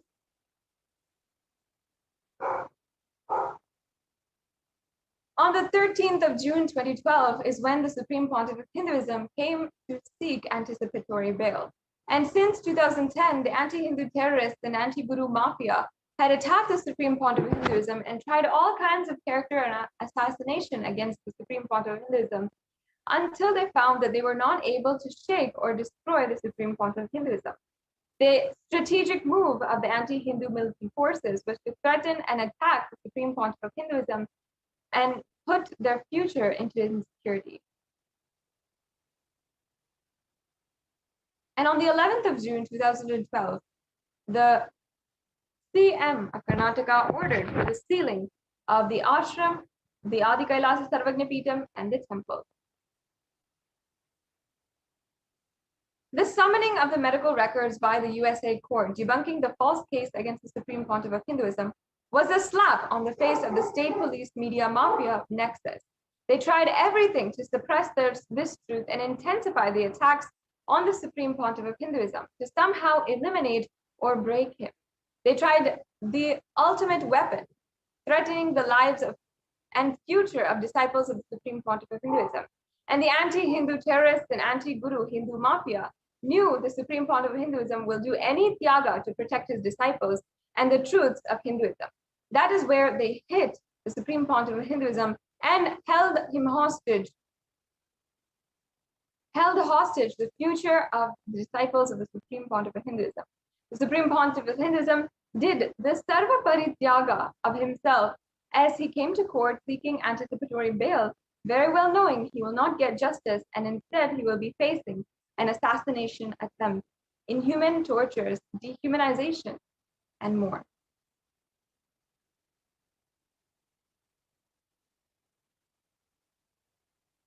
On the 11th of June 2012, the chief minister had illegally ordered the arrest of the Supreme Pontiff of Hinduism, the arbitrary and illegal arrest, the search and seal of the temple property, and the seal of the Adinam, the arbitrary and illegal seal of the Adinam, and the enforcing the curfew on the residents of the Adinam.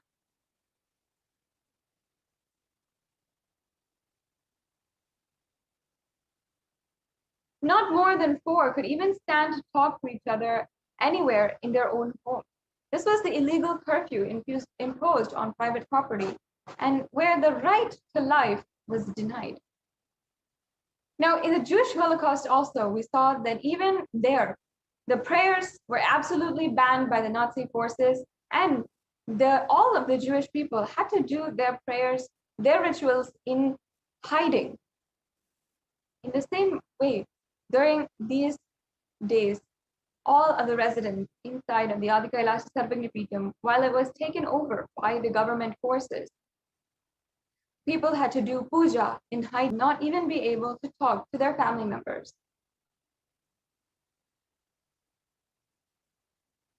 And here we're seeing another media article where the CM orders sealing of the Nithyananda ashram. On the 12th of June 2012, state persecuting the victim rather than to task, the chief minister orders for the monastery to be sealed.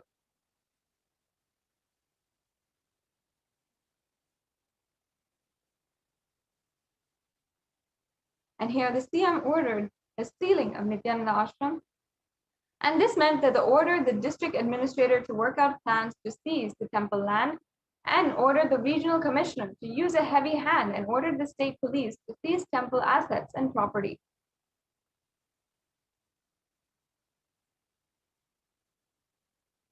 And again, we're seeing the media articles here we're saying not Nithya, is Viradi land the target and arrest Nithya, follows ashram and orders the CM. These are media articles that were publicized during that time.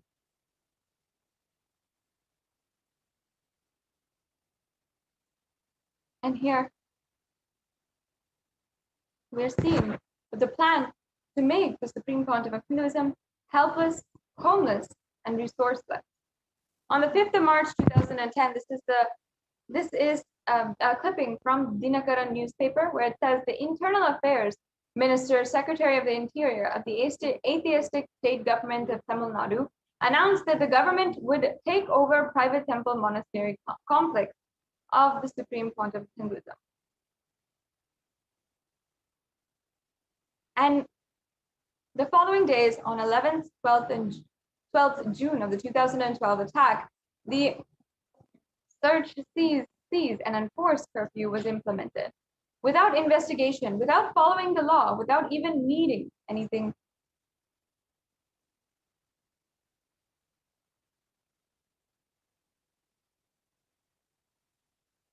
Yes. And on the 11th and 12th of June, we saw the state police seizes the temple property, seals the monastery, enforces a curfew, and displaces hundreds of residents.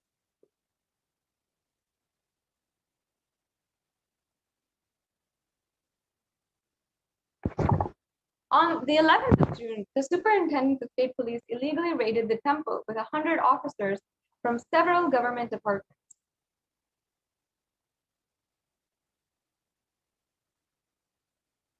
And administrative units of the temple monastery complex illegally sealed the ashram. And as you can see, these locks were put in place by the enforcement and who had literally been trying to ensure that all of the residents of the Adinam were not even able to go inside the rooms of their own Adinam, of their own home.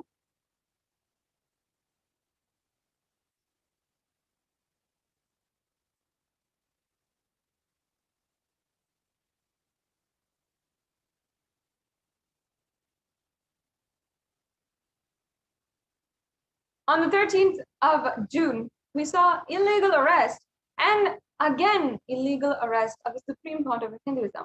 The Supreme Pontiff of Hinduism came to court for anticipatory bail and for a fabricated offense that too bailable, surprisingly, it was adjourned to the next day, deliberately leaving open for the pre-planned arrest of the Supreme Pontiff of Hinduism.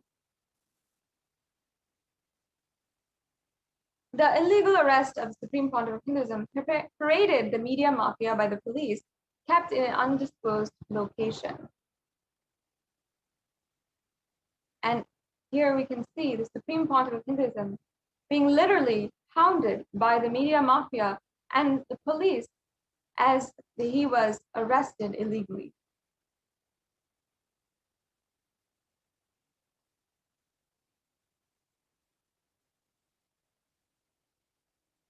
மீண்டும் போலீசாரால் கைது செய்யப்பட்டுள்ளார்.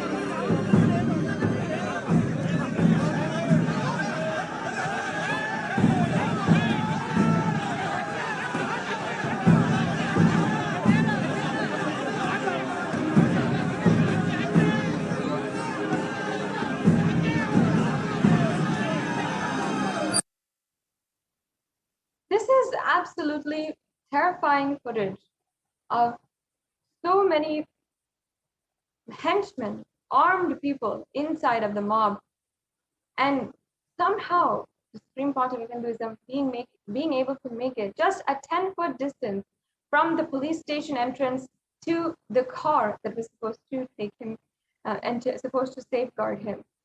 But during this time, the Supreme Pontiff of Hinduism's life was in the hands of the anti-Hindu militant forces. And this footage is absolutely terrifying. What makes each and every one of us feel so, which makes each and every one of us absolutely terrified at what could have happened in just one wrong move, one hand movement gone wrong, or anything. We can really see here how the Supreme Pontiff of Hinduism is literally being manhandled, pushed, pulled by the anti-Hindu militant forces. And the superintendent on the 13th of June, the superintendent of the police, Anupam Agarwal, had grabbed hold of the Supreme Pontiff of Hinduism in this photograph as if to pose to mainstream media mafia and to legitimize the off-the-grid illegal detainment, which was called protective custody. In the legal language, mainstream media aired false news claiming the illegal arrest was related to the fake, false rape allegation.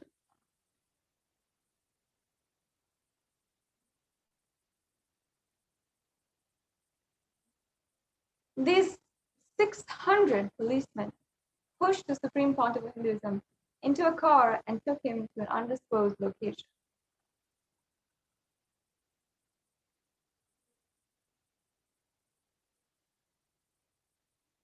The state, on the chief minister's orders, mobilized a 600 battalion paramilitary force and fueled in the 3 crore rupees, or $500,000, for the unlawful boundary arrest and parade of the Supreme Pontiff of Hinduism throughout the Bangalore city,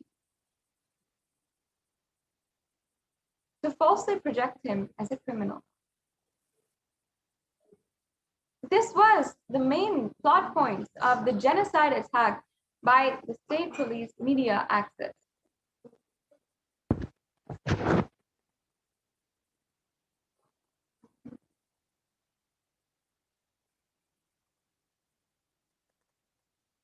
And over 600 police personnel were stationed within the court premises in 2-pronged attack mode.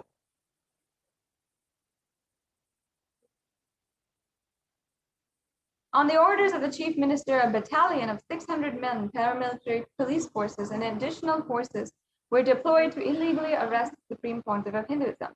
Then they paraded him throughout the city to showcase as if the big terrorist had been arrested. Again, $500,000 of public taxpayers' money was spent on this exercise.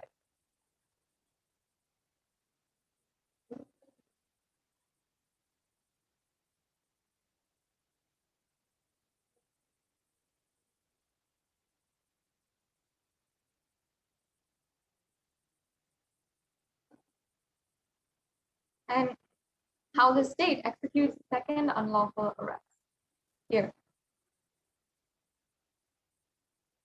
In an article on the 13th of June, 2012, it executes the second unlawful arrest. Here we can see this article. Have you ever heard of any religious leader or Supreme Pontiff being illegally arrested? Have you ever heard of such a leader being illegally arrested twice for false allegations?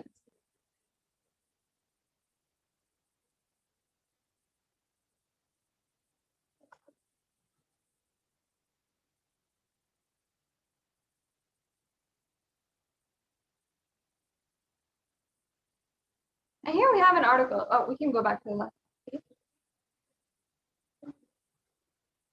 Here we have an article where it says, during the arrest last week and subsequent release, the Supreme Pontiff of Hinduism had over 800 policemen on duty. The cost, which was rupees 15 lakh, all this for a man who was accused of rape. The Bangalore police said when Sonia Gandhi came to Bangalore, there are about 700 to 800 cops on duty for that too, and only for a big function and thousands who are gathering. Can we just see why 800 policemen were deployed in order to illegally detain a peaceful sannyasi? What were they trying to do? Why were they trying to do it? The next slide, please. It shows here that this was a full-blown attack, a planned attack against the Supreme Pontiff of Hinduism. And here It says, General of Police Bhaskar Rao confirmed to Express that Supreme Court of Hills remained in judicial custody and is being shifted. He said, today we have deployed over 600 policemen personnel inside the court. We cannot risk keeping him in Ramanagara for security reasons. Why are they trying to make a peaceful sadhu, a sannyasi, somebody who has dedicated his whole life in service of humankind, into such a violent being? Why does there need to be 600 to detain someone so peaceful?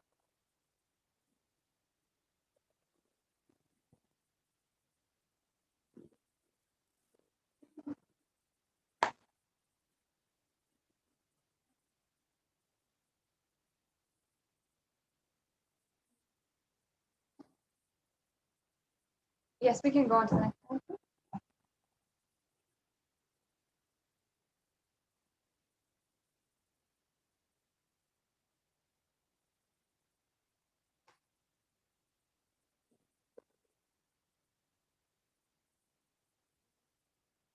Here we have how the lawyer of the Supreme Pontiff of Hinduism had been denied to serve the Supreme Pontiff of Hinduism. He humbly pleaded by himself in front of the district magistrate, I'm not disturbing public peace, but if you feel that me being here is going to disturb the public peace, I will stay away from Bidadi. I will not have any press meet. This is what this heartbreaking photograph is showing.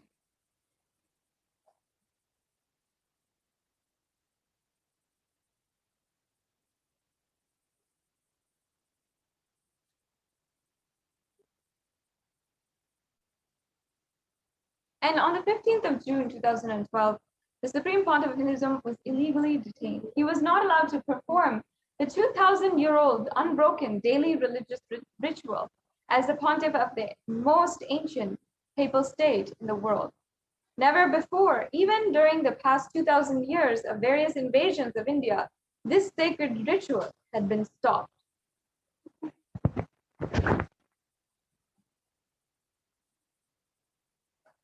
And another article where it shows Nithyananda devotees filed habeas corpus petition because the Supreme Pontiff of Hinduism was literally kidnapped by so many different authorities, and even the devotees did not even know where the Supreme Pontiff of Hinduism was. They were pushed to file a habeas corpus. The next slide, please. On the 15th of June, we saw the actions taken for bail. The bail was secured for the release of the Supreme Pontiff of Hinduism.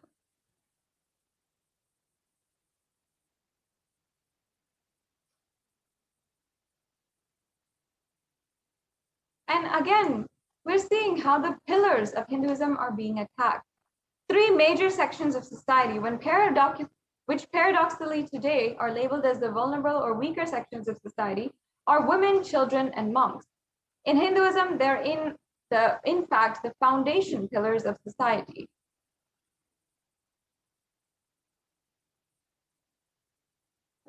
Researchers in the editorial journal published in British Medical Journal wrote how rape has been historically used as a strategic weapon. Very clearly, the editorial mentions this as a strategy to eliminate or cleanse religious or political groups.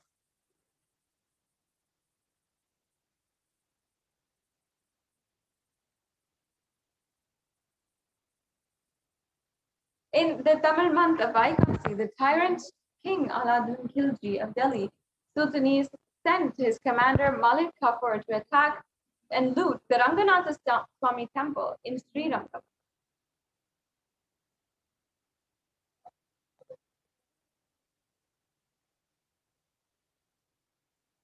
And in 1323, the tyrant King Khilji of the Delhi Sultanate sent his army to the Ranganatha Swami temple, and this attack killed 13,000 people. However, sacrifice of just less than 70 Devadasis led by Velayamal stopped this massacre.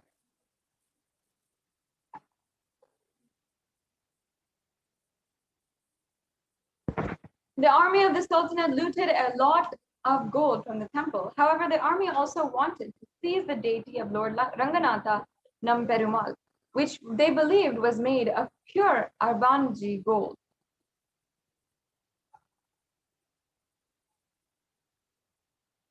And the Vaishnavite Acharya, Pillai Lokacharya,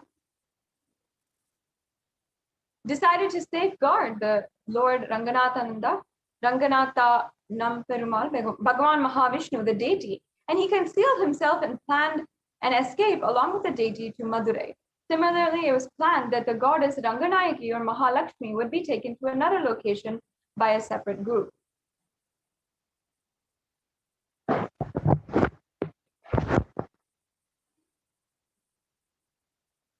And to protect Lord Ranganatha, Velayamal gave the ultimate sacrifice. Fearing the forces would capture the Acharya and the deity, Velaya distracted the commander by performing a dance.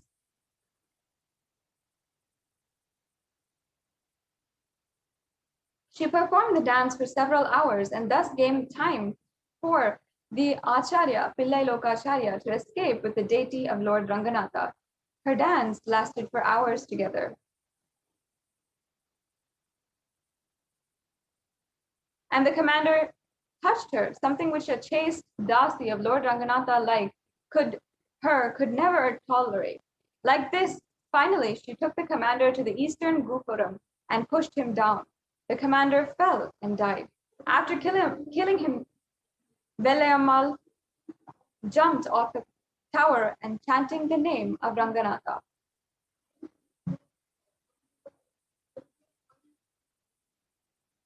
Meanwhile, the enemy's army used mechanical devices to throw large amount of oil. 69 Devadasis doused themselves in oil, immolated themselves, and jumped down on the invading army, setting them afire.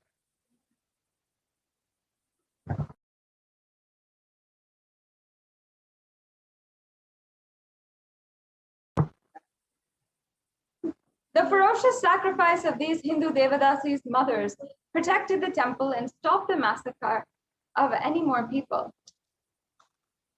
And it was due to this sacrifice, the sacrifice of one woman, that saved so many people. Now, it has come time.